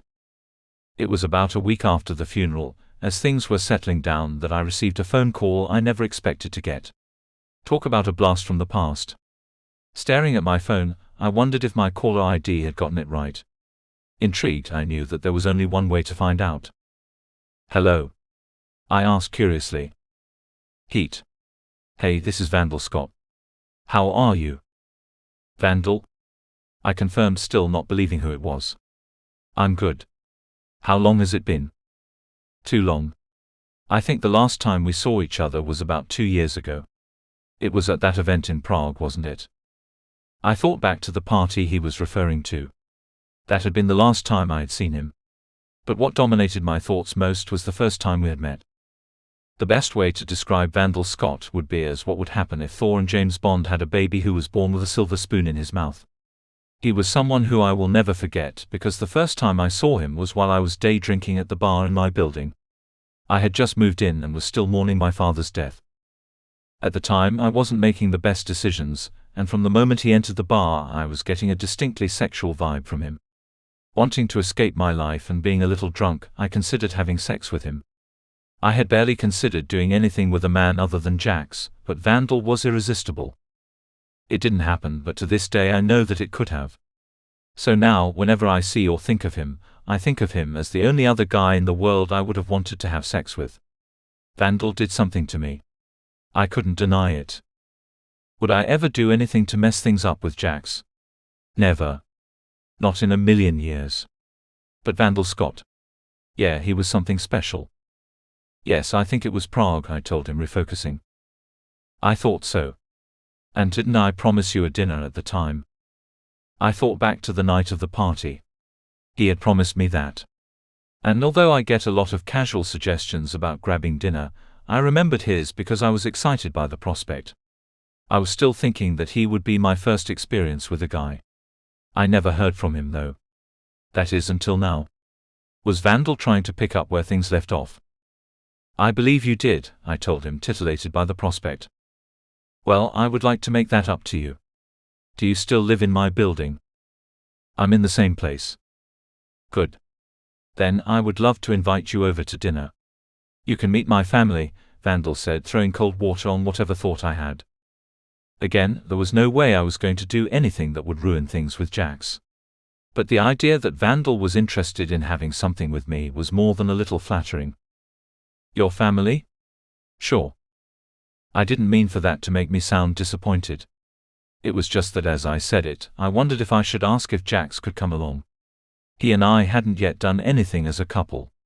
Considering the dynamic between Vandal and I, should this be Jax and my first time out together? Excellent. What are you doing tonight? Tonight? Are you in town? You available? I'm sure. What time were you thinking? I asked, not clear about what was going on. 8. 8 works, I confirmed. I'll see you then. I look forward to it, Vandal said with a hint of flirtation. Ending the call, my first thought was, what the hell was that? Out of nowhere, a guy they first might have had a thing for invites me to have dinner with his family. Was I overthinking this, or was that kind of weird? And more importantly, what was I going to tell Jax about this? As the day continued, I decided that what I would tell Jax would be the truth. Perhaps it wouldn't be all of the truth, but I wasn't going to lie. Did you want to get together for dinner tonight? Jax asked me during our usual late afternoon call. Jax had declined my invitation for him to stay at my place. So each night we had to decide what we were doing and if he was coming over. Actually, an associate wanted to get together for dinner. It was an out-of-blue last-minute suggestion, so I'm thinking it's business-related, maybe. Oh, okay. Do you think it's an all-night thing? Jax asked. I couldn't tell how disappointed he was that I had made other plans and hadn't invited him. Certainly we both had to appreciate that what we had was new, and it would take time to integrate the other into our lives, didn't we? I'm actually not sure. How about if I just call you after? But don't wait up. Okay. Gotcha. I had to admit that went smoother than the same situation ever went when I was dating a woman. Was it because I was dealing with a man, or because it was my best friend of the last 10 years? Either way, I liked it. As 8 o'clock approached, I couldn't help but feel excited. It had been forever since I had seen him. Did he look the same? Would there be the same crackling energy between the two of us? Getting dressed, I looked at myself in the mirror and asked myself what I was doing. Why was I making such a big deal about this? I was having dinner with his wife. Or was it his husband? Or was it his wife and they were looking for a threesome? Thinking about that only made me more excited. I took the elevator to the lobby to be buzzed up to Vandal's floor. When you lived in the most exclusive residence in New York, that was required. As I rode the elevator back up to his floor, I had to do everything I knew how to do to again center myself. Hello. A woman said as she opened the door. Heet Ray. Yes. Ivy Post. Vandal's partner, she said, bursting one fantasy and starting another. Come in, she said, ushering me forward. I had to admit that Ivy was cute, even if it was in a curvy librarian sort of way. Their home was larger than mine. It was also on a higher floor. Vandal came from old New York money.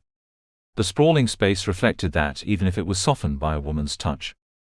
Beautiful place, I said, looking around. Thank you. It was a collaborative effort, Ivy explained.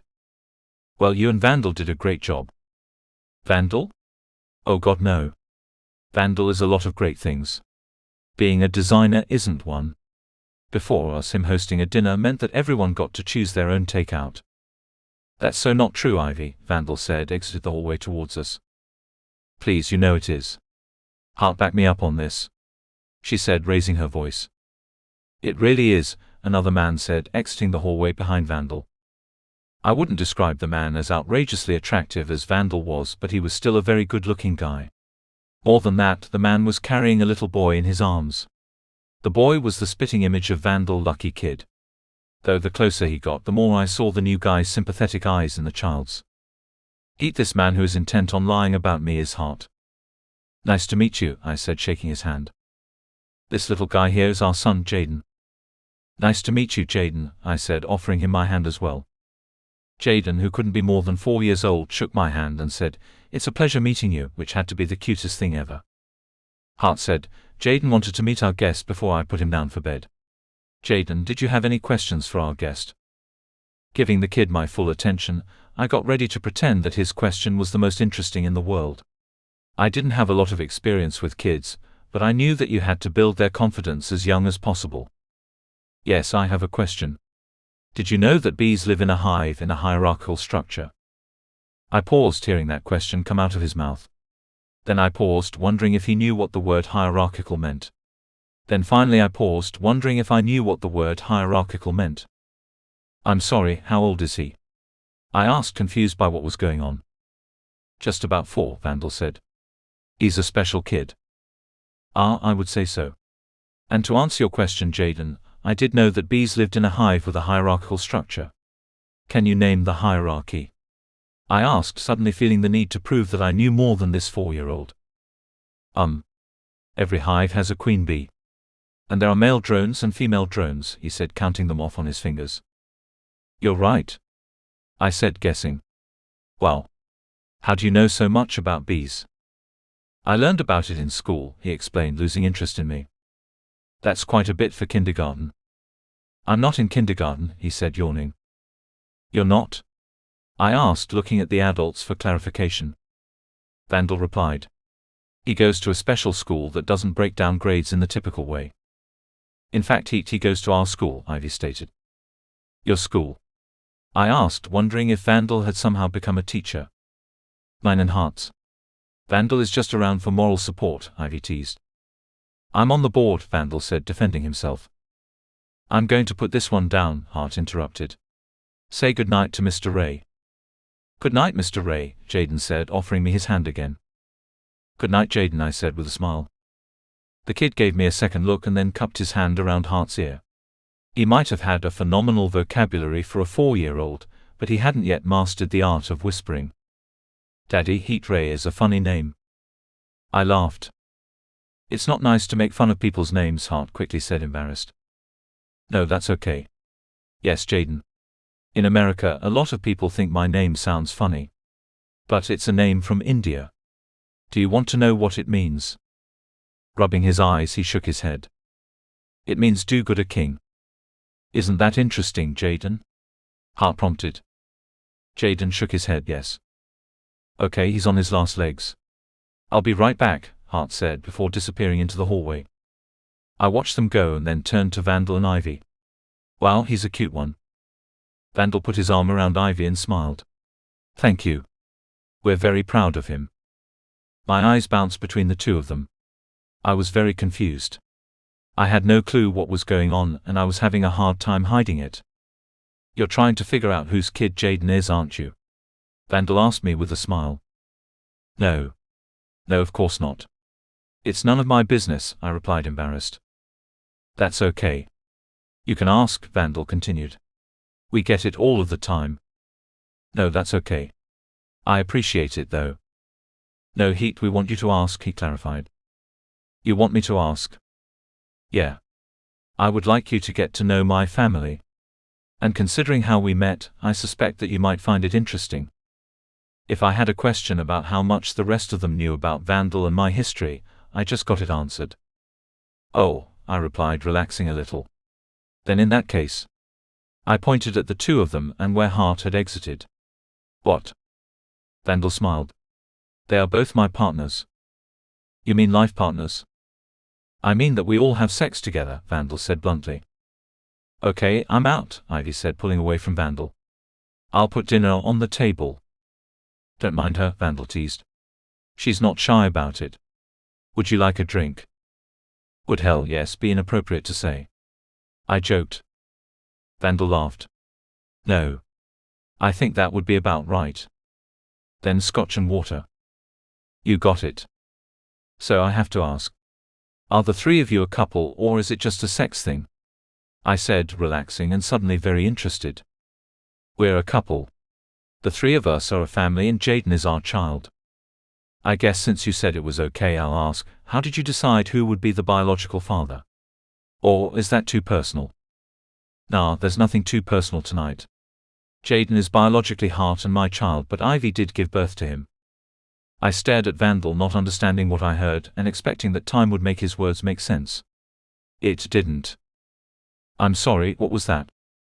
Vandal handed me my drink and escorted me to the couch. Heart and I are both Jaden's biological father. It was done with a procedure developed a few years ago by a friend of ours. Oh wait.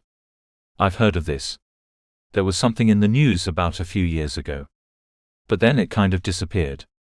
I thought the research was refuted. That's the news cycle for you. And no, it wasn't refuted. The researchers did stop talking about it though. It turned out that the children born through this method all had a certain side effect. Oh. I said, realizing that Jaden probably suffered from it as well. I'm sorry to hear that. It wasn't that type of side effect, Vandal said with a smile. What do you mean? Well, you've met Jaden.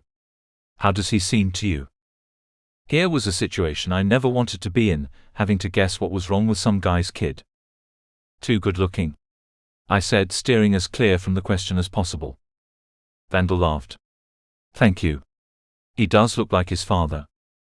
I looked at Vandal, confused. He winked at me and I chuckled. Seriously though.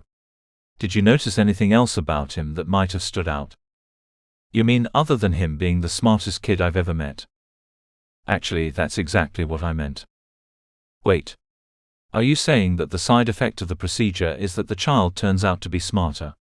I asked, not believing what I was hearing. And not by a little. Jaden isn't yet 4, and he is at the reading level of an 8-year-old. I looked back at the hallway, remembering my interaction with his child. And it's not just Jaden. They are all that way. That was one of the reasons Ivy and Hart started their school. It was also the reason everyone involved stopped talking about it in public. I considered everything Vandal had said. It was mind-blowing. Not only did it present countless moral and sociological issues, but it made me reconsider what my life with Jax could include. The whole thing was overwhelming. I sat on the couch sipping my drink, thinking about it all. I couldn't speak, and Vandal was giving me space. When Hart returned from the hallway, he looked at me and then gave Vandal a knowing look. I was grateful that they continued to give me my space. This was a lot to wrap my head around, and frankly, trying to process it all was making me feel seasick. "Dinner's served," Ivy said, drawing my attention. "I think Heet still needs a minute," Vandal said, closely watching me. "No, I'm fine," I said, forcing myself back to the here and now. "It just took me by surprise." "That's what we thought at first as well," Hart explained. "But I guess that Ivy and I had the advantage of having interacted with a few of the kids before finding out what was going on. Shall we?" Hart said, gesturing towards the dinner table. When we were all seated, Ivy said, "Help yourself." And then each of us filled our plate and ate in silence. I was grateful because it gave me more time to think. After the alcohol and then food settled in, my thoughts were clear and I was again ready to speak. "Okay. I have 2 questions," I said, regaining my bearing. "Shoot," Vandal encouraged. "First, you said that you two are the biological parents." I said, point at Vandal and Hart. "Correct," Vandal confirmed. "And I'm assuming that the baby was implanted in you, who then gave birth to it, excuse me, him?" I asked, pointing at Ivy. "That's right," Ivy confirmed. "So it took the 3 of you to produce your son? All 3 of you?" My hosts took turns looking at each other. Vandal replied, "We couldn't do it without each other." "Okay. So it takes 3. Got it. And my second question is, why have you told me all of this? I mean, we haven't spoken in 2 years, Vandal. This seems like fairly sensitive information, even if the way we met hinted that I would be accepting of it." Upon hearing my second question, the light-hearted mood that was present since I arrived vanished. It was clear that I had finally stumbled upon the night's purpose. Vandal was the one to explain it. "Since you and I had already met, we wanted you to get to know us. We wanted you to meet Jaden and see how special he was, and to see for yourself that we aren't much different than you." "Yes, I get that. But I still don't understand." Vandal looked down, saddened. "There's a reporter on the staff of your New York paper who, we've learned, is doing an expose on the school. As we understand it, it doesn't paint us in a favorable light. Our sources tell us that we come across as something closer to a cult. And the reporter describes us and our children as dangerous to the fabric of humanity." As much as I had been seduced by the dream of what they had, Vandal's words brought me screeching back to reality. Of course, that was how they would be seen by the outside world. And wasn't it true? What did it say about everything we know about ourselves as a species and society, if combining the genetic material of 2 men resulted in genius children while the result of a man and woman did not? The idea of this could tear apart the fabric of civilization.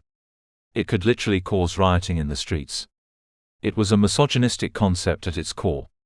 Yet, I couldn't deny that the ability to have a baby with the man I loved was something I was willing to set the world on fire to have.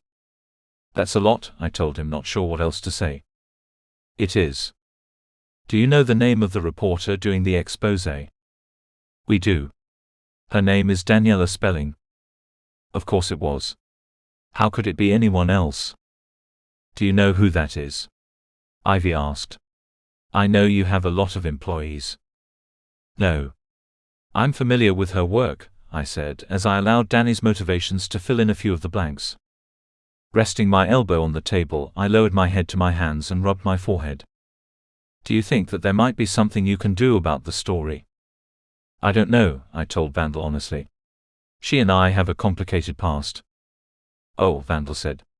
"The 3 of us know something about complicated histories." I wondered whether or not I should deny his assumption, but decided to let it go. They had shared every detail of their life with me. I could at least share that with them. Yeah, I confirmed. So, do you think there is anything you can do about the story? I considered everything I knew about their story and Dani, and then looked each of them in the eyes. There's something called a free press in this country. It has a long tradition, and trying to silence one of my reporters could end up doing your cause much more harm than good. Don't get us wrong, Hart said. We don't want to silence anyone's rights or use any undue influence we might have in some sort of shady backroom deal. Are you sure? Because that's really what it's sounding like, I told them honestly. The three looked at each other, considering what to say next. Tell me, Heet, if you had a family, wouldn't you do everything you could to protect it? Vandal asked. I sure as hell would, I told him, feeling helpless to the gears Dani had set into motion. That's all we're doing. And you've met us. Do we come across as a threat to all of humanity? I stared at these three beautiful people and then considered their strikingly beautiful, well-spoken son. Honestly, you kind of do. You might not know it, but you all have taken the genie out of the bottle, and there's no putting it back. We didn't ask for our kids to turn out as they did, Ivy said. That was not the point of any of this. We just wanted to be a family.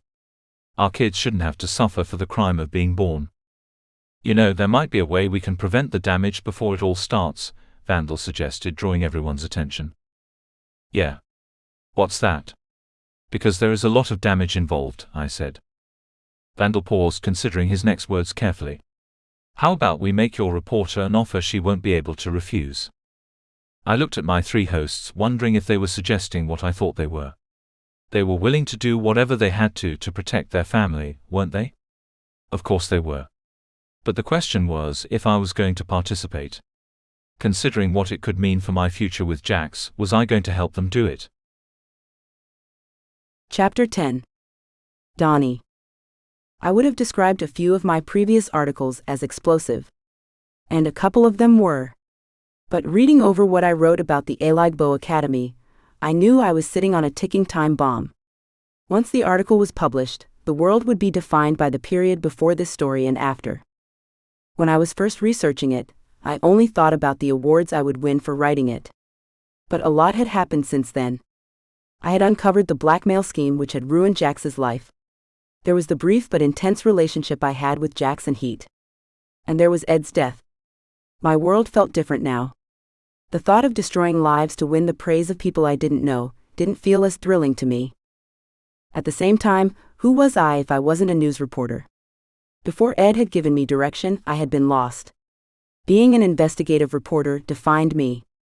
Without that, I was just a single woman in my 30s, with a history of empty relationships and so much credit card debt that I couldn't get myself to calculate the amount. I was going to publish the story about the school. I had to. I didn't know who I would be if I didn't. So the questions were, how I was going to publish it and when. Now that I was no longer at the paper, what were my options? I guess I could submit it to another newspaper. It might even give me an inside track at landing a job there. Although, if it was a job I was looking for, hadn't Heet told me that in exchange for going to the reunion, he could set me up as an editor somewhere else? Would he still do that if I asked? Would he even take my phone call? I had said some shitty things to him. And if he believed the things he said about me, would he recommend me to any of his newspaper friends? Man, I had really fucked things up with him. I can't tell you why I keep doing stuff like that. Heet was right, I don't think before I speak. Whatever random thought comes to mind, I say it never considering the consequences. Is that what I'm about to do with my latest explosive story? It has to be, right? I don't know what to do, I said aloud in my empty apartment. I know I don't believe in God. But if there's a God, prove it to me. This is your world I'm about to destroy, isn't it? Then give me a signal.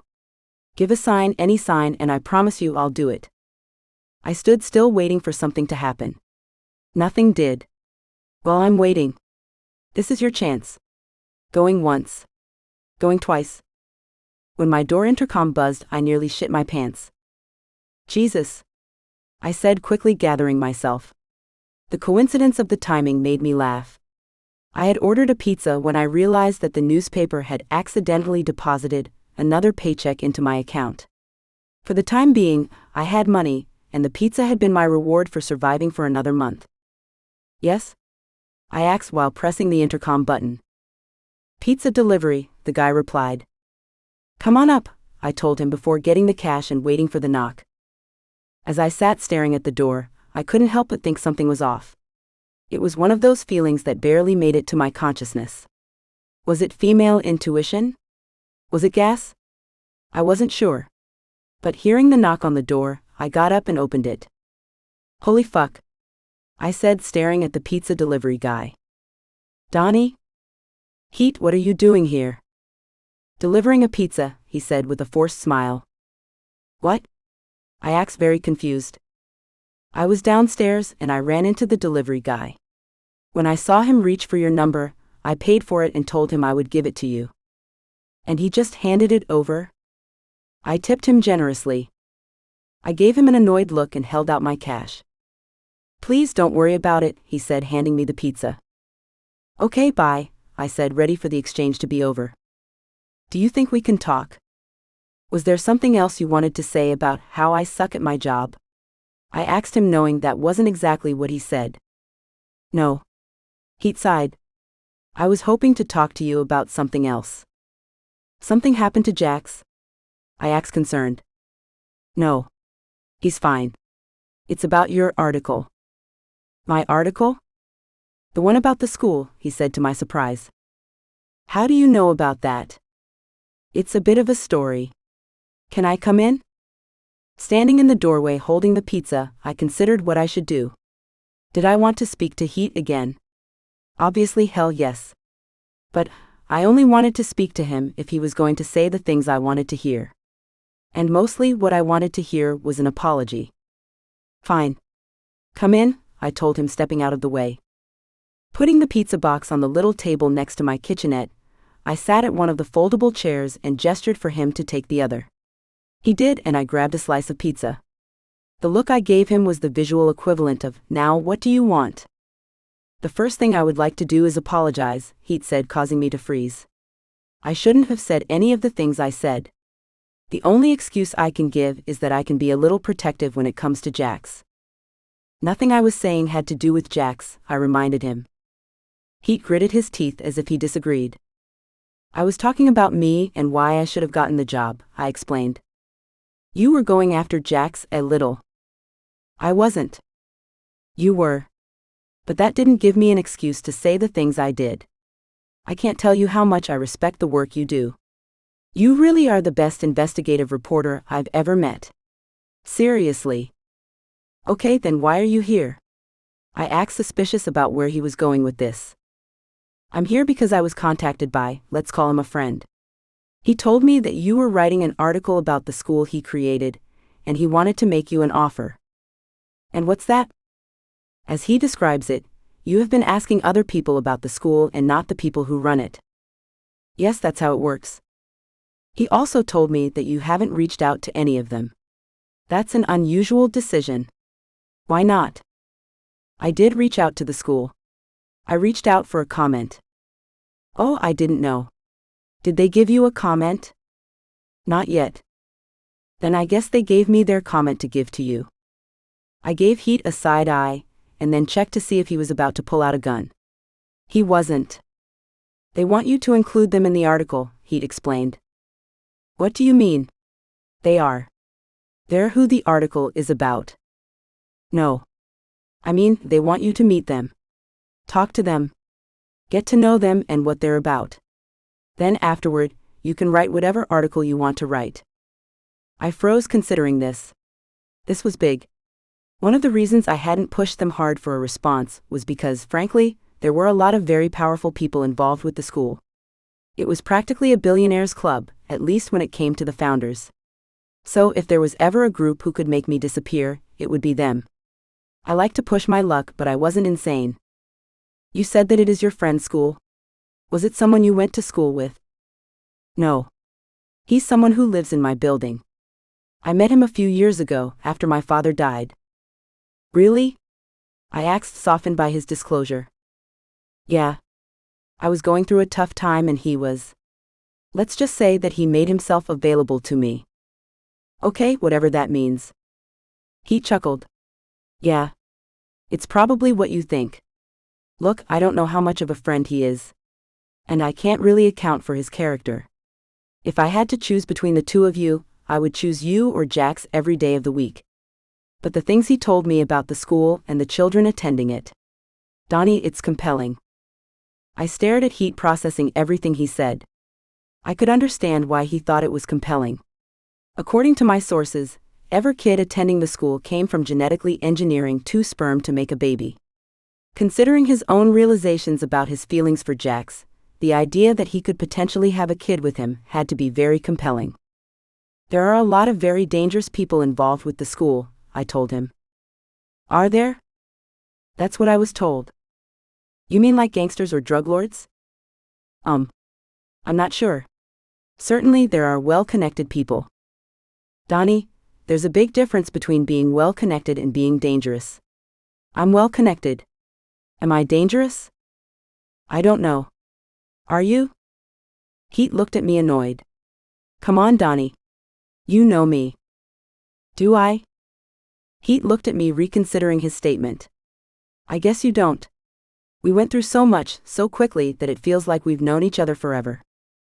I relaxed thinking about it. Yeah. I guess you're right. Did I really only meet you a month ago? Not even that, he said with a chuckle. Wow. Wow indeed. We both stared at each other until he said, considering what you know, you must have the craziest impression of me. Are you saying that you're not a spoiled party boy who inherited his father's company and who has secretly been in love with his best friend for the past 10 years? I mean, I am. But I'm not just that. I also cook. I laughed. Do you really? Actually, I don't. I just thought that would make me sound interesting. You thought you being able to cook would make you sound interesting? I teased. Heet looked back at my unused kitchenette. Do you cook? He asked defiantly.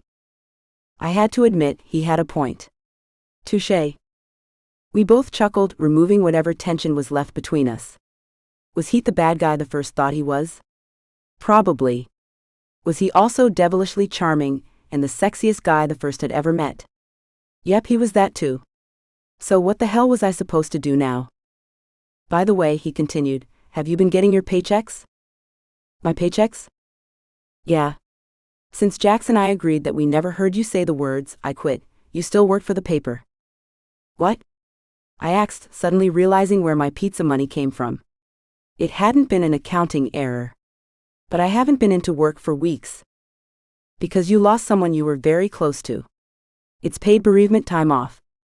It's pretty standard stuff. Oh. So I can still work for the paper if I wanted to. And I'm not saying I want to. As far as we're concerned, you're by far the best reporter we have. We aren't about to let you go without a fight. I see, I said, not sure how he meant that. Was he talking from a strictly business perspective, or was he referring to the thing the three of us had? So what do you say? He asked me.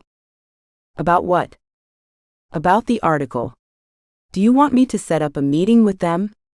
It might add depth to your story. I considered it. Let's say that I continued to work for the paper, and I write something about this school that you don't like. Are you going to try to bury it? I'm not involved with the day-to-day operations of the paper. I've always tried to keep that professional distance, and there is no reason for that to change. I also believe in journalistic integrity. So, as long as you deliver something that is factually correct and of interest to the public, you will be able to publish whatever you want. I see. And I'm not saying that I will publish it at your paper, or if I still work for you. I'm just asking the question. Understood. Take your time. So what do you say? Should I set up the meeting? Yeah. But I want to be the one who decides who I meet with. I want to meet the scientist who created the procedure. I'll see if I can make that happen, Heet said with a smile. And after you've met with him, I would love to hear your thoughts on what he said. It's an interesting concept, the way they created a family. Whoever thought that 2 guys and a girl would be the perfect combination? Sure, I'll let you know, I told Heet, feeling a distinct change of mood. Please do, he said before leaving me alone with my pizza. Grabbing another slice, I stared at the door. I had a lot of reasons to be mad at Heet, but I wasn't. I couldn't help it. I wanted to be mad at him. My life would benefit from a little consistency. But it was good seeing him. And I wasn't just talking about looking at him, but that was nice too. True to his word, Heet texted me the next day with a time and place I could meet with Quinn Summers.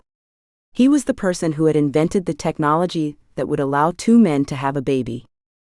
I wasn't sure what to expect. A part of me thought he would be Dr. Frankenstein but fabulous.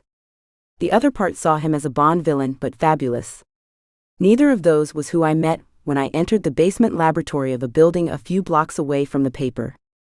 Quinn was your typical nerdy scientist.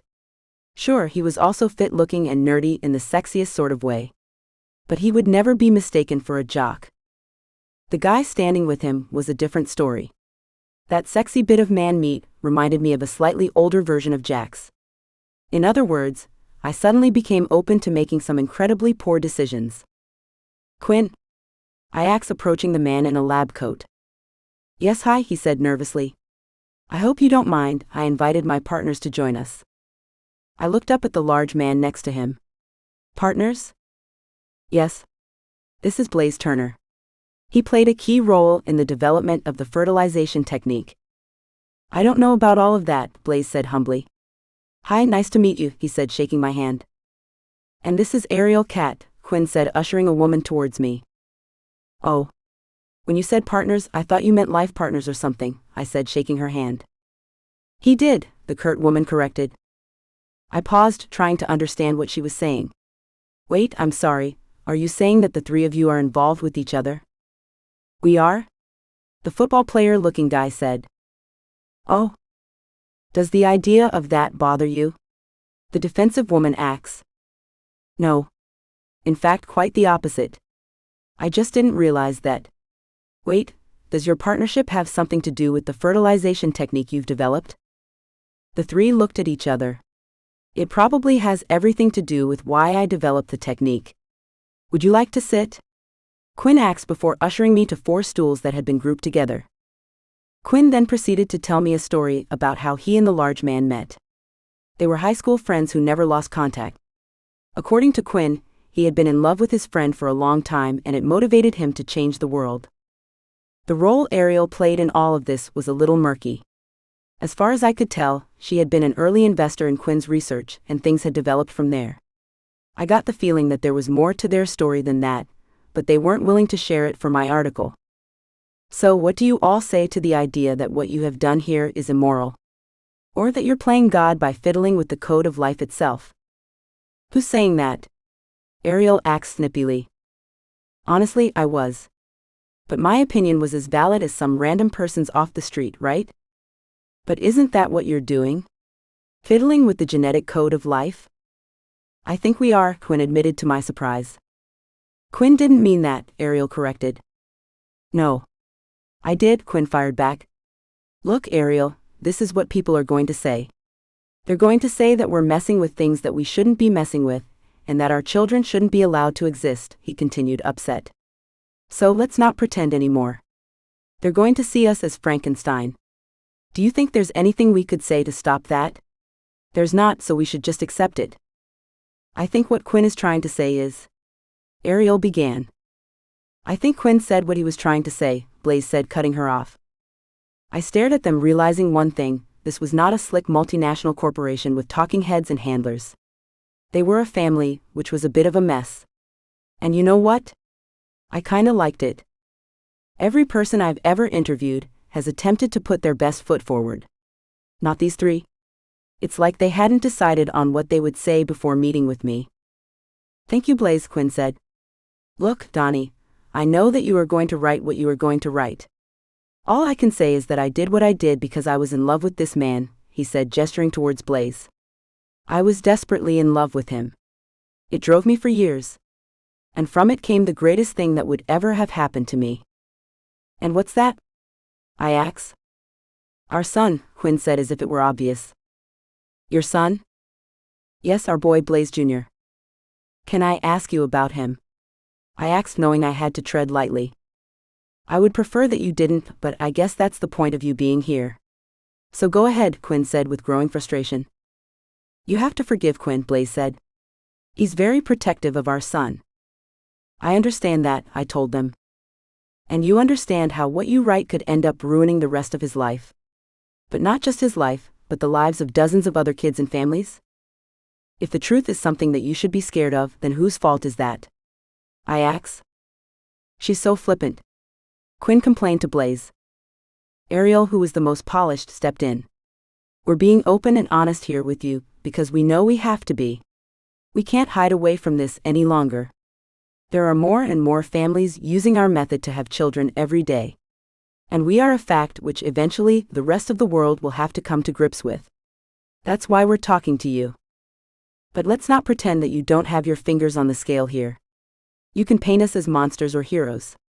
And sadly, whatever you say is what the rest of the world will believe. Yours will be the first draft of everyone's impression of us. So let's not pretend that the only thing we're dealing with here is the truth, okay? At least give us that much respect. I do believe that she just gave me a firm talking to.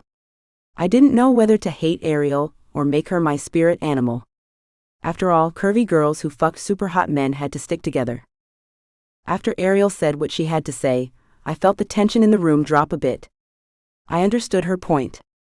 I would get the first draft of the world's impression of this group. And it was my responsibility to figure out if these people were cult leaders with plans of taking over the world with their genetically engineered children. Or normal people who stumbled upon something amazing out of a desire to be loved. One was something that the world should fear. The other was #relationship goals. As I spoke to them further, what I noticed most was the way the three of them worked as a unit. At one point Ariel disagreed with something Blaze said, and Quinn supported her in it. At another time Blaze said something that Quinn disagreed with, and Ariel came to his defense. These three weren't weird or unrelatable. They were a family who agreed sometimes and disagreed other times.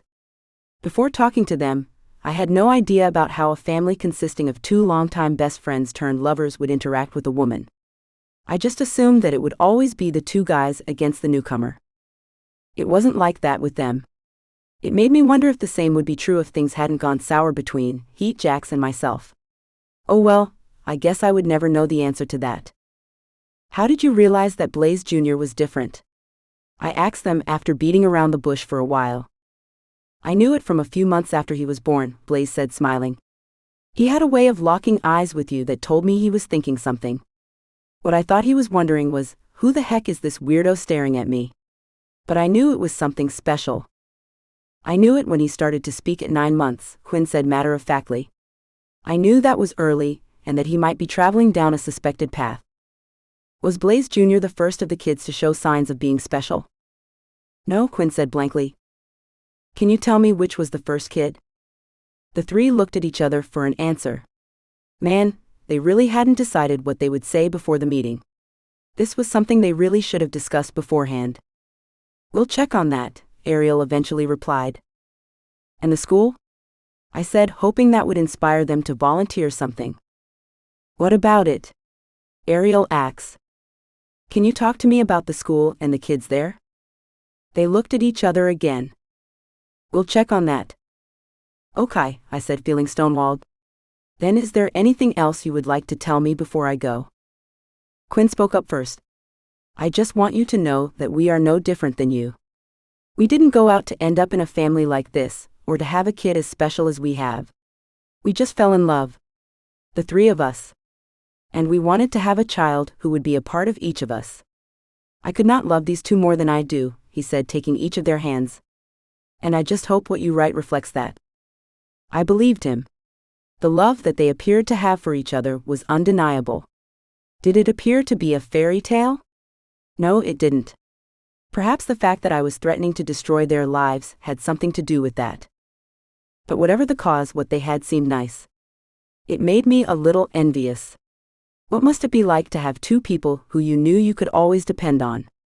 And more important than that, how great must the sex have been? Considering that point as I left the building, I remembered that Heet lived somewhere in the area. He had asked me to update him after the meeting, hadn't he? Why not do it now? Heet, I'm downtown. Did you want to hear my thoughts about what they told me? Yes. Absolutely. Did you want to grab some lunch? Sure. Why not? I said before he gave me the address of a lunch spot. After seeing how a threesome worked, I had to admit to being excited to talk to Heet. Talking to them had opened up a new world that I hadn't considered. It also reminded me that I had never been happier than I was when I was with Heet and Jax. I knew that didn't mean much considering Heet and Jax's relationship was developing without me. But seeing Heet and fantasizing about what could have been was seductive. "So how was it?" Heet asked me as we sat across the table from each other. Looking at him reminded me of the first time I met him. God, was this man hot. It was interesting. What they have seems genuine. What do you mean? I met with the scientist who invented the process, and he was in a threesome. Was he? I didn't know that, Heet said, intrigued. That's funny because my friend, or at least the guy who asked me to talk to you, is also in a threesome. Really? Yeah. Do you think that's a coincidence? Heet asks. They told me that although the embryo is created using 2 sperm, it still needs a womb to gestate. So it isn't like you can use this technique to eliminate all women. Did you think that was the case? Kinda. The whole thing sounded kinda sketchy if you ask me. And now? I thought about it for a second. I don't know. I guess I wonder what I would be willing to do to have a child, if that was the type of family I had. Do you want to have kids? Heet asked to my surprise. Me? I don't know. I never thought I wanted to. I guess I never thought that I would ever be in the place to have kids. What? Do we not pay reporters enough at the paper? Heet asked with a smile. Firstly, no. Secondly, that's not what I mean. I meant there's a lot to having kids, and as you have accurately pointed out, I can sometimes get distracted. So I never thought that I would have the right people around me to have them. Lord knows I wouldn't want to be the mother my mother was, I admitted. What was your mother like? Heet asked sympathetically. She was like a woman who didn't want to be there, I said, hit by a brief wave of sadness. Heet looked at me with genuine empathy. Without hesitation, he reached across the table and put his hand on mine. I'm sorry to hear that. I'll be honest, I was at a loss at what to do. I wasn't used to someone caring about my feelings like this. The closest I had to someone who cared was Ed. And he was a lot of great things, but soft and mushy weren't among them. Yeah. Thanks, I said, fighting my impulse to pull my hand away.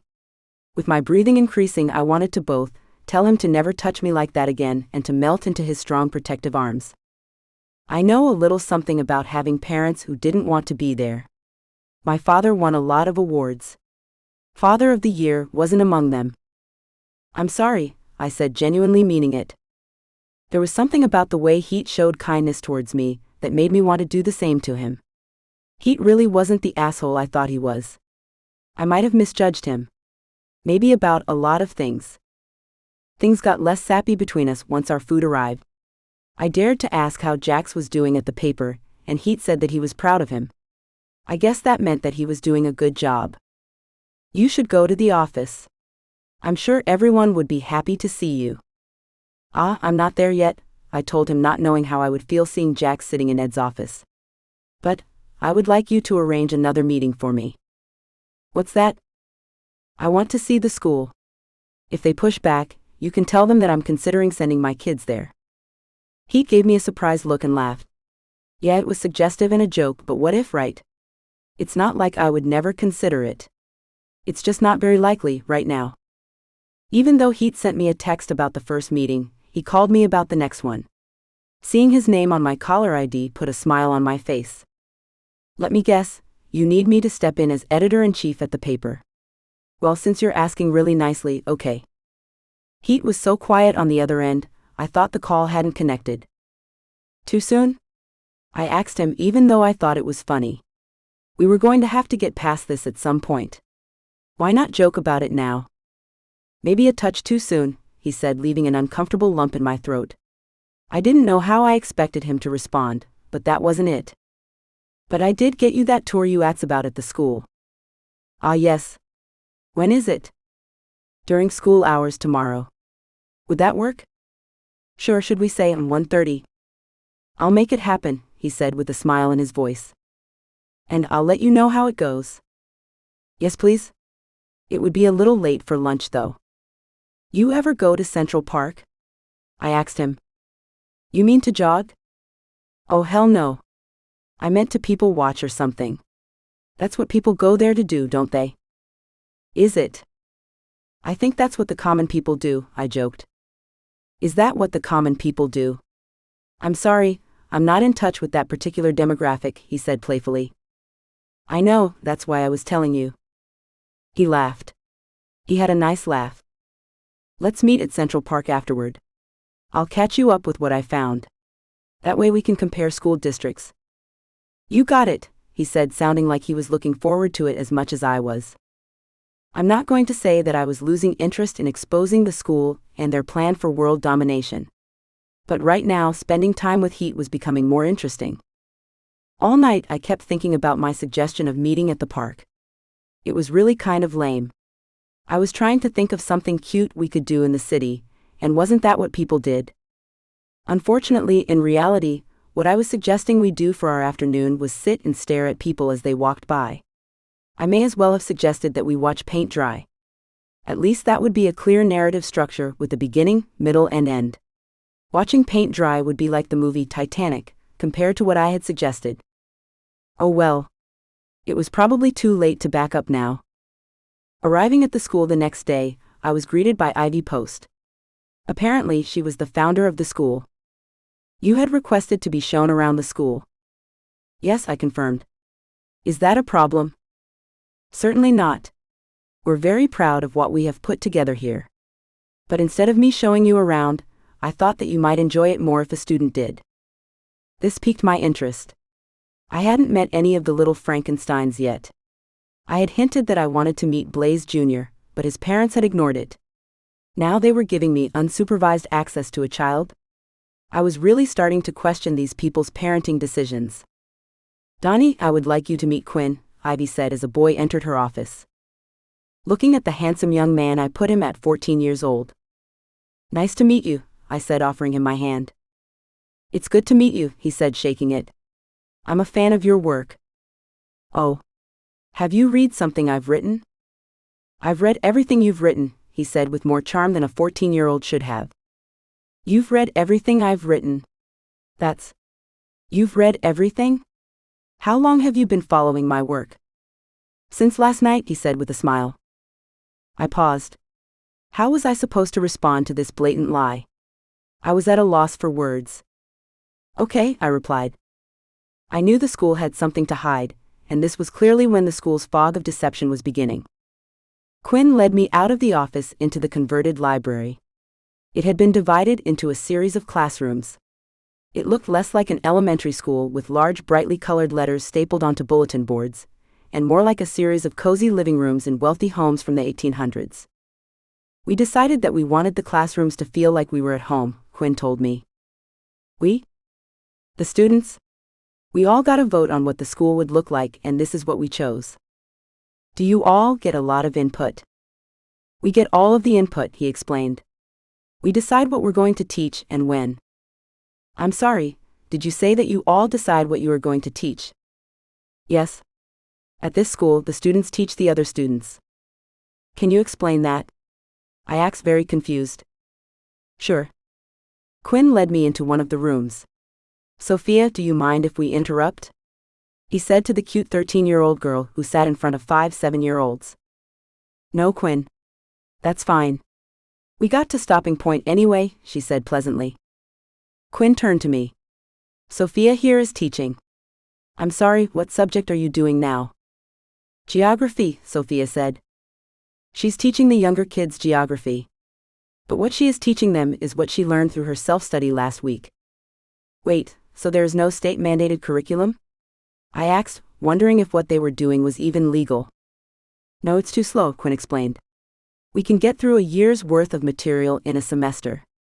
So instead of trying to fit into some cookie-cutter government curriculum meant to wrangle 10 million students, all of which are at different levels, we are allowed to deep dive into the subjects we're most interested in.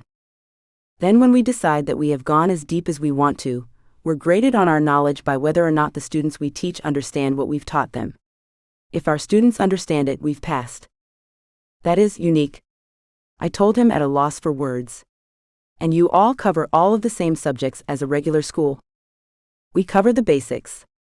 But on top of that, we cover other topics with more depth than any school would teach. For example, what is the focus of your class, Sophia? It's the migration patterns of the Native American people in the years before and after European settlement, she said. So, typical third-grade geography? I asked sarcastically. Both kids looked at me confused. I guess, Quinn concluded. But that's what we do here. Well, thank you, Sophia. Good luck with those migration patterns, I said, signaling for Quinn to lead me out. In the hallway, I looked at the 14-year-old again. So you teach classes as well? I teach 3 to the older kids calculus, public policy, and civics. And you have taught yourself everything you know about it. The older students also get guidance counselors who answer any questions we have and guide which direction we go in. But I also take 6 classes taught by the students. They are in the subjects that I'm not interested in enough to research myself. And what subjects would that be? The rest of them, he said with a chuckle. Biology, physics, chemistry, literature, physical education, and social psychology. Though social psychology is starting to grow on me. I think I might teach a class in it next semester. I looked at the boy in front of me. He was my height and was built like any other kid his age. Yes, it was clear that he was going to grow up to be a good-looking guy, but other than that, he looked like any other kid on the street.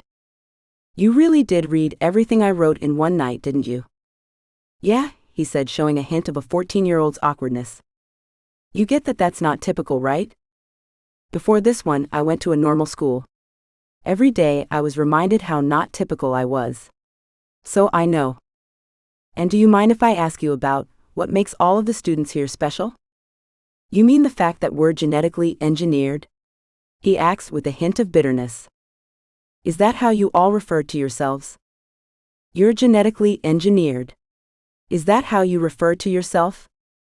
I'm not genetically engineered, I explained. Sure you are. Your father planned to insert his genetics into your mother. It might have taken less planning than my birth took. But it's still engineering. If you think that planning was a part of my birth in any way, then you don't know my parents, I said with a smile. He stared at me like he didn't get it. I guess there were ways in which he was still a 14-year-old.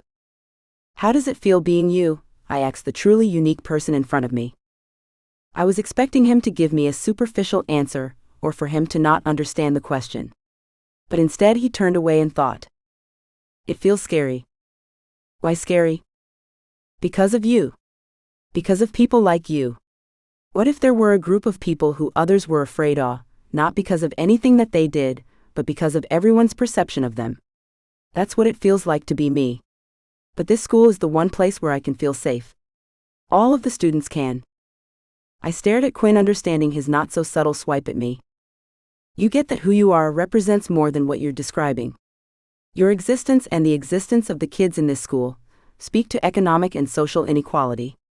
It speaks to the direction of humanity and who we are and will become as a species. And yet each of us was born because our parents loved each other so much that they were willing to do whatever was necessary to create a child in an expression of that love. Wow. What Quinn said lingered in my mind until I met Heet at the park. How was it? Heet asked as he sat next to me on the bench. I turned to him and settled in his eyes. I'm not sure my parents loved me, I admitted. The truth of it hurt my heart once I said it. Oh, Heet said, rattled by my declaration. Where did this come from? It was something a kid at the school told me. He said that every kid there was born out of the strong desire their parents had to express their love for each other. When he said that, I was forced to think of my own upbringing. I always felt like such a burden. Every day, I considered if it would have been better for everyone if I hadn't been born. Yet all of those kids know that they were wanted because they exist. What must it be like to know that you are wanted by someone so much that your parents were willing to change the direction of humanity to have you around? I don't know why, but after I said it, I started to cry. Heet didn't say anything. He just pulled me to him and wrapped his arm around me. It helped, but it only caused me to cry more. I threw my arms around him and buried my face in his chest. I don't know why I was crying. I was just being ridiculous. But having Heet there meant more to me than I could ever express. My heart hurt to be with him, not in a sexual way, but to have a designated place in his heart. If only, I thought before crying even harder. When I had finally cried myself out, I loosened my grip on his tapered chest but didn't let him go. He must have noticed because it was then when he spoke. I don't know if this is the right thing to say or an appropriate time to say it, but I brought alcohol. I popped up and stared him in the eyes. Oh my God, yes. Yes, 1,000 times yes. Are you trying to make me fall in love with you? Heet blushed. He actually blushed. I wasn't sure I had seen a man do that without me grilling him like a steak for an article. I know there's no public drinking in the park, so I put it in these flasks, he said, pulling 4 out of his pockets. This one is red wine. This one is a margarita. This one is vodka cranberry. Come on, Ray. Don't let me down. You know what I want. And this one, scotch and water. I looked at him as tears formed in my eyes. You are trying to make me fall in love with you. I took the one with scotch and water and was about to chug the whole thing. Wait. Shouldn't we cheers to something first? He said, making his own selection. How about to love? That's too cheesy, isn't it? No. I think that's perfect. To love, he said before we clinked our flasks and swallowed a shot's worth. Look at you drinking in the park like a vagrant. You know, I think your father might have been right about you. I said, teasing Heet. Hearing the words, I immediately realized it was a bitchy thing to say. As I was about to backtrack, he said, you know what? He probably was. He was probably right about a lot of things. I will never be like him. But he was a man who only cared about work and never gave a damn about his family. So I'm okay with that.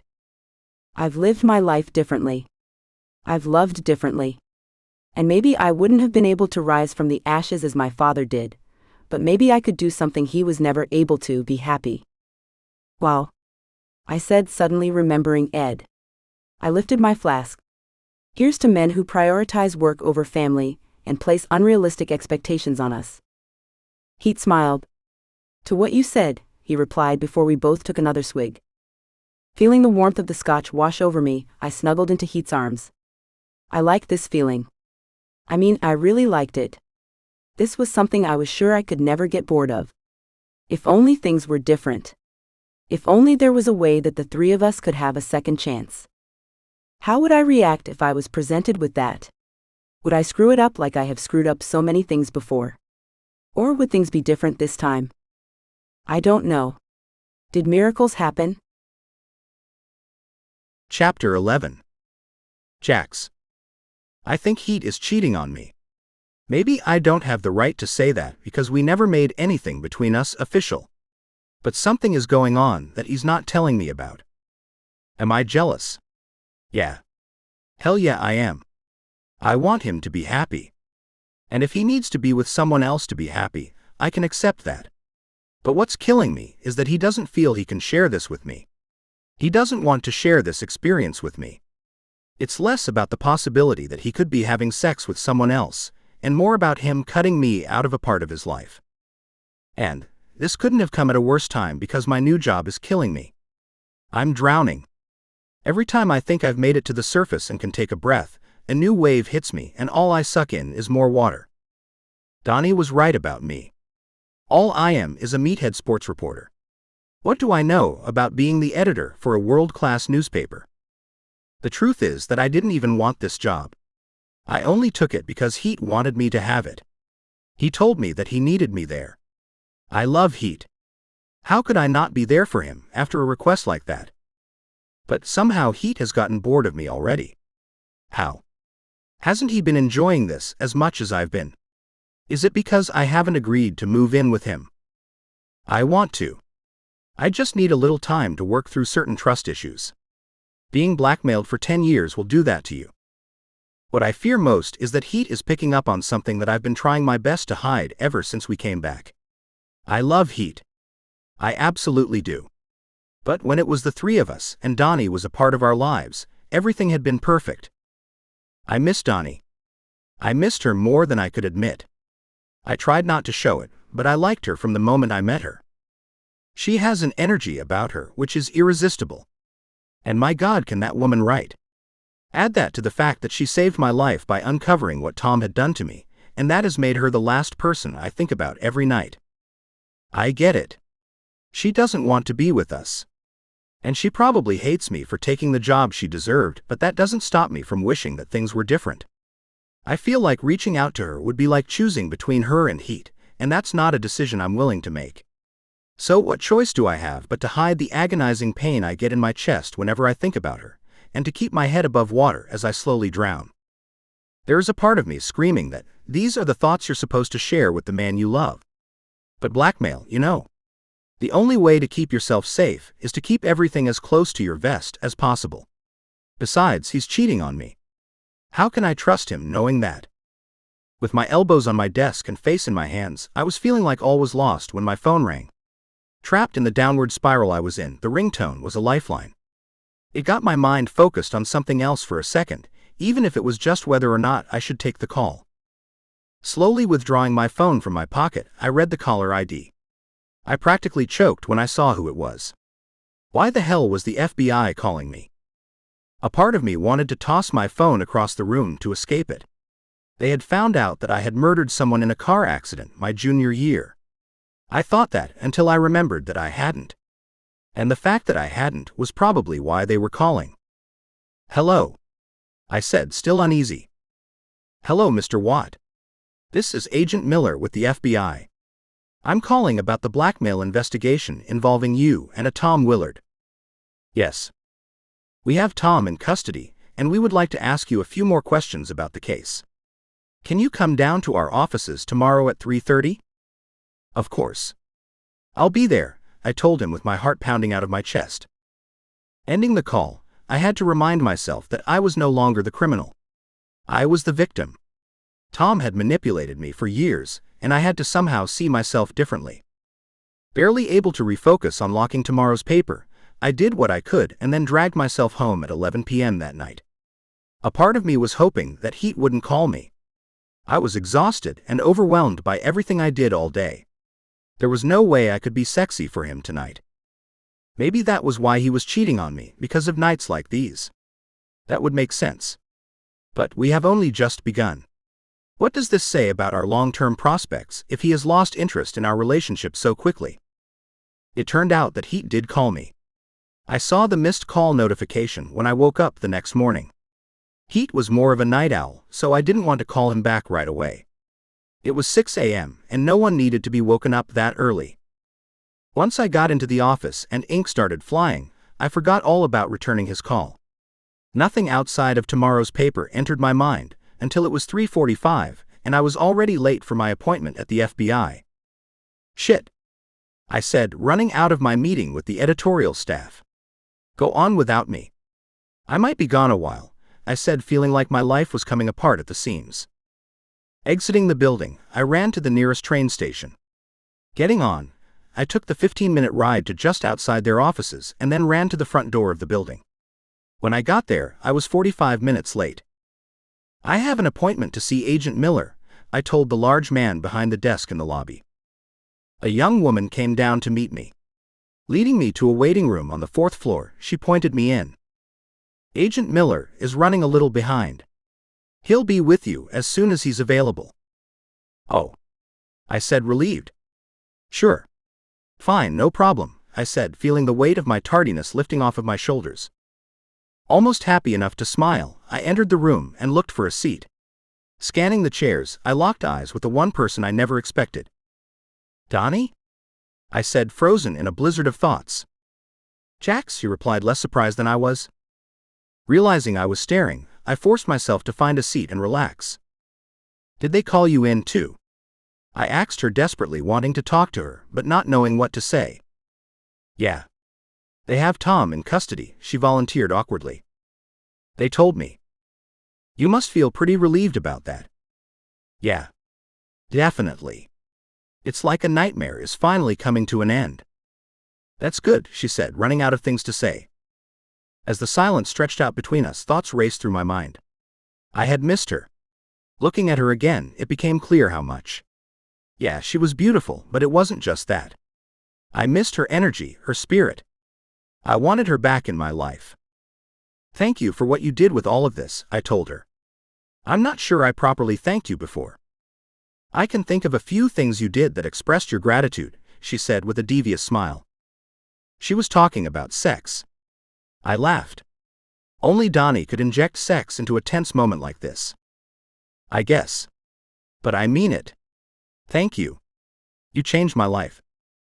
As her playful smile faded, her eyes lowered to the floor. Yeah, well, I'm not sure how much credit I deserve for this. What do you mean? You're completely responsible for uncovering what was going on. You're amazing. I mean, yeah, to both. But. Dani paused and thought. You ever question if anything you've ever done was for the right reason? She asked pensively. What do you mean? Dani got up, crossed the room, and sat in the chair next to mine. I could smell her as she sat. Her scent had a hint of lilacs. She had once told me that it was from her shampoo. I mean, I don't think I went looking for Wayne for the right reason. I went looking for him because it was a mystery that needed solving, and not because of you. I mean, I'm glad I found him and that it changed your life. But it wasn't why I did it. I wish it was, but it wasn't. It was just the newest shiny object dangled in front of me. Huh, I replied. What was I supposed to say to that? Well, whatever your motivation was, I'm still grateful that you did it. You changed my world. And I will never forget that, I told her. Mr. Watt, the young agent who had led me here, said. Agent Miller will see you now. I got up and was about to follow the woman out when I stopped. Do you think we could get together sometime? We can compare notes about our meeting. Or we could talk about the paper. Or we could just talk about us, she replied to my surprise. I recently learned that talking about stuff is nice. Yeah, we can talk about us, I said, delighted. How about tomorrow? Dani offered. I'd like that. I'll text you. Looking forward to it, she said with a smile. The only thing I could think while marching to Agent Miller's office was that Dani seemed different. I liked it. I couldn't begin to guess what had inspired the change, but I was fully on board with it. When I was seated across from him, Agent Miller's questioning was both what I expected and feared. He asked me the one question I hoped he wouldn't. If you thought he was dead, why didn't you report the incident to the police? I don't know, was my response, but it was a lie. I knew why I hadn't. I was trying to escape the consequences. I had been drinking. I shouldn't have been driving. I thought that my life and dream of playing football would be over. It was a self-involved, self-centered decision. And the result was a lifetime of feeling like I didn't deserve anything I had, because I didn't. Not if the lie Tom had fed me was true. They feed on self-interest, Agent Miller told me. Pardon me. That's how men like your blackmailer do it. They study you, find your greatest vulnerability, and feed on it. They put you in the exact situation that you would never be able to refuse. I don't know how much guilt you feel from this, but you shouldn't. We all have our weak points. Whether it's our dreams or the lives of our kids, we all have something that would make us betray who we are as a person. And it turns out that your blackmailer was a master at this. You weren't his only victim. Once we had his name, a lot of previous cases came up. He got you to step through a door that had no way out once you were through it. You weren't the only one, but we have him now. I can promise you, he will never do this to anyone else again. I could have cried looking into the agent's steely eyes. I didn't though. I held it until I was by myself outside of the building. Walking off of the grounds, I had to take a knee for a second to catch my breath. But, pulling myself together before someone saw me, I headed back to the train and the paper. For the rest of the day, I couldn't get Agent Miller's words out of my head. He was saying that the worst thing I had ever done was not my fault. If anyone else had said it, I would have dismissed it as them trying to make me feel better. But this was an agent at the FBI. He had nothing to gain by telling me that. And if there was anyone who would know who was responsible for a crime, it would be him. Heading home that night, I couldn't tell you how much lighter I felt. I was practically giddy. More than anyone, I wanted to share this with Dani. I would like to say it was because of the role she played in all of this, but I wasn't sure. Lunch tomorrow. 1 p.m. Flannery's, I texted her as it approached midnight. Flannery's. This feels familiar. She quickly replied. I'll be there. As I got into bed was when I realized that I still hadn't called Heet back.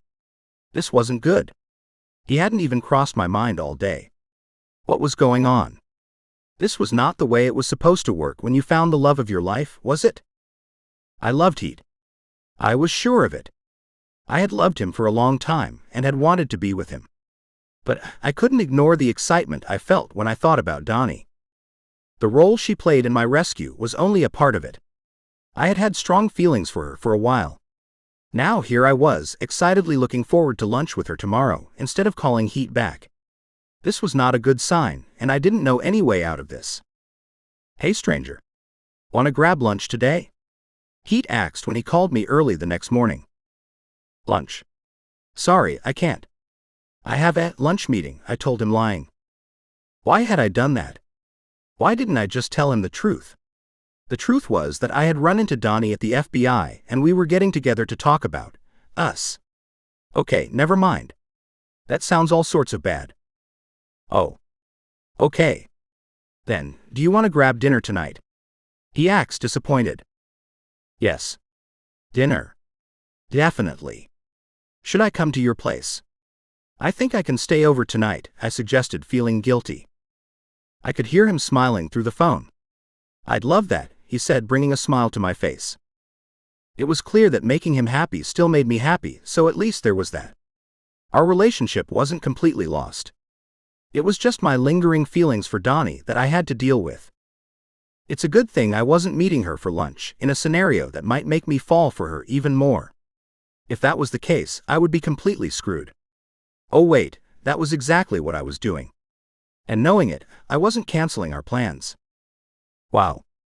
Was it possible that I was the absolute worst? Maybe Heet was cheating because he knew he would be better off without me. As the day progressed and lunch got closer, the more excited I got. The morning's daily grinds felt less overwhelming. I was even able to put some thought into how I could increase the paper's subscribers. Would that make Heet happy? Wasn't that why he had put me in charge in the first place? Rushing out of the office and getting to Flannery's 10 minutes early, I ordered a drink and settled in. Lunchtime drinking was never something I did, but I was all about drinking to enhance a good time. Being with Dani was always a good time. Hey, she said, arriving 2 drinks in and 10 minutes late. You made it, I said, standing to greet her. Without realizing it, I motioned as if I wanted to kiss her. She didn't resist and she added a full-bodied hug. God, did it feel good to have her body on mine again. I didn't want to let her go. So, does Heet know you're here? She asked me playfully. Why would you ask me that? I asked, hiding the wave of guilt that washed over me. I don't know. Just wondering, I guess. Did Heet tell you about the article that I was writing? You're writing an article. About what? Dani stared at me blankly. What's the article about? I asked again. She responded awkwardly. What? I asked, unsure what was going through her mind. I have a story for the newspaper. Do you? What's it about? I knew that the paper had continued to pay her with the hopes that she would come back. It had been Heet's idea. It looked like it had worked. There's a school that's a few blocks away that's unlike anyone has ever seen. Okay. Go on, I said, shifting into editor mode. The kids are all geniuses. And get this, it's because of genetic manipulation, she said excitedly. I loved seeing her like this. It had always been what had turned me on about her. Really? I didn't even know we could do that yet. We can't. It was just this one guy who invented the technology. And he did it so that he could have a child with the man that he loved. I froze hearing it. What? Yeah. This guy was so in love with his childhood best friend that he defied the laws of biology to have a baby with him. I mean, it was more than just him. It was with the woman he loved as well. So it was a technique for the 3 of them to play a role in creating a child. And the result ended up being this school of super geniuses. Could you even imagine something like that? 3 people becoming a family and having a child together. That's crazy, right? It was my turn to stare blankly. No. It wasn't crazy. It was the ultimate dream. The idea that I could create a family with both Heet and Dani was the answer to all of my problems. Would I be able to be happy without both of them? It didn't seem like it. So why not fight to regain what the three of us once had? Why had things fallen apart to begin with? It had been Dani's choice, hadn't it? She desperately wanted to be editor-in-chief, and Heet had had other plans. Then Heet had said things in response to the things Dani had said about me. But if I could forgive her for what she said about me, couldn't Dani and Heet forgive each other? Yeah, Dani? I can imagine that. Can you? When I started writing the article, I didn't think I could. I mean, I could certainly imagine the sex, she joked. But the relationship part of it, that was a little harder. Dani paused and then got serious. Do you know what I realized? I've always had a fear of relationships. I wouldn't admit to it, not even to myself. But I did. Recently, I figured out why. I don't know if you figured this out about me, but I get bored easily. No. I said mockingly. No, it's true. I know I hide it well, but I do, she said, playing along. And what I figured out is that what I fear isn't the relationship. It's that I'll be in a relationship, become painfully bored in it, and then end up in a situation where the relationship prevents me from escaping my boredom. I don't understand, I said, confused. I mean, let's say you're dating someone. Well, because you're dating them, they pretty much own your Saturday night, right? To make a relationship work, you have to spend time together. Everyone works during the week, so Friday night and Saturday are when most couples do couple stuff. But let's say that you're bored with that person. Not that you've stopped caring about them, or that you don't value what they offer you. You've just become bored with the activities you do together. Well, since I also work, the time I have to find something stimulating to do would be Friday night or Saturday. That's when most people are available to go out and do interesting things. My fear has always been that I would get into a relationship where I get bored with them, which, for me, is inevitable, and then because I'm with them, I'm not allowed to find something to relieve the boredom. That's my nightmare. When I get bored, it feels like my brain is imploding on itself. So, being in a boring relationship is a fate worse than death for me. I stared at Dani, unsure of what to say. Wow. That's intense. Imagine being the one living through it, she said with a half smile. But I said all of that to say that maybe, if someone like me were in a relationship with two guys instead of one, I might be able to escape the boredom trap. I mean, that sounds reasonable, right? If someone has a day where they are being boring, there's always the other guy, right? So, to answer your question, yes. I might be able to imagine that. And I've been imagining it a lot recently. I stared at Dani, unsure how to take that.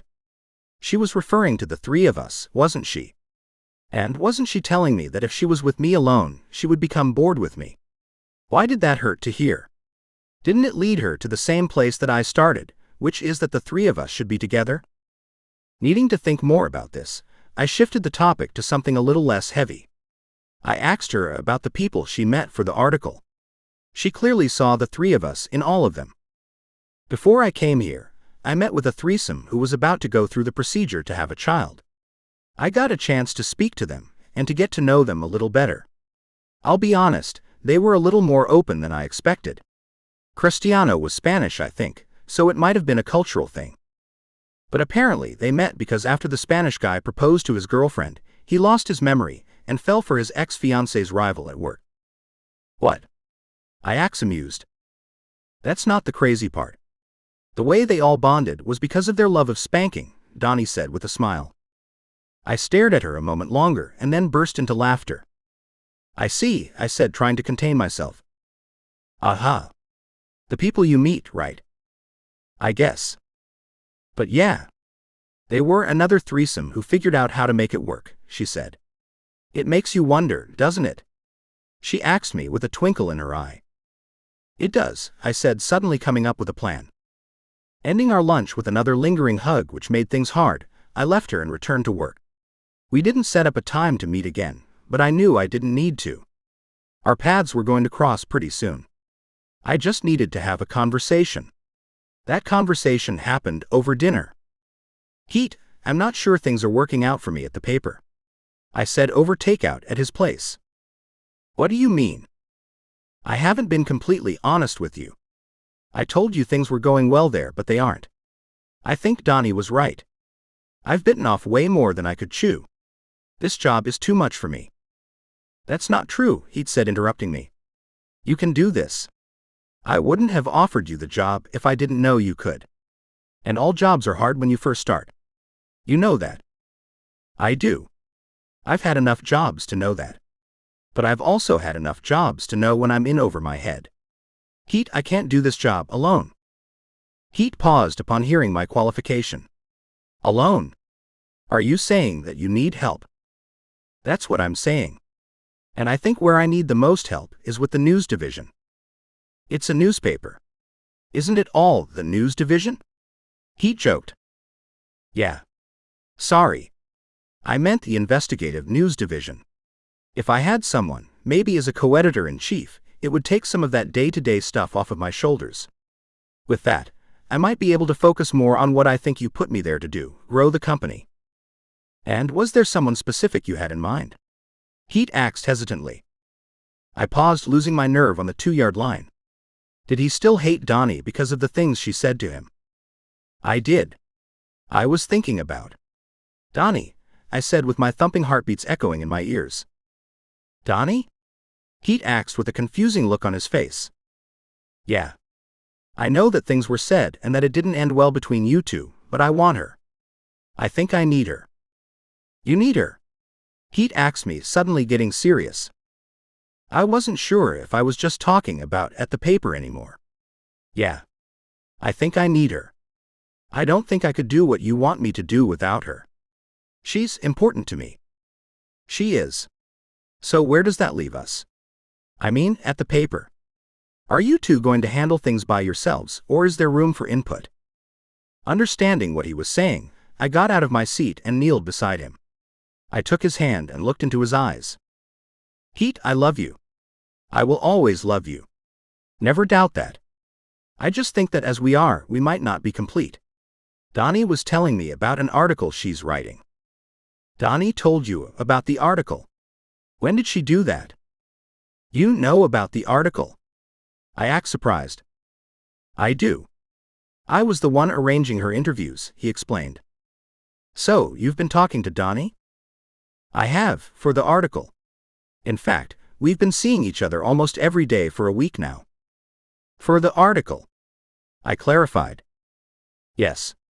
And what? And I might be developing feelings for her. I stared at the man I loved, dumbstruck. What was I supposed to say to that? It took a moment to figure out. But as soon as it hit me, everything became clear. Chapter 12. Dani.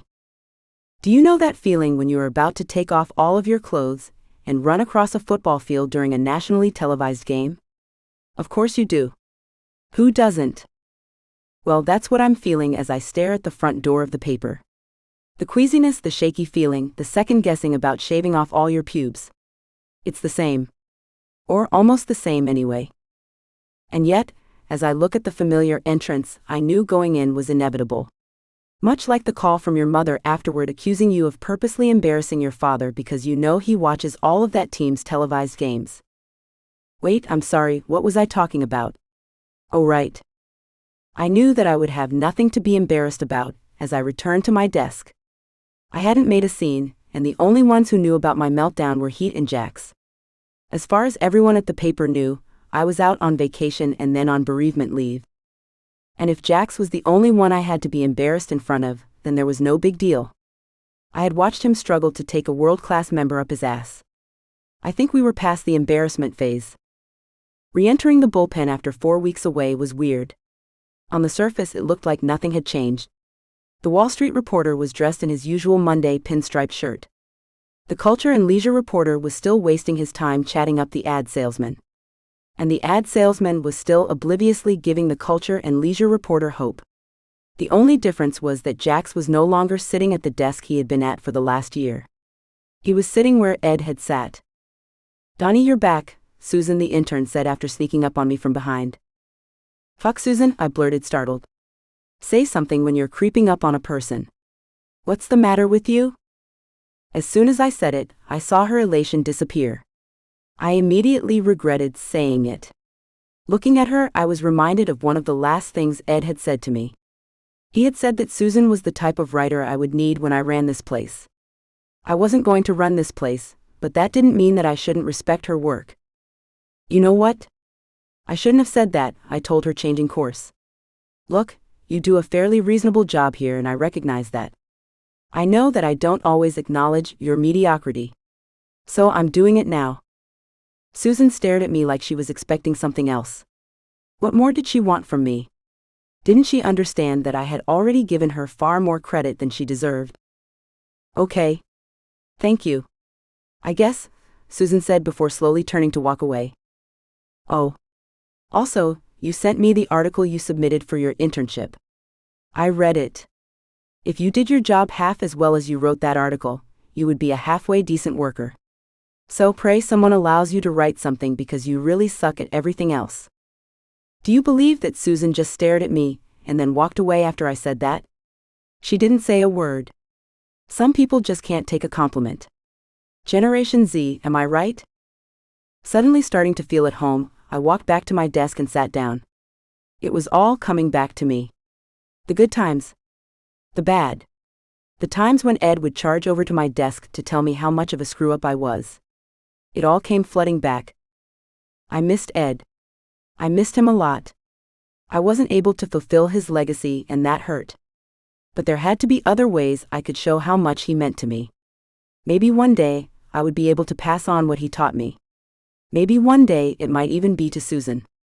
God help me. Knowing that the most important part of my morning was yet to come, I got up and walked to the place I least wanted to be. Outside of the editor-in-chief's office, I knocked.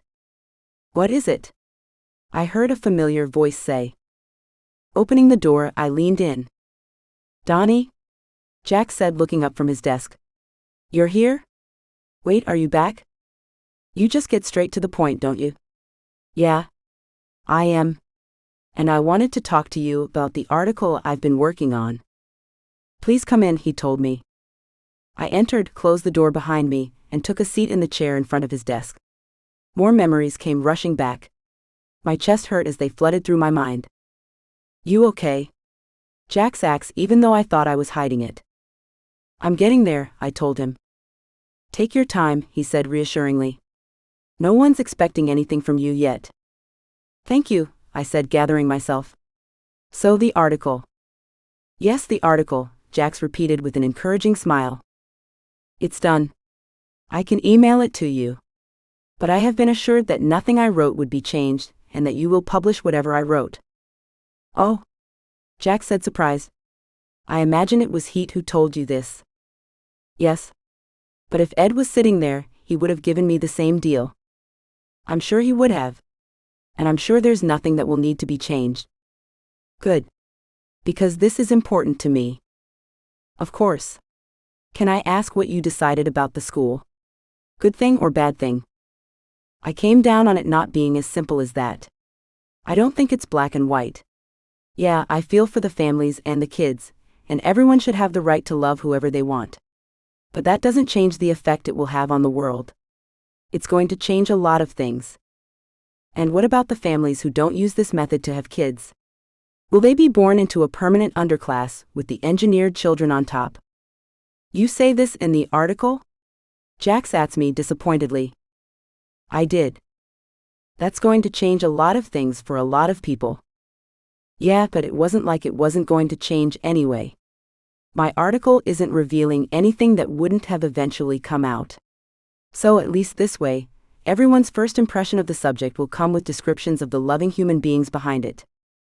So you didn't come out against it? Jax clarified. I'm not against it. I'm not against anything about it. I just can't pretend that it isn't what it is. And what is it?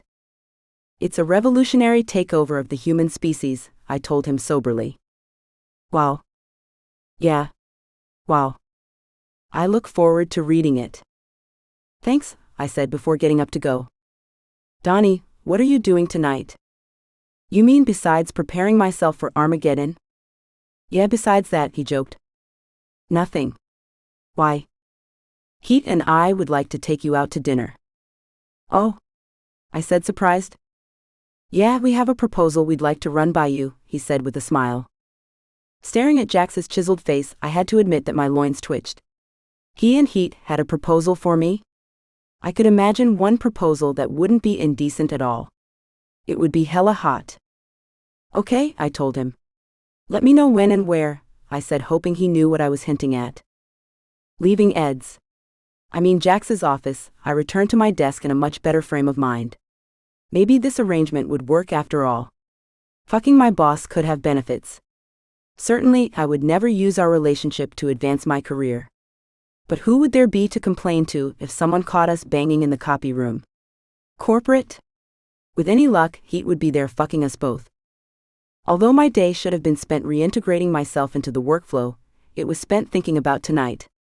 I couldn't ignore that my feelings for the two had been reignited. On top of that, they had changed. I had had the chance to connect with each of them in a personal way. Before, what we had felt like two best friends who had invited a third into their bed. But now I felt like I knew them. I didn't get to know them as a couple. I got to know them as individuals, and now we each had a reason to be with the other beyond the sex. Though there was no forgetting about the steaming hot sex. As the day progressed, I got a text from Jax giving me a time and place. Quickly after that followed a text from Heet telling me he was looking forward to it. Now I really did wish I had shaved my pubes. I guess there was still time for me to go home, freshen up, and then hurry back into the city. The restaurant we were meeting at was near the paper, but this girl had a few things to do before then. Considering that no one thought of me as being completely back yet, I bailed on work early and headed home to get ready. I looked up where we were going. It was a particularly fancy restaurant, and I had only one thing in my closet I could wear to it. Withdrawing the dress Ed had sent me for the Met Gala, I looked at it. This was what I would wear tonight. It made me look slammin' in all the right places. And they needed to know I could hang with them at their fancy level. I'm sure Heet would never say anything about it. But something told me that deep down inside things like that meant something to him. And since I wanted Heet to be as happy as I was, I wanted to show him I wasn't a complete mess. Plucking, peeling, and then pouring myself into the dress, I put my heels into my backpack and headed out. I arrived at the restaurant only a few minutes late. Putting on my shoes outside so that I could make an entrance, the boy's mouth dropped open when they saw me. You look amazing, Heet said with a sparkle in his eyes. This old thing, I said, liking the way he was looking at me. Yeah, you look beautiful, Jax said with pride. Pride was an odd expression for this moment, so maybe I got it wrong. But that is what it looked like to me. Should we go? Heet asked. 1 second, I told him before scanning for the coat check and handing them my bag. Now we can go in, I told them, taking each of their arms. It felt like everyone's head in the restaurant turned as we crossed the room. And why shouldn't they? They were seeing two of the hottest guys in New York, walking on the arm of a drop-dead gorgeous curvy girl. You can't find this much eye candy outside of a candy store. They needed to soak this shit in. Would you two excuse me? Heet said after pushing in my chair for me. I need to check out the little boy's room. We'll miss you, I told him, feeling playful. You seem like you're in a good mood, Jax told me when we were alone. I am, I said cheerily. And I see you wore the dress. I didn't know how I felt about him pointing out that I had worn the dress before, but okay. Yeah. Since Ed forked out the big bucks for it, I wouldn't want it to go to waste. What do you mean? Oh, I didn't tell you. Ed bought this for me. It was the day he told me that. Well, let's just say it was an important day. I looked up and found a confused look on his face. What? I asked. Do you really not remember us talking about this dress? What do you mean? Dani, I don't know if I should tell you this or not, but Ed didn't get you that dress. Of course he did. He wanted me to talk to Heet about the editor-in-chief position. And knowing I wouldn't have anything to wear, he sent me this dress. Dani, we both knew Ed. Do you really think that he would do something like that? The man wore the same thing into the office the entire time I worked there. I considered what Jax had said. Yeah, he was right. And I had thought about that at the time. But if it wasn't him who sent it? Wait, it was you. You sent me this dress, I said, suddenly getting flashes of the conversation we had. It was after I came out of Ed's office. He had just told me that he was dying. I had collapsed into my chair and you came over and asked me what was wrong. You told me that you had to go to a fancy event that night. And then I started to cry. I remember it now. You asked me what was wrong, and I said that I didn't have anything to wear to it. You kept crying so. You said that you would take care of it, because it was the least you could do after standing me up. Jax, I completely forgot that. Thank you. I never thanked you. You don't know how much getting that dress meant to me. I felt like I was drowning and getting this dress kept me afloat, I said with tears filling my eyes. What did I miss? Heet said, returning at the most awkward time. I couldn't speak, so Jax replied. I was just telling her that whoever picked out her dress had great taste. Hearing him, I laughed. What? Heet said, sensing an inside joke. Nothing, I told him. It's just Jax feeling himself. Okay, Heet said, realizing that it was going to remain our thing. So, did Jax also tell you about our proposal? Looking up and wiping my eyes, I gave Heet my full attention. Not yet. But I think I know what it is, I said with a smile. Well, I'll let Jax tell you. And I want you to know that I'm on board, but this was his idea, he said, giving Jax the floor. So, Heet and I talked about it, and we both decided that I am going to be stepping down as editor-in-chief. We want you to take over, he said with a genuine smile. What? I muttered, suddenly very confused. We want you to be editor-in-chief, Jax repeated. I looked over at Heet, who smiled broadly back. I don't understand. What don't you understand? Jax asked. We discussed it, and we thought that the paper couldn't be in better hands than yours. What are you talking about? That's a terrible idea, I said, suddenly unsure what was going on. The two guys looked at each other nervously. We don't think that at all, Heet explained. You don't have to. I'm telling you that it is, I said firmly. Wait, I don't understand, Jax said, closing his eyes and shaking his head. I thought that you wanted this. You said you wanted to fulfill Ed's legacy or something. You stormed out of the office screaming how I was the worst person to give the job to, and that you deserved it. And Heet was smart enough not to listen to me, I confirmed. I looked back and forth between the two guys who had their chins on the floor. Listen, in the last couple of weeks I have had some time to think about my life and the things that are important to me. Being editor-in-chief was not my dream. It never was. It was Ed's. It was the dream of a man who was looking to justify decades of putting his work ahead of what was important. I don't want to do that. I don't even think I would be good at it. Heet was right, just show me the next shiny object and I'm off. There couldn't be a worse person than me to take over the most important paper in the most important city in the world. Really, I am not the one for the job. The two guys looked at each other in amazement. Well shit, Jax said at a loss for words. You know, when Jax said that you two had a proposal for me, my mind went in a completely different direction, I said with a disappointed chuckle. Where did you think we were going with this? Heet asked soberly. I kinda thought that you two would be proposing it become us three, I said, increasingly embarrassed. Oh. I mean, yeah, Heet said confusingly. That was kind of what we were proposing. Okay. Now I'm confused, I told him, feeling completely lost. Heet steadied himself and looked deep into my eyes. There is nothing we want more than to have you back in our lives. We more than want it. We need it. We aren't complete without you. Not even close. Then why the job offer? We thought it was the cost of a ticket for this ride. It was more than that, Jax corrected. Look, Heet, I became editor-in-chief because you said you needed me to and because I love you. But it's too much for me. I don't like getting home at 11 p.m. too tired to be with you. Dani was right. Life is about priorities and you're mine. Actually, you both are. Jax reached across the table, taking our hands in his. Why would I want to spend my life locked in an office when I could be coming home to you two? That's why I wanted Dani to take it. Not only did I think she wanted it, but it would allow me to be with both of the people I loved. So no one wants to be editor-in-chief? Heet asked, confused. I mean, it's not that I don't want it as much as I think I would be shit at it, and it would be too much for me, I said, clarifying my point. And I'm not completely opposed to it either, Jax said. I just don't want to give my life to it when I could give it to you two. Jax and I looked at each other, thinking the same thing at the same time.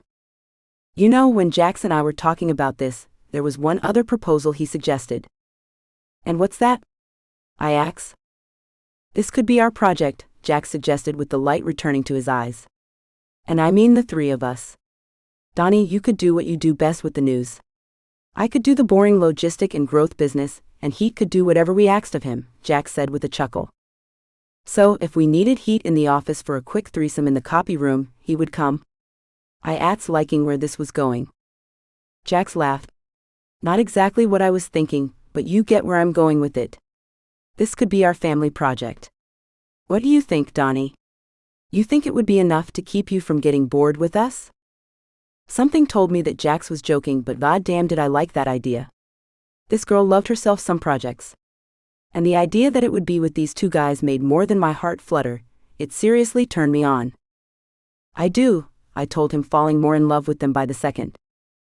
I am not a woman who ever imagined herself truly falling in love. I was a mess and I got bored too easily.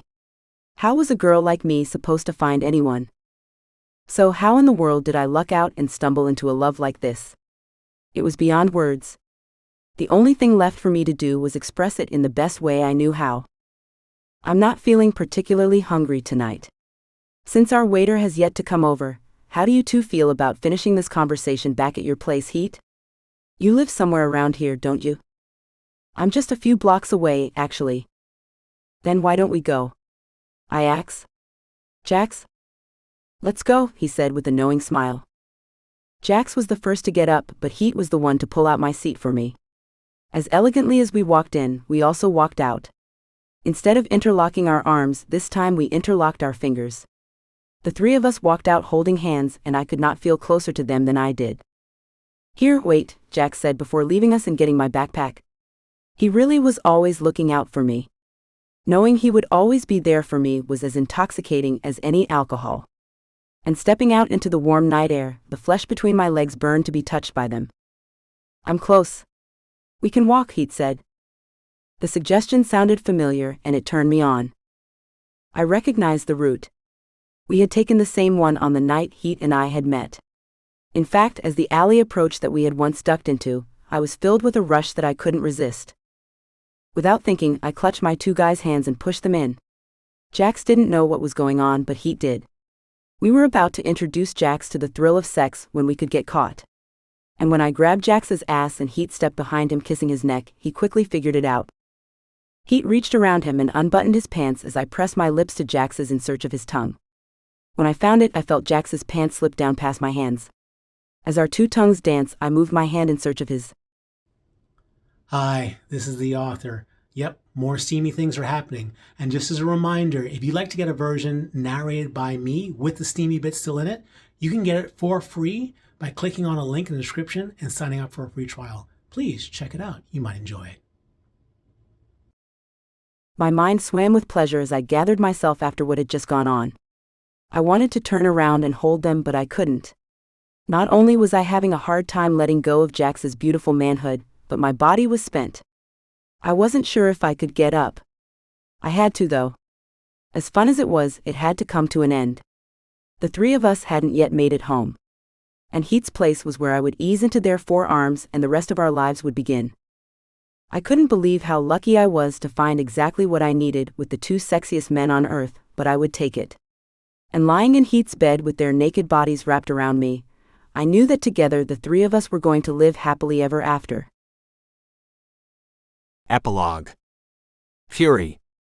Do you know when you know someone so well that you can anticipate their next move? Well, I have a buddy. Every Sunday he gets the newspaper, butters a croissant, pours himself a cup of coffee, and then reads the paper in his sunroom overlooking his garden. You can count on it as reliably as the setting sun. My buddy lives on the West Coast while I live on the East. That means that I can read whatever he is about to, and anticipate what he's going to want to talk to me about. Usually, it's not a big deal because all news tends to be the same. But something was posted this morning that is going to change everything for him. You see, my buddy has certain ambitions. One of them is to become the President of the United States. I like him despite that. And for the past few cycles, he's been looking for an issue that would propel him into the national consciousness. I can bet you my $1 billion that he is about to find it. Ever heard of genetically engineered children? Neither had I until Dani Spelling's article. She wrote some crazy stuff in there. Since when is any of that stuff possible? Knowing him as I do, my buddy is going to grab onto this issue and ride it all the way to the White House no matter whose lives it destroys. The problem is that I can't let him do that because I love him. And since I think he loves me, to win or lose someone is definitely getting fucked. Here's to hoping that it is in the best possible way. The end. I hope you enjoyed that story. If you'd like to listen to another of my menage romances, this time with the spicy bits included, which I recommend, and narrated by me, you can use the link in the description of this video and get it on Audible for free.